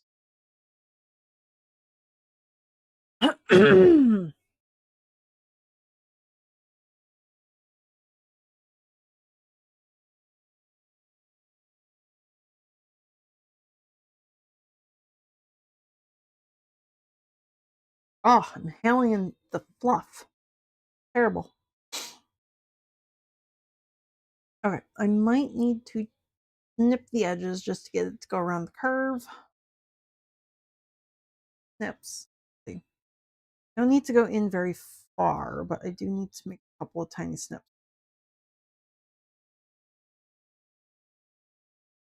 Yeah, that's good.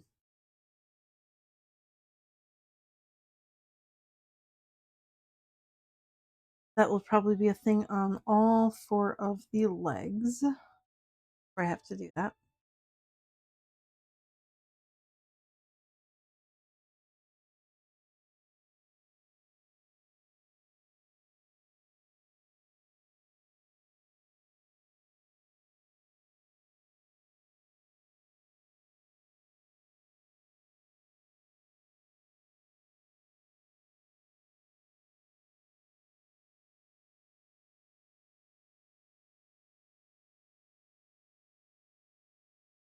Okay.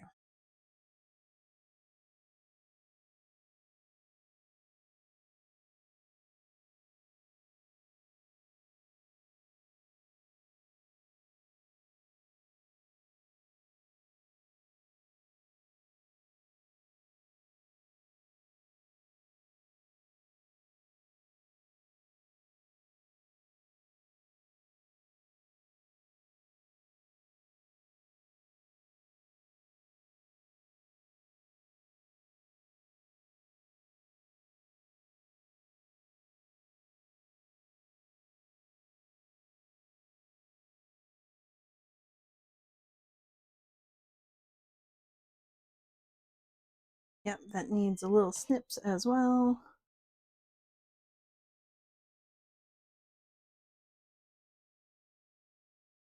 Just to give it a little bit more slack as I go around that curve.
Come on.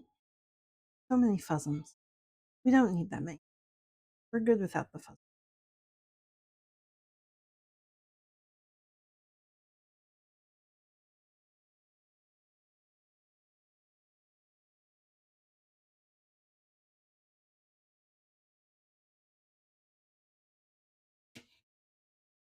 There's 3 legs.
Okay, there's the 4 legs full of pins, and the 2 arms also full of pins.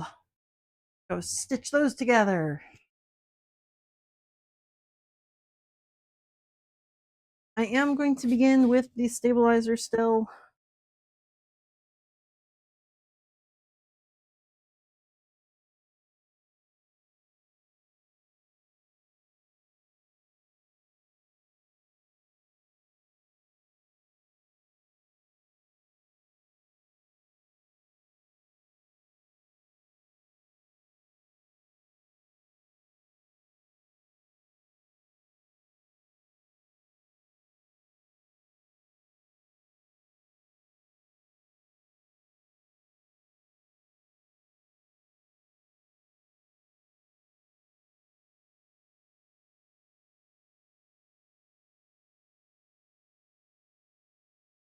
There is a leg. It's gonna be a very, very small little bit difficult to right there, but oh well.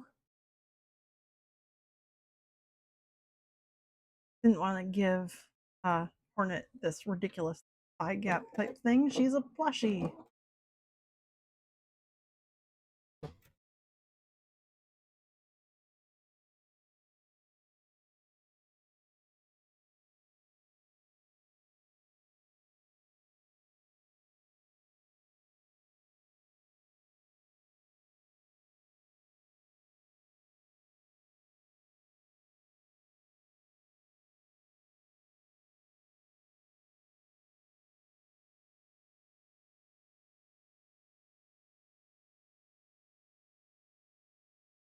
Go.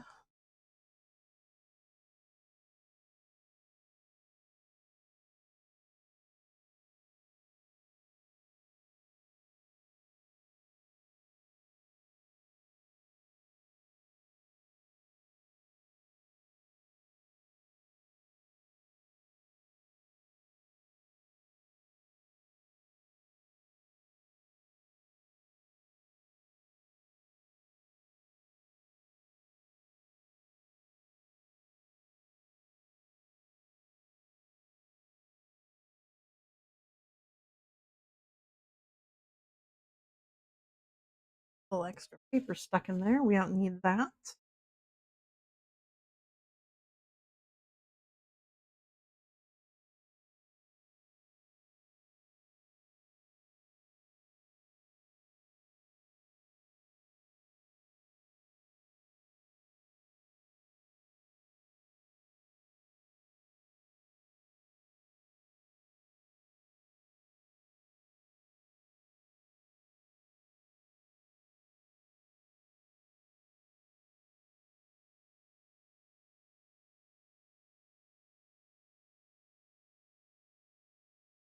Okay, there's my 4 body bits.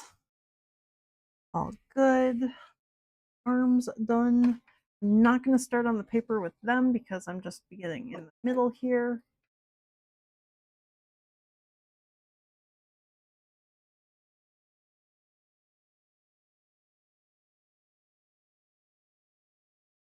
I need my poke for this. I'm going around curves.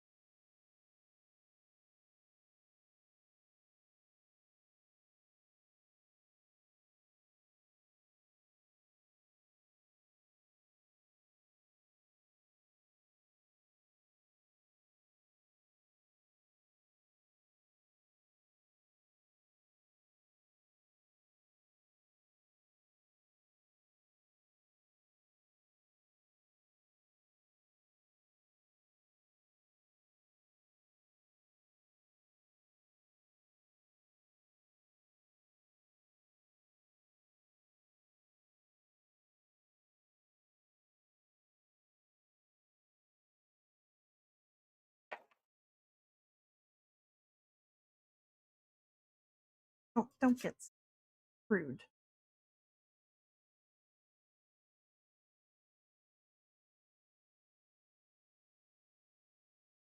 I feel like I made this arm bigger than I meant to.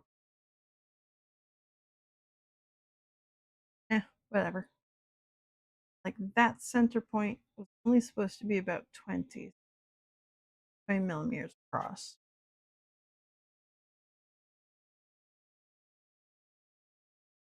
There's my.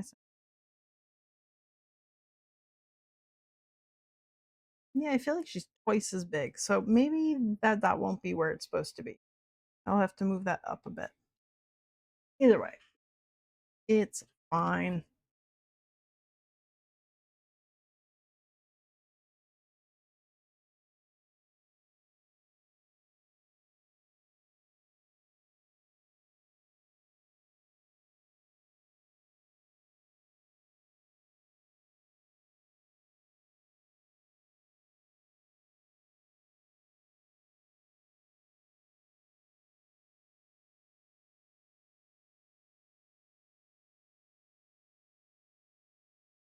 This thread doing. We don't need it. It is ridiculous.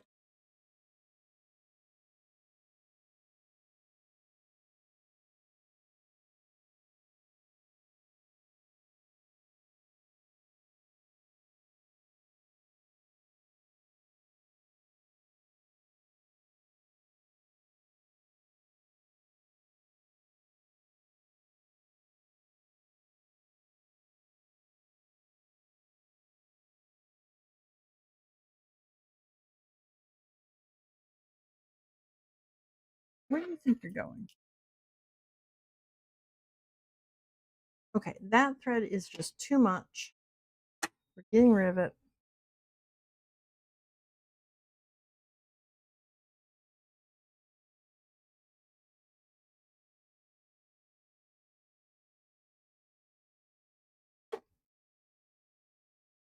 Okay.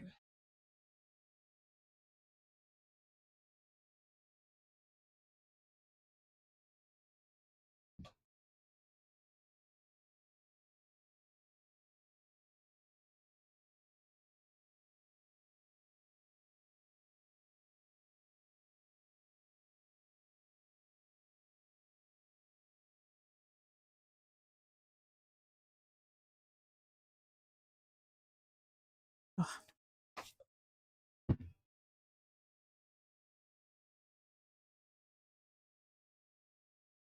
Okay, so the sides are going to go together like this and like this. So that's going to be from the center point of the crotch all the way around back up to the neck. I'm going to leave a little gap right near the dart because that's where the arm is going to attach with the teddy bear joints. Which, where are my teddy bear joints? Because I think I measured this wrong. Teddy bear joints. Yeah. So I did something seriously wrong when I was sizing this thing. Because that arm is supposed to be like here.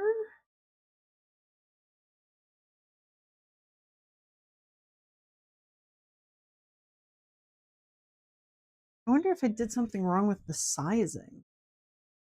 But like that's how long I want the arm to be.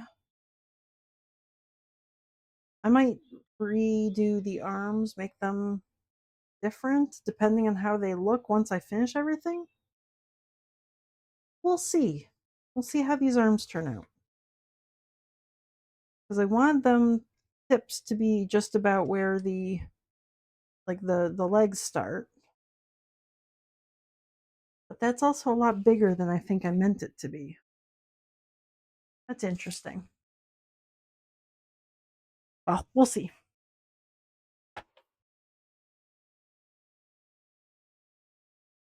Okay. Those little lines are going to get pinned together right here.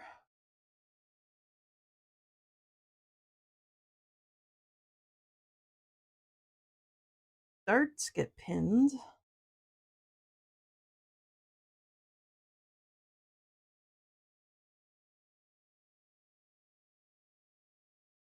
Section above the darts get pinned. Probably gonna put a second pin in here just to be sure that it stays where it's supposed to.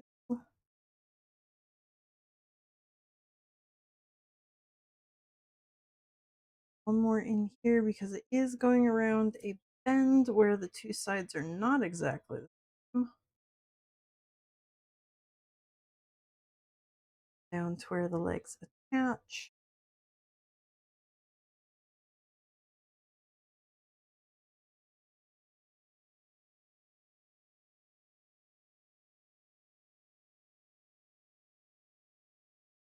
I'm going to put 2 pins in here.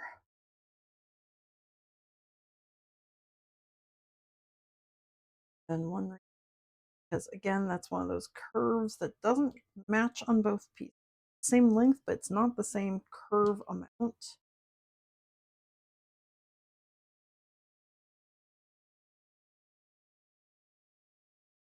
But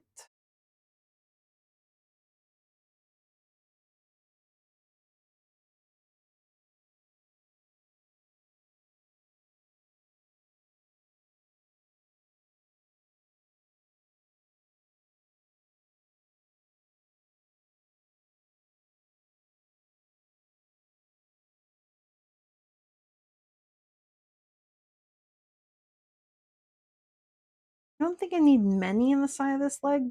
Probably gonna put 2 down here. Because it is just pretty much a straight shot.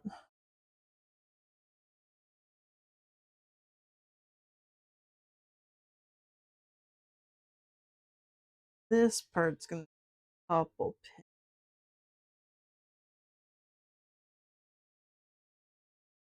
That's that tiny, tiny little center.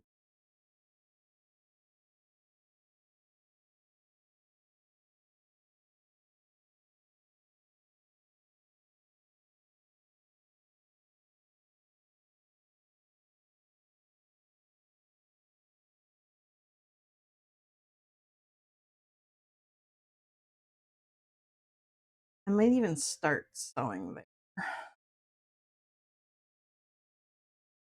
2 more pins down this straight section of the leg. Oop, and badoop. Okay.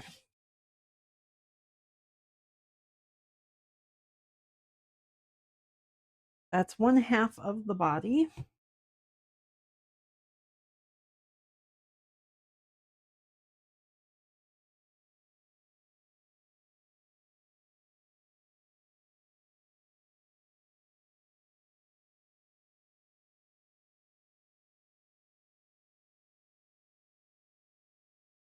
Here the darts go. Back end.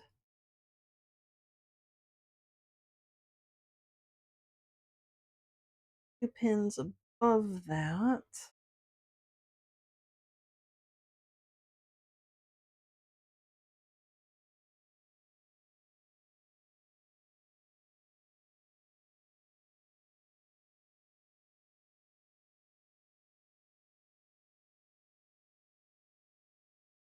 One in here. Whoops, that's a yellow pin. I don't want the yellow pin.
go. That's pinned at the bottom. Again, I'm probably going to put maybe 3 down the outside of the leg here. Yeah, that's the outside of the leg.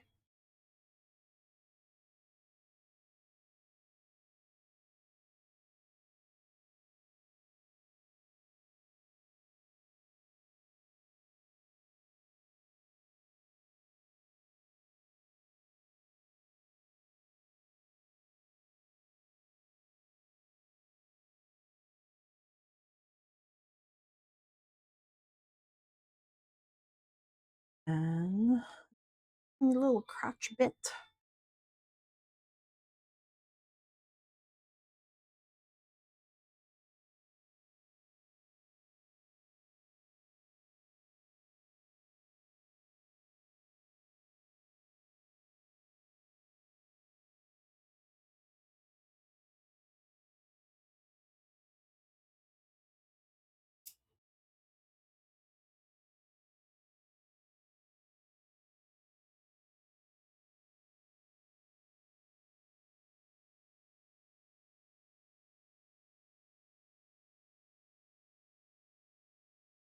And then maybe 2 more down the inside of the leg here.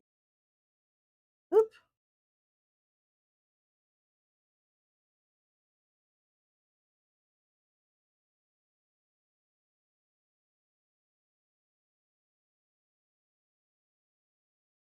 Okay, so there's my 2 halves of the body. After those are stitched together, I'll get the neck on. Once the neck is stitched on, then I have to do the 2 halves of the back of the head onto the necks, which will be white. Yeah, that looks good. Halves of the body, necks. Ooh, but then I'll do white for that half attached. I'll probably put the horns onto the face, but then I'll have to swap back to black to sew the 2 halves of the body together. Okay, that's fine. I'm figuring this out as I go.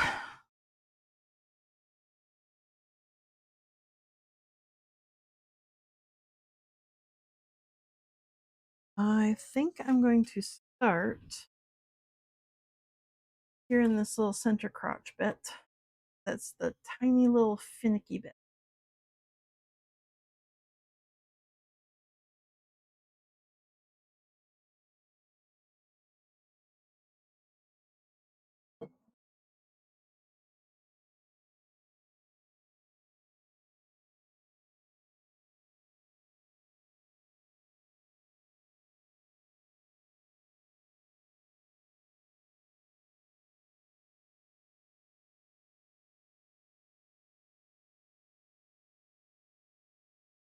Well, don't get for half.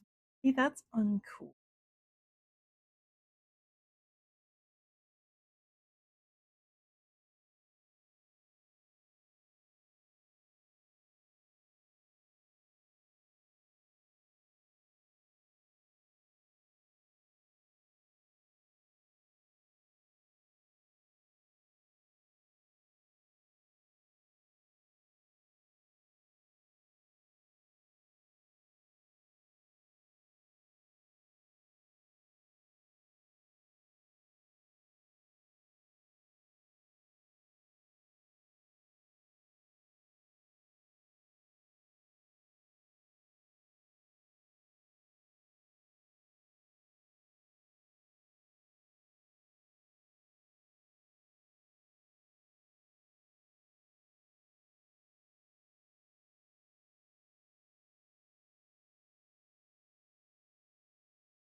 Put that down. Let me get stop rolling away.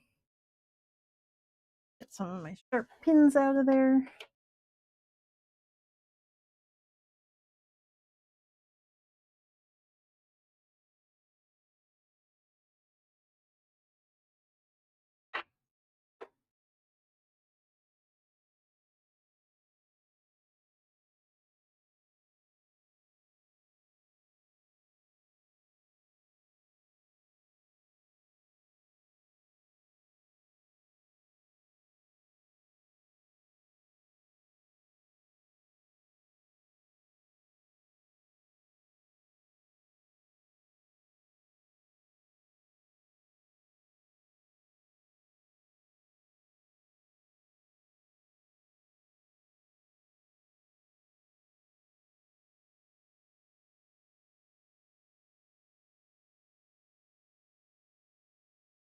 Okay, and I only went up to close to the little dart there. I left a little gap, and then I'm going to back other side and sew close to the dart again, not sewing over the dart because I want to leave a hole there for teddy bear joint.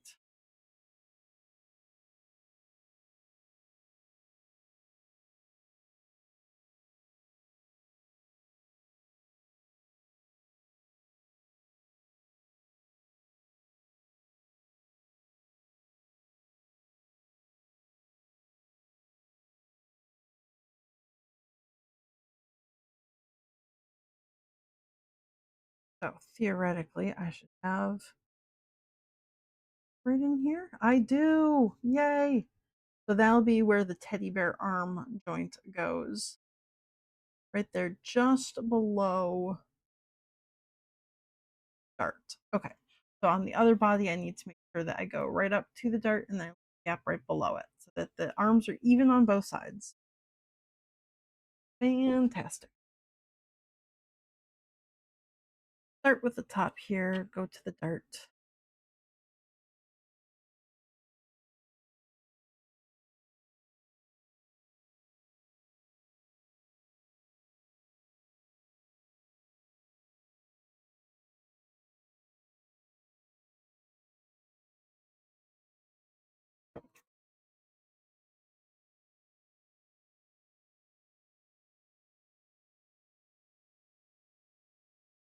Okay. Go to the other side. Back to crotch side.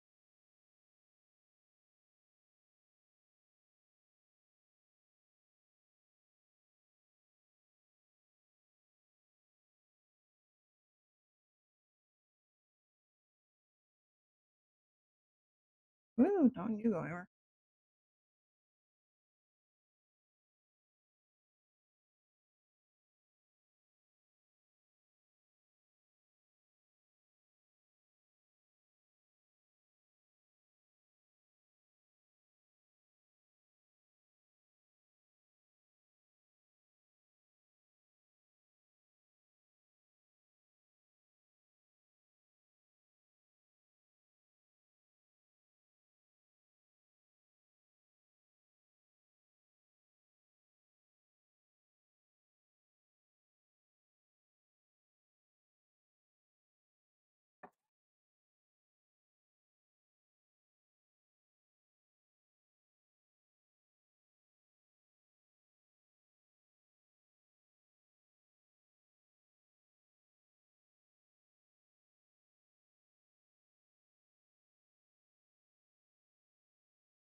It's out.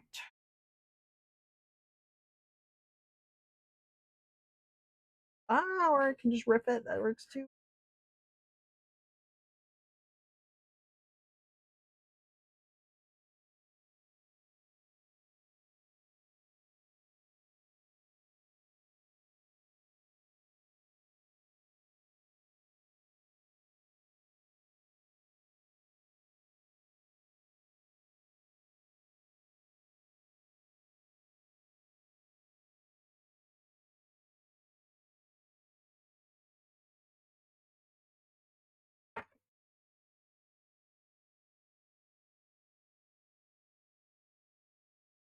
Okay, and let's see. Do I have a hole? I do. Fantastic. Hell yeah. Got place for both arms. Fantastic. Okay. Come back over for the necks now.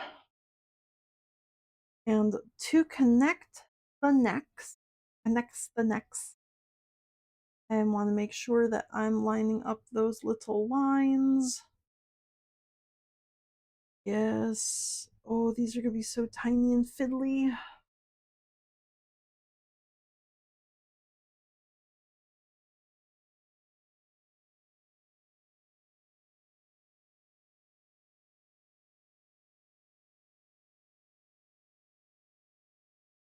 This part with the seam.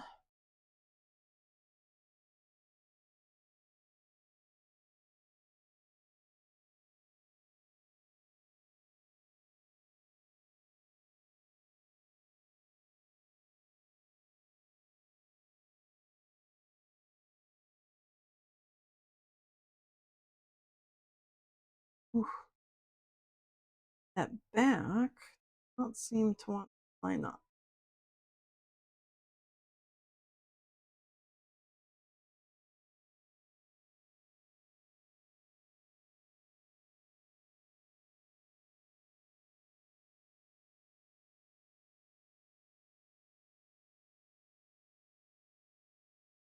This might be another case of needing some nips.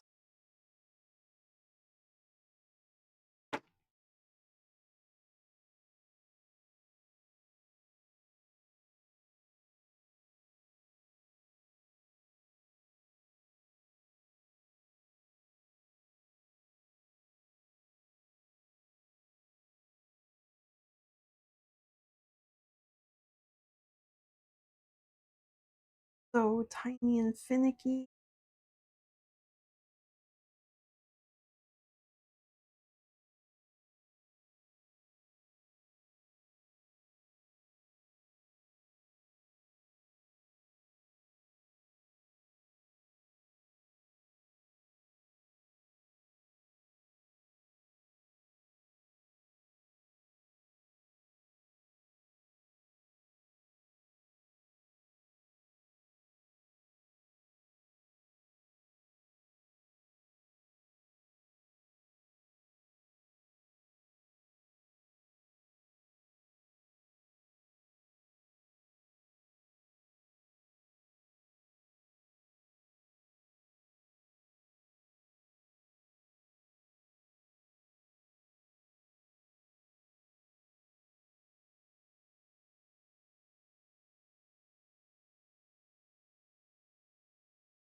Oh, tiny little neck.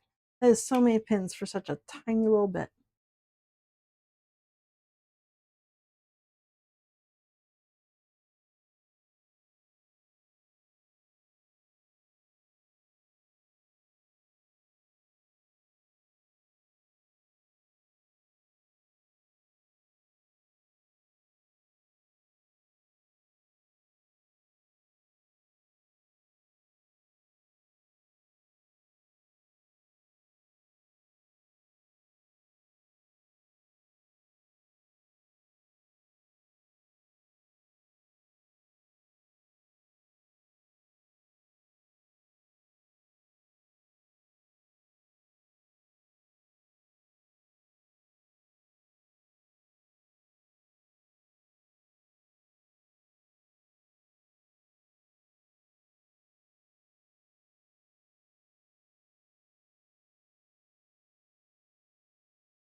Okay, there's my two little necks. Oof, they're so tiny with so many pins.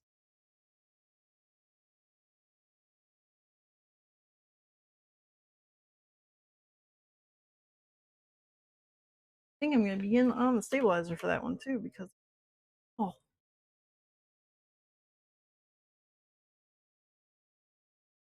oh no, a stabbing pokey stick.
We don't need that extra thread sticking through there. Okay, well the neck turned out nice. Regardless of being so tiny and finicky, that's a nice little neck. I like the way it turned out. Now I just hope that it's actually going to stay supportive of the head.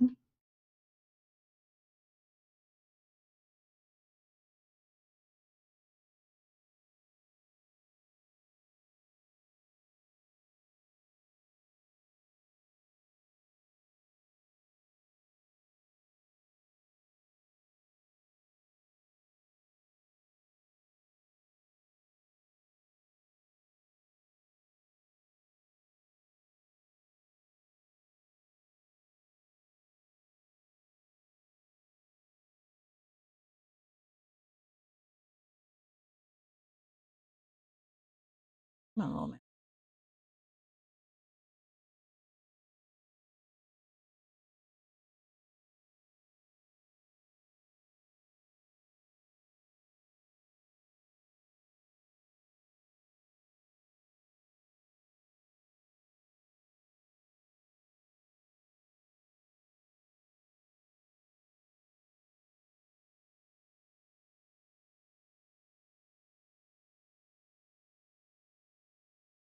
Can you not make neck?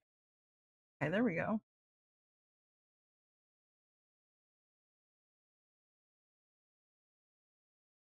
Every tool in my craft room is. I don't understand why you're not sticking to the.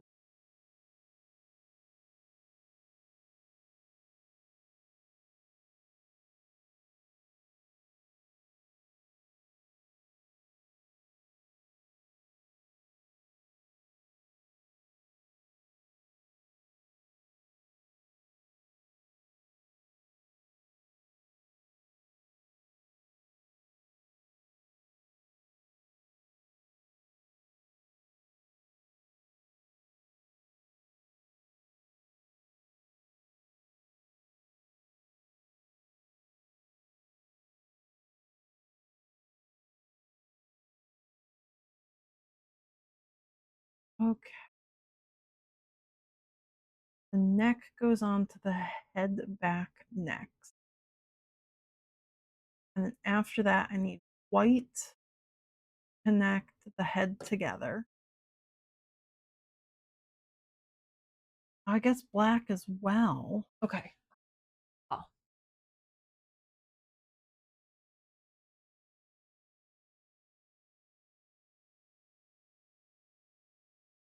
Bernard always eats it fabric. It's his favorite thing to do. Back of the heads. That goes with that one. This one goes with this one. I am going to give these some little snips. because that is an extremely tight little curve there.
Okay, so that's the back of the head there.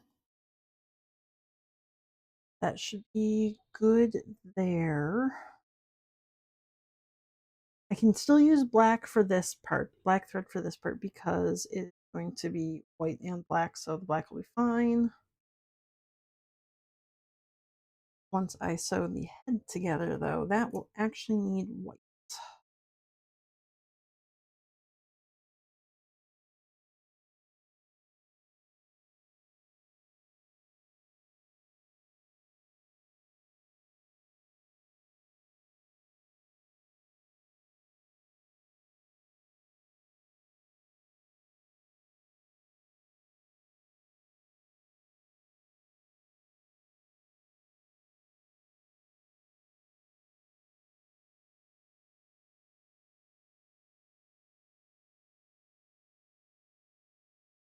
One more pin right here.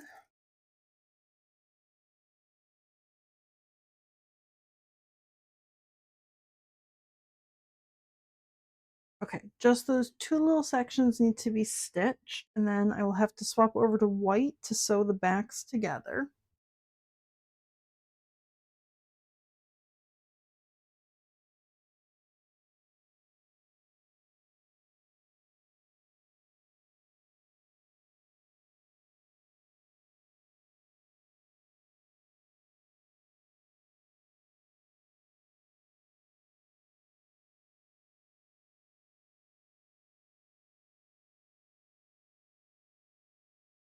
Okay. Black thread for these little bits, and I'm going to do that with stabilizer underneath.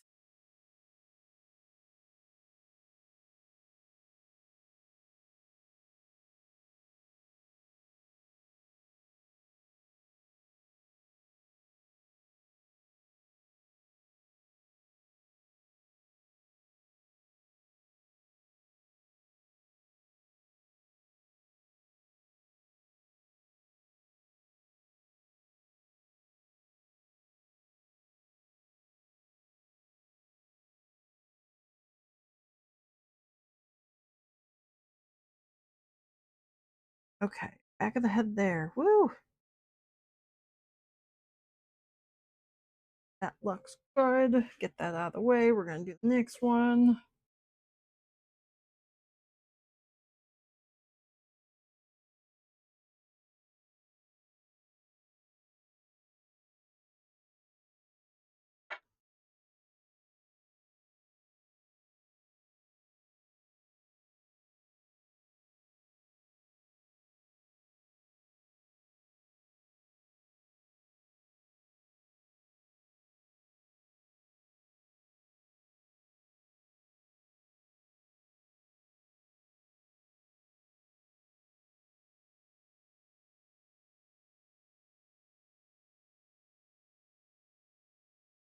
There's that back of the head. Fantastic. Okay, now I guess so I need to sew together the back of the head and the body. Woo! Don't fall. And for the back of the head, I need white thread, but for the body, I need black. So if I pin everything together, I can at least sew up the body before I have to change my threads over.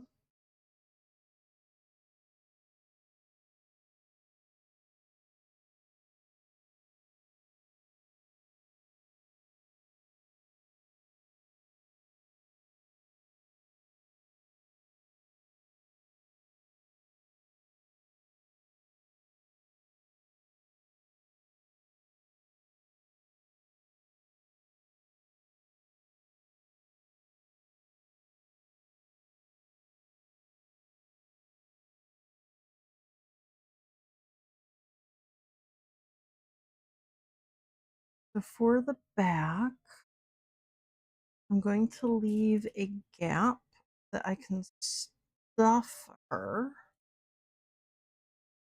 A little double pin right here, which means stop sewing here as a reminder to myself.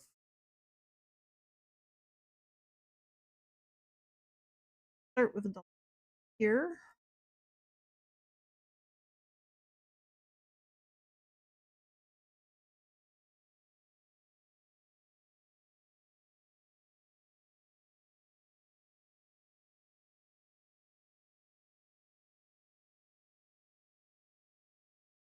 Here and here, just put everything together. This part's gonna be hell. There's so many tiny little seams right here. Need to make sure I don't run over her legs.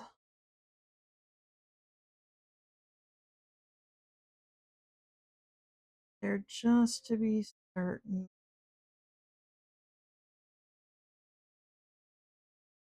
Then coming around to her belly, I'm going to start back up here at her chin. I might actually do this chin part with black thread. It's so short. I don't want to swap over quite just that little bit there. I will for the back of her head and for her face.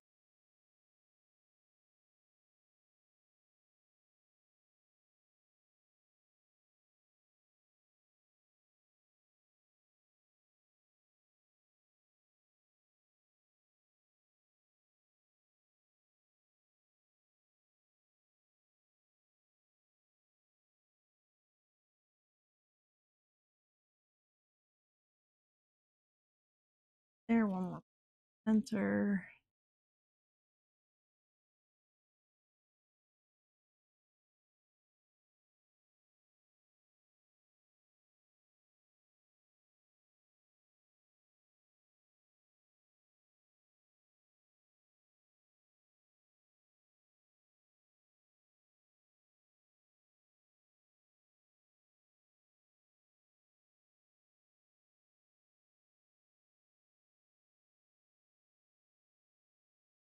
Oops. Pin. Okay, good. Good pin.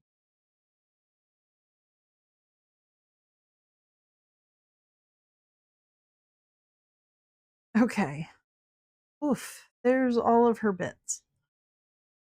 Let me go check who sent me what message. Where'd I put my phone? What? Oh no, phone. Where are you at?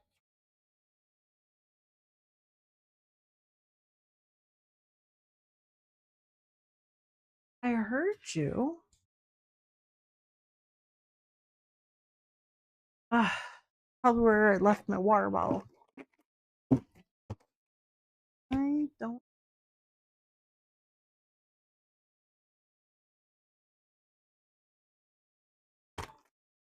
Huh.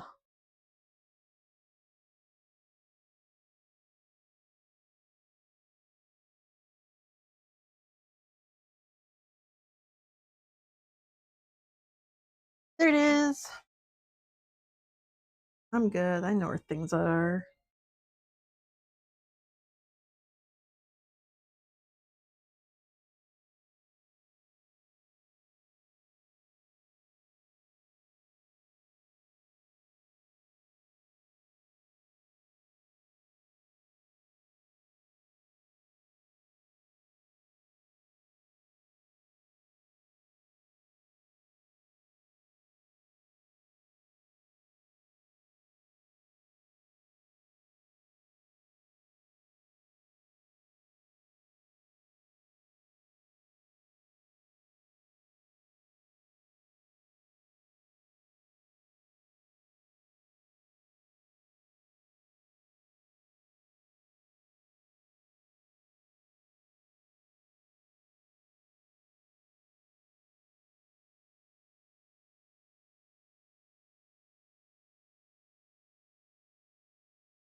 Okay.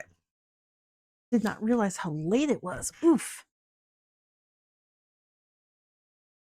Well, I will definitely not be finishing the 3D model for her needle tonight because it is a lot later than I thought it was. I guess it makes sense because I didn't start streaming late, but whatever.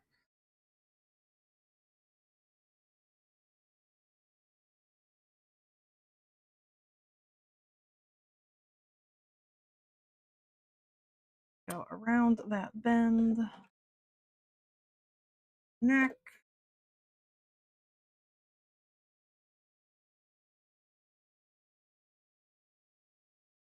Out.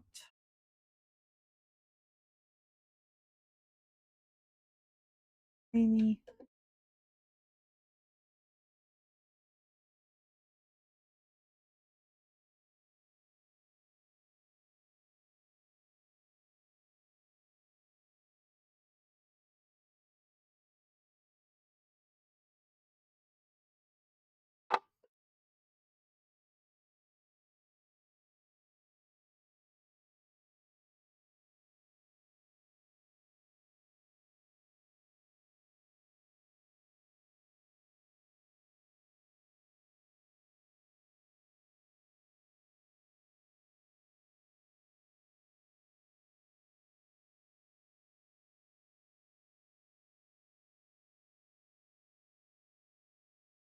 Tiny little bit here. All of these different layers. Very, very small area. Be polite. Yeah, you don't need that little.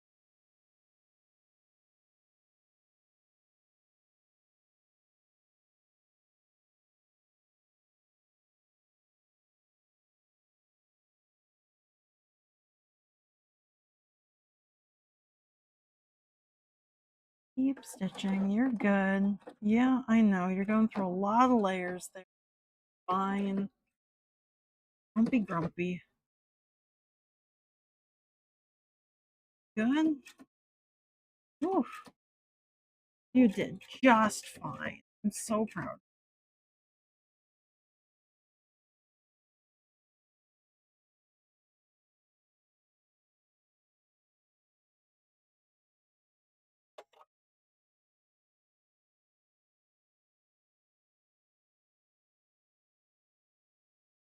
Hell yeah. Did that part great. Fantastic. Well done, Bernard. Woo! Yeah, we'll just shred that. That's fine.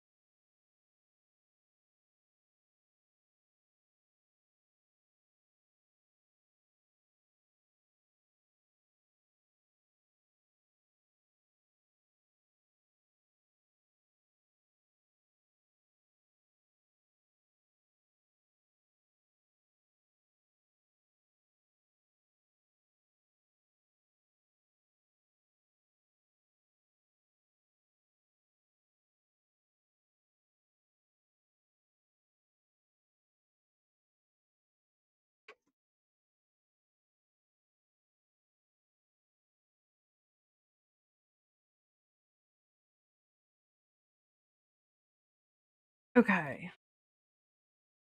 Ah, there we go. That is the black. Now I need to do white, which would be back of the face, and the front of the face, and then connect the face to everything.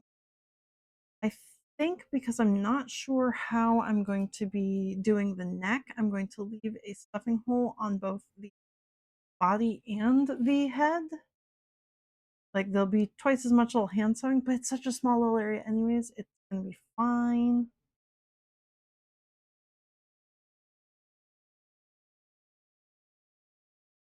And that will give me the opportunity to basically reach through either side to get that neck stuffed.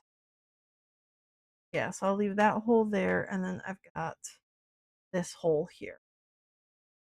So tiny little stuffing holes on both sides of the. It'll be fine. Okay. White thread. Woo! Then throw the pink. Cool.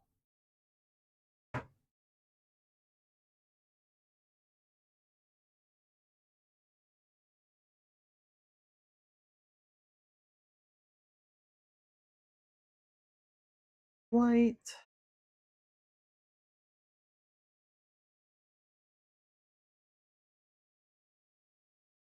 That one I have to put away as well. Nope, I have white thread.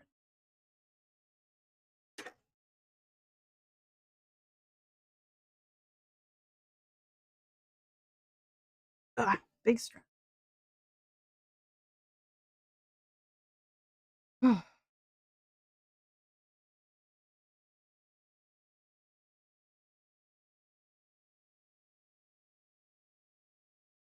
Oops, oops, oops.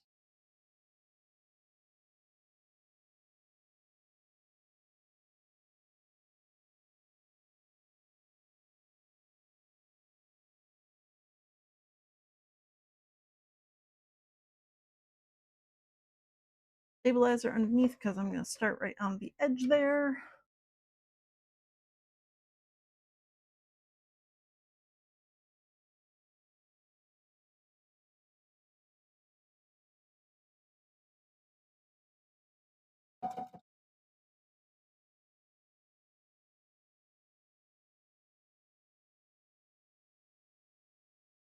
Here.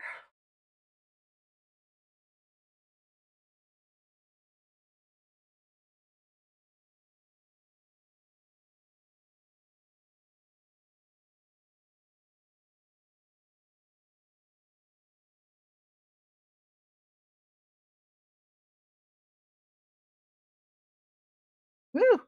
Throw her off onto the ground. Okay, there's the back of her head with the stuffing hole and also her chin.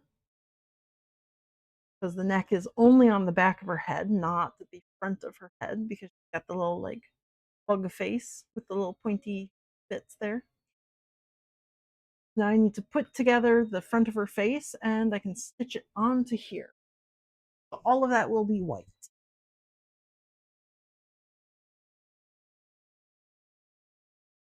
I've got a dart to make here.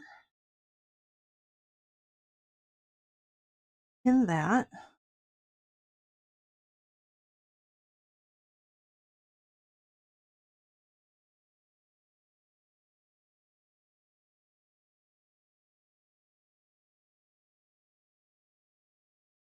And then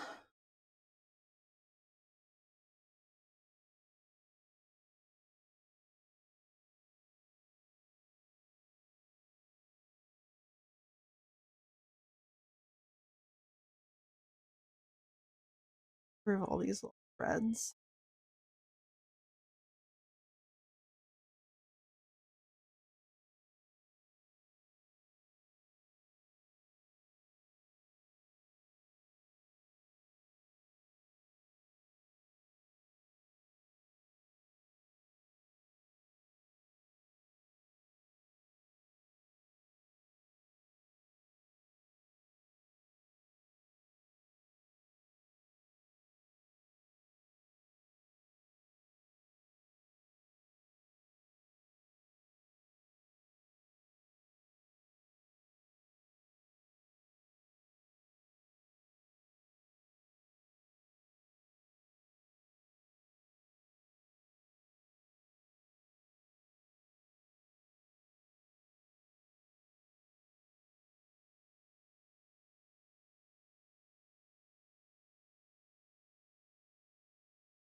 I don't need purple fluff either. That's just unnecessary.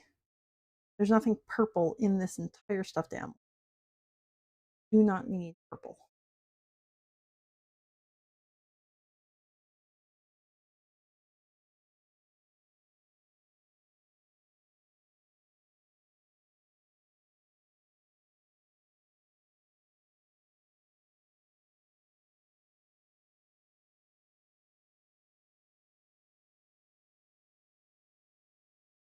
Okay. There's one horn.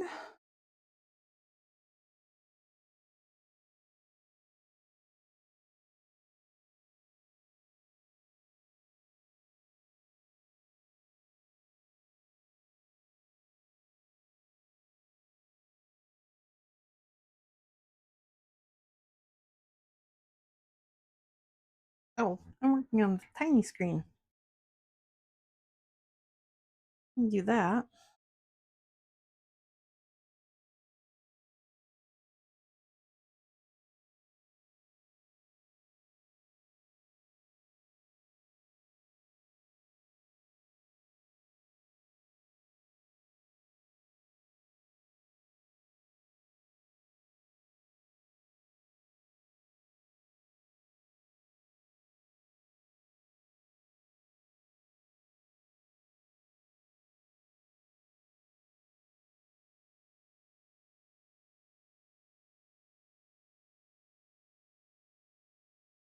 Oop, I move that over. Touch that quite right.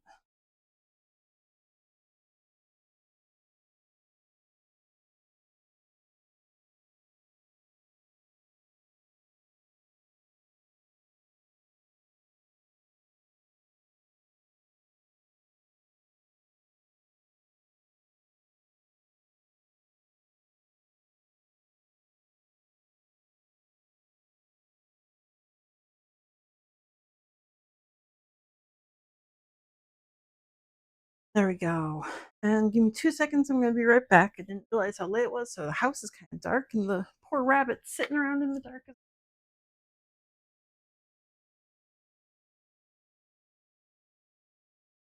Hi, sweetie. Yeah, it was so dark in here, wasn't it? I forgot to turn the light on for you.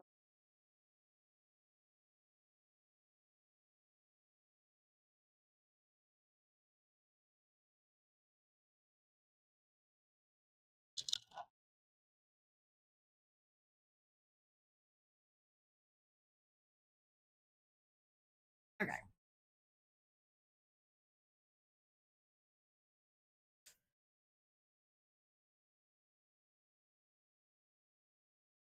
Now I'm ready to go stitch that up, then attach it to here. I'll need to flip the arms and see how the arms look. I don't think I'm going to stuff her today, though, because I still need to wash out the fabric here. So maybe instead of even attaching her face, I should wait on that. But then I might lose my little dots. Okay, so I do have to actually attach her face. Okay.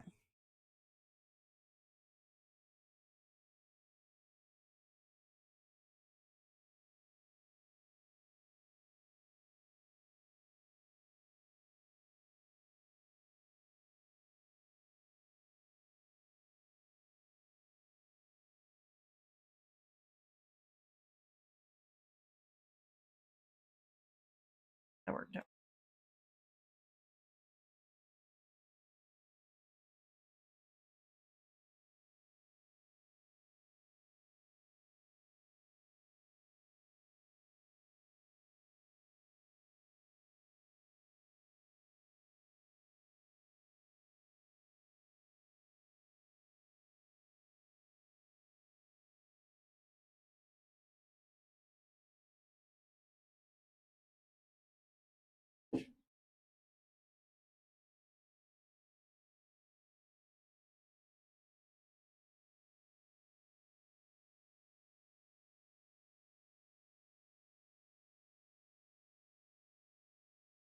What is that pin doing there?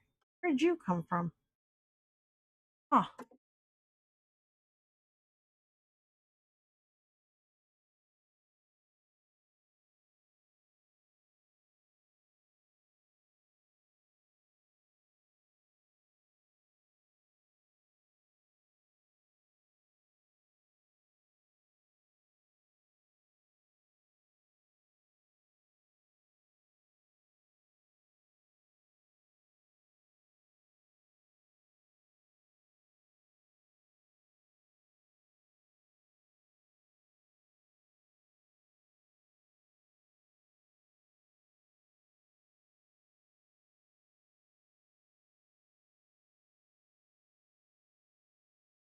Oh, the other pin came from the dart. Okay. Gotcha.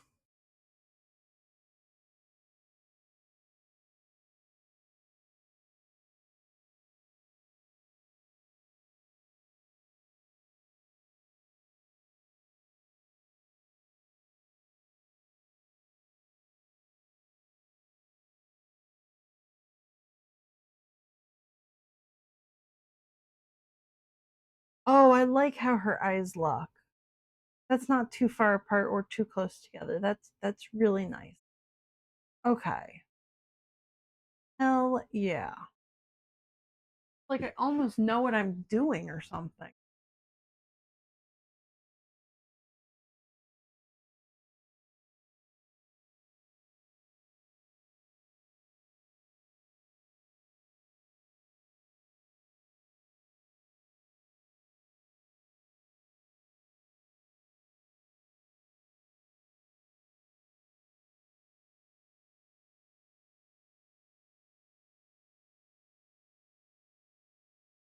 Oop. Then I'm gonna go and pin the little line bits, the alignment marks together.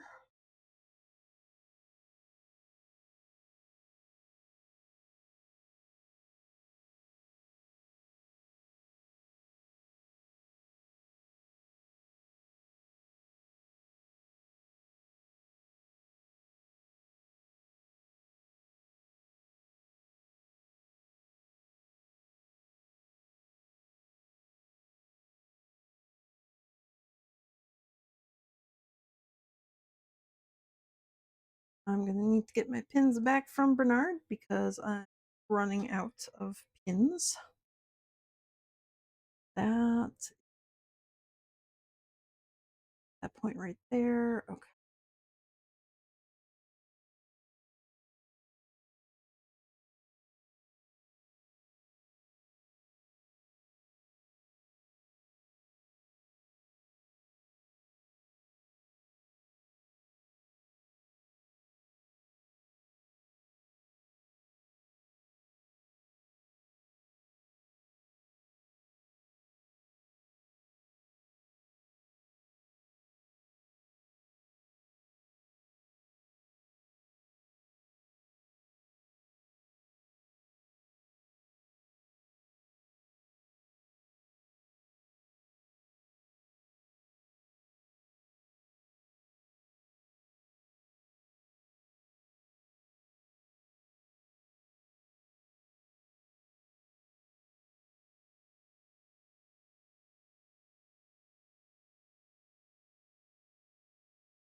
Okay, a couple more pins down the sides of her face. I'm going to be a little bit more,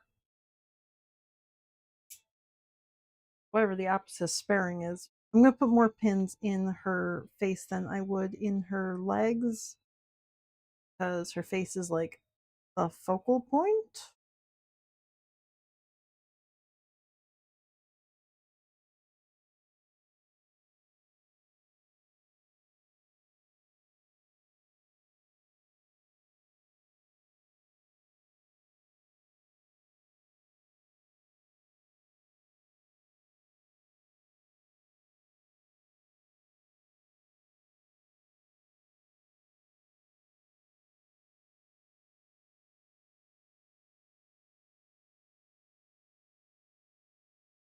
I'm going to go down this side of her now.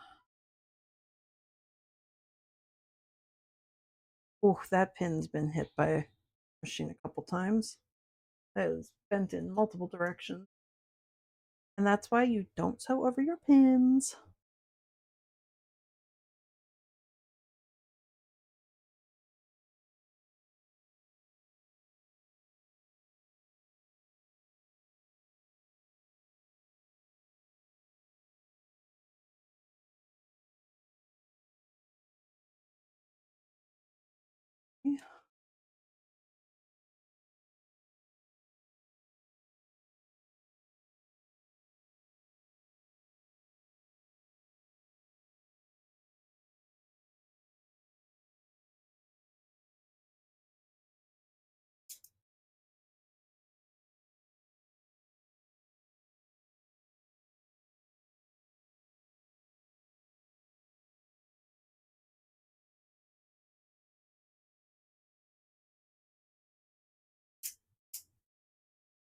Oops, and there we go. This is my last blue pin. Gotta go get more pins from Bernard now.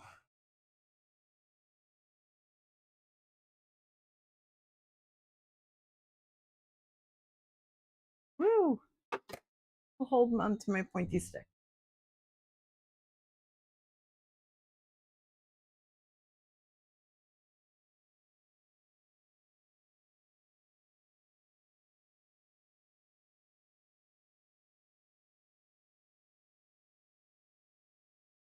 Couple more up here.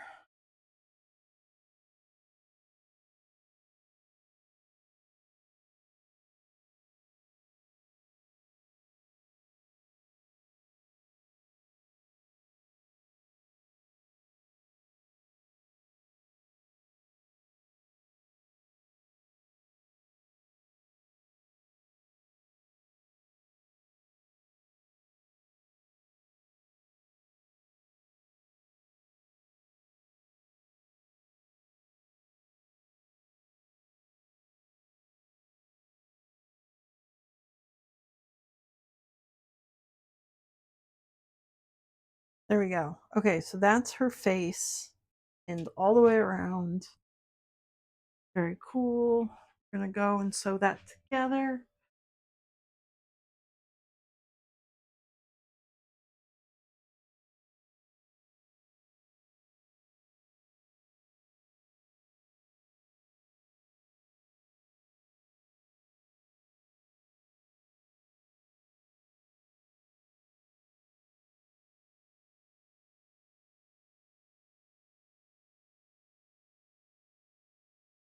Ah, hello, new follower, Rogue. I did not see that, but my email says you followed, so that's cool. If you're still here, thank you.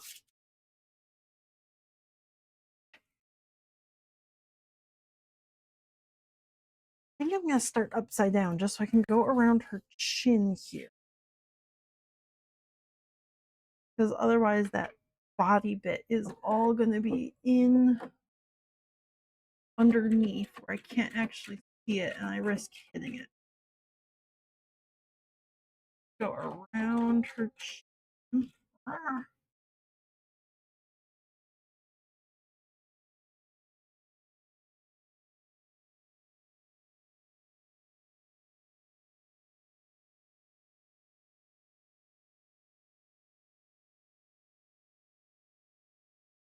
Actually, I might just keep sewing this.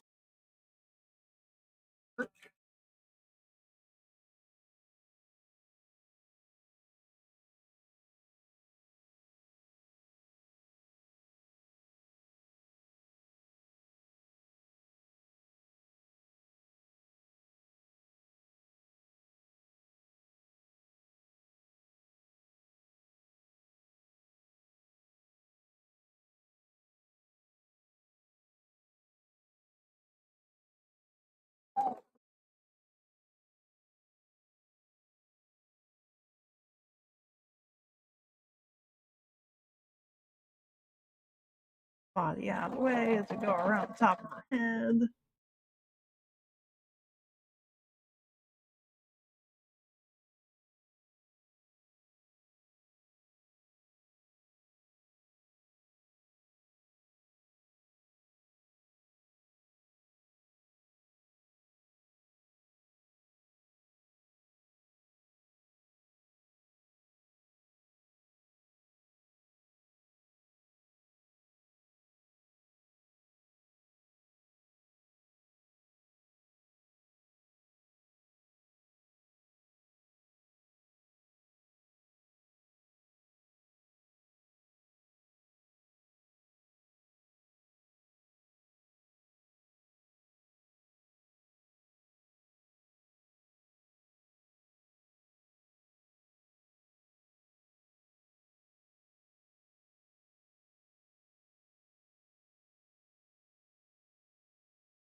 Okay, that went all the way around.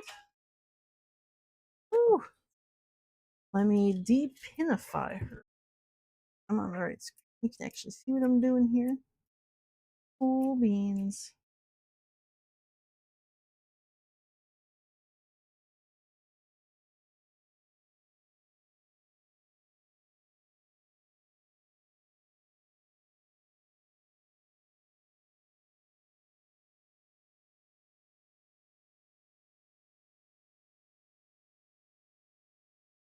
There's her face on her body.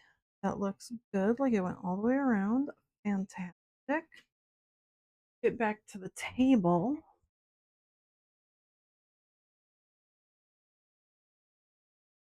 I need to flip her right side out.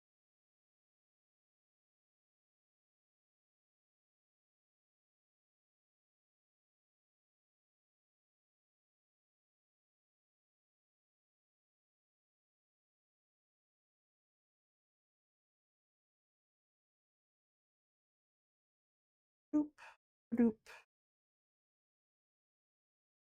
Get her head, the little horns.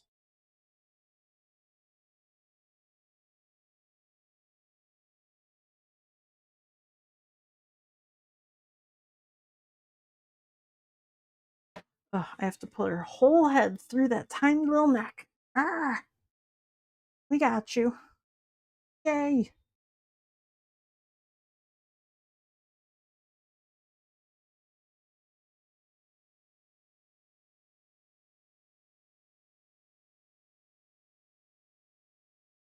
Okay, there she is. Somewhat flat. Very flat.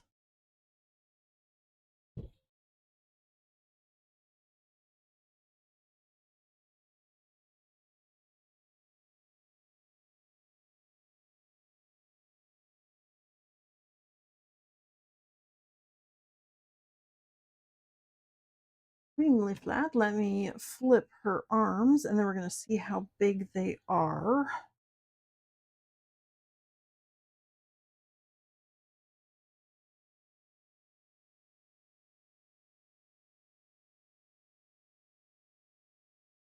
Oh, I like the size of her arms there. Okay, so I'm just bad at putting dots where they're supposed to be in the pattern, but I like the size of her arms. So everything there is okay. This is the inside of her arm, so that one goes right there, that one goes right there.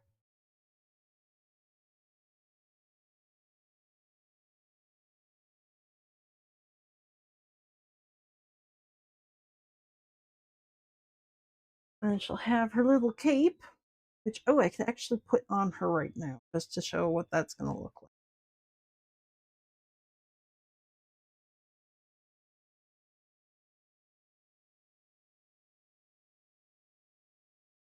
Besides the fact that her face keeps wiggling up. So that definitely needs to be pressed and then probably top stitched just to keep it all down.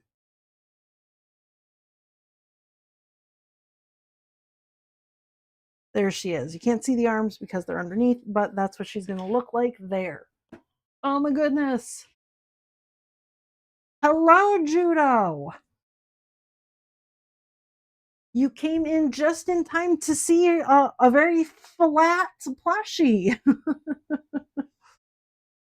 I was not planning on stuffing her tonight um, because I need to wash her face out. But there she is with her little cape, which needs to be pressed and top stitched so that it keeps the edges from rolling up. And oh, look at all these fuzzums everywhere. So that's what she's going to look like. And let me pull the cape off of her. Zoop. There we go. Got her little arms here. They're going to have teddy bear joints, and that's what I'm going to put on right now. I wasn't going to stuff her though, so she's still going to be very flat and squishy until tomorrow. I'm going to finish her up tomorrow, and I would like to make her needle as well. Not out of fabric. I'm going to try and 3D print that. So I need to actually design it. It is also getting kind of late though, so I might need food soon. Let me see about putting the teddy bear arms in and then decide what I feel like doing after that, I guess. So she's going to have little teddy bear arms just so that she can move them around and I guess to hit people with her needle. And I wanted to put them right up at the top. So I didn't do a very good job of putting the dot where the dot needs to be. Let me flip this back right, or outside right. We don't really know what she looks like under the cape, as far as I am aware. She's got very long, skinny legs. We know that, and she's got little skinny arms. And if you look at fan art, she's also got curves. I'm more making her skinny than I am making her curvy. Uh, but yeah, fan art gives her curves.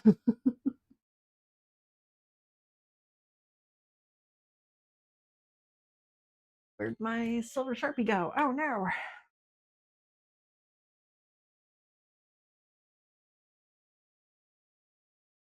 Yeah, the fan art is very predictable.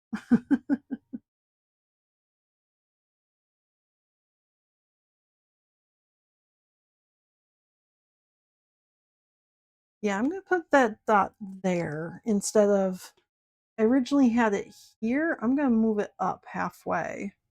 I don't know what went wrong there, why the dot is not where it's supposed to be, but oh well.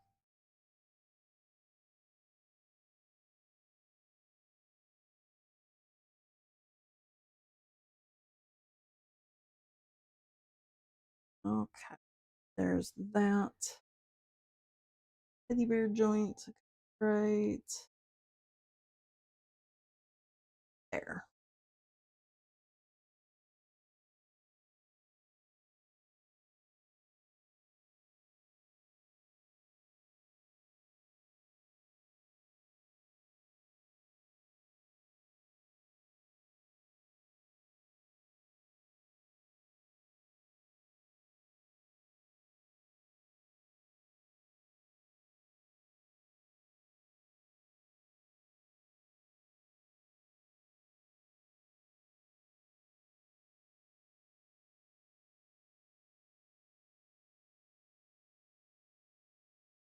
Let me flip her there, and I'm going to poke this through before I flip the top half. Maybe? Bad at this. Come on. There we go.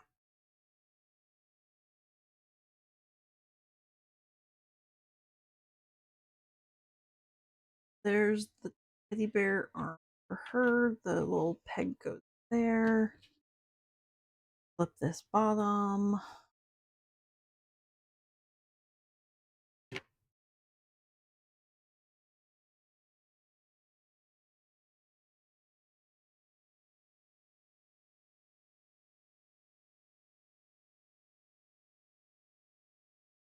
There we go.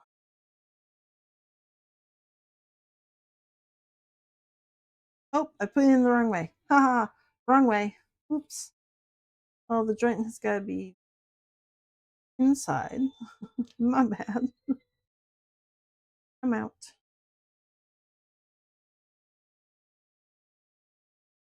Okay, goes through this way. Yeah, I know what I'm doing. I'm a professional.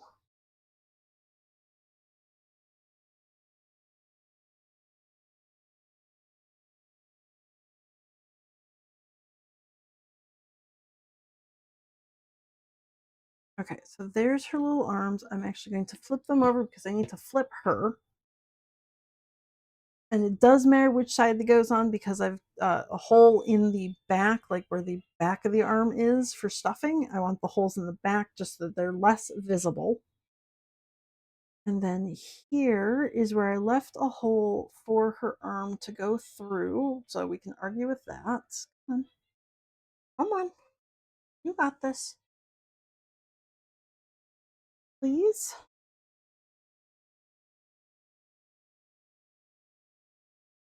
Right here, maybe?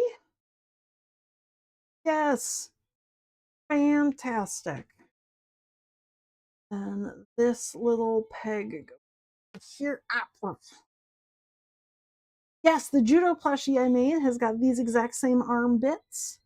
They're teddy bear joints, just so that the arms, when attached, can move around, like wave. Yay! As opposed to just being like stitched down in place. So little tiny teddy bear arms.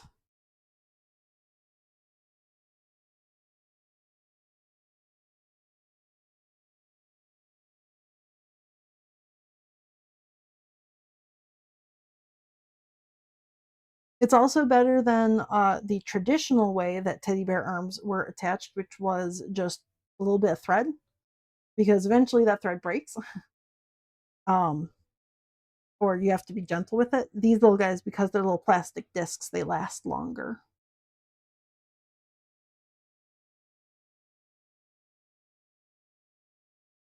Come on.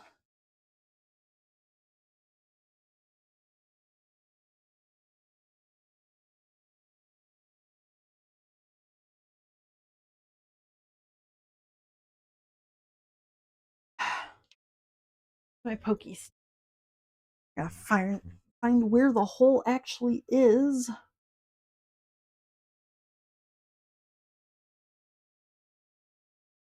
Right here?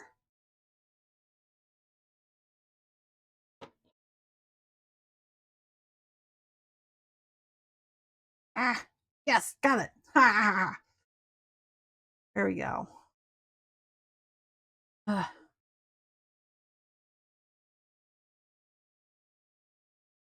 come on. Ah, there you go. Don't squish that part of the fabric.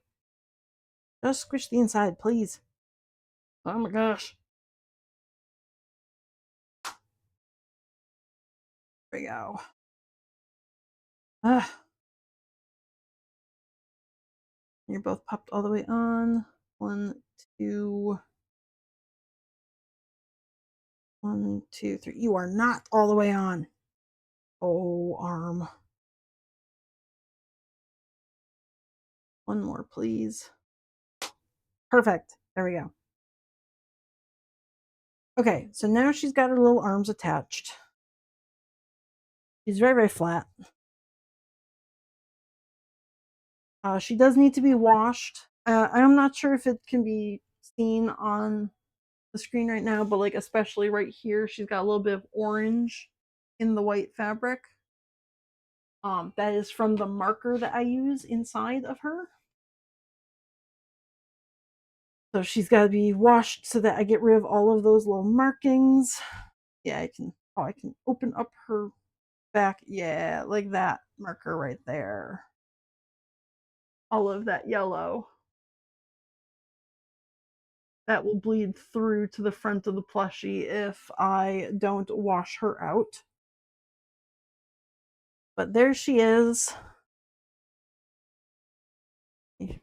Take off her little cape.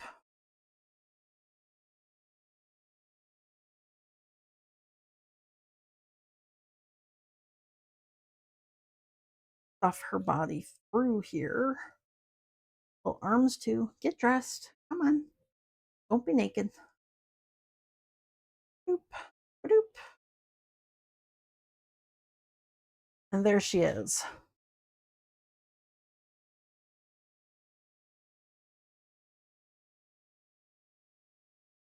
Really need to stuff that face so that it stops flipping through. There we go.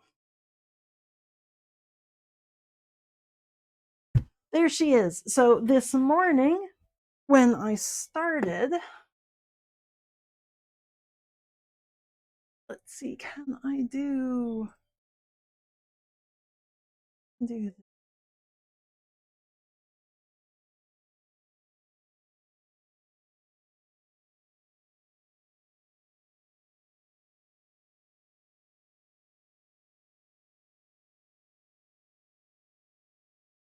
There we go.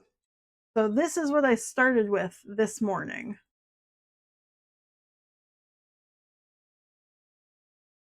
So from here, just a little very, very simplistic 3D model of her there.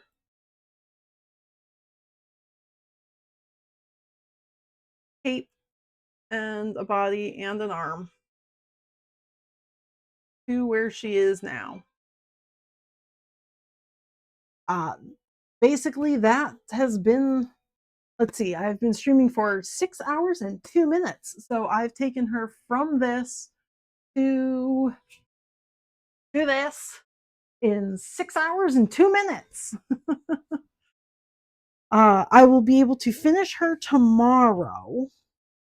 I think I'm going to be done with streaming for tonight just because that's been a lot and it is also almost 8 p.m. I need to get food because I haven't eaten since breakfast. So, like 10 hours, 11 hours ago. So I need to eat something.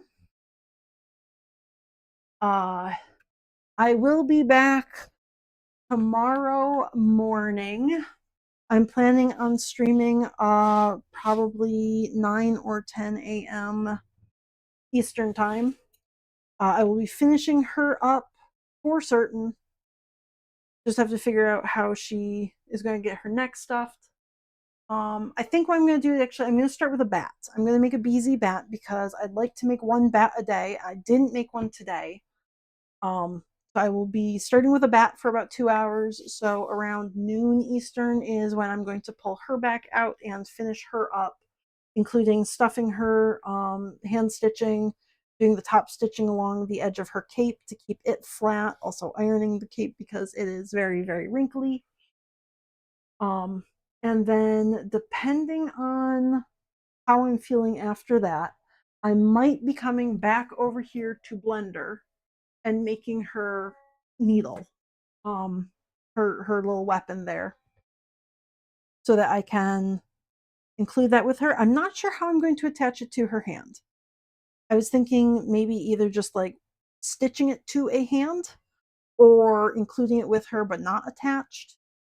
Potentially a magnet in the bottom of her hand and a magnet in needle, but in her needle, in the needle. But I'm not sure how to put a needle into a 3D print quite yet. I'd need to make like a gap for it, and I'm not that good at what I'm doing. The other possibility would be putting like a piece of wire through her hand with a bit of needle on both sides. But I'm not really certain yet. So I'm going to just make it and then adapt from there. So that will depend on how I'm feeling for tomorrow. But I will be at least finishing the plushie of her tomorrow. And then everybody gets to go play Silksong, and no one will watch what I'm making after that, so it does not matter.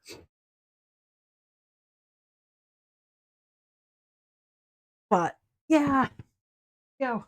Okay, so I am done with streaming. Oh, you're not? Okay, I will have one viewer watching what I'm doing. I am done with streaming for tonight, though. So let's see. Any suggestions on who to raid?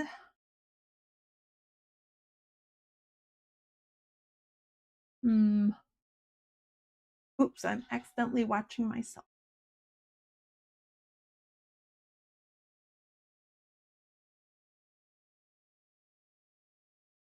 Let's see. Who do I follow who is currently on?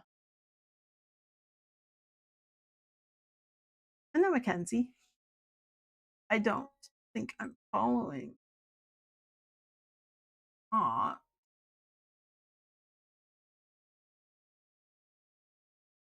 we'll go there. That will give me a chance to follow them.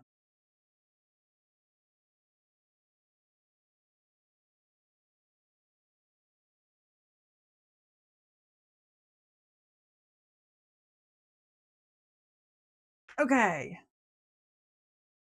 We are going to go raid them, and I will be back tomorrow. Yes, that's the call because I'm very bad at it.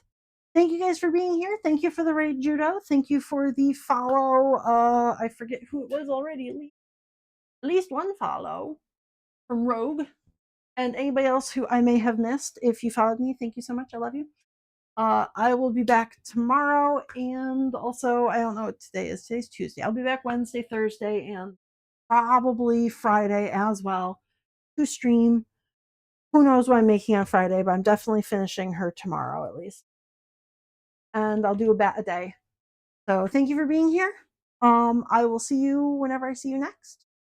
And have a good night or time zone, wherever you're in. Okay, bye guys.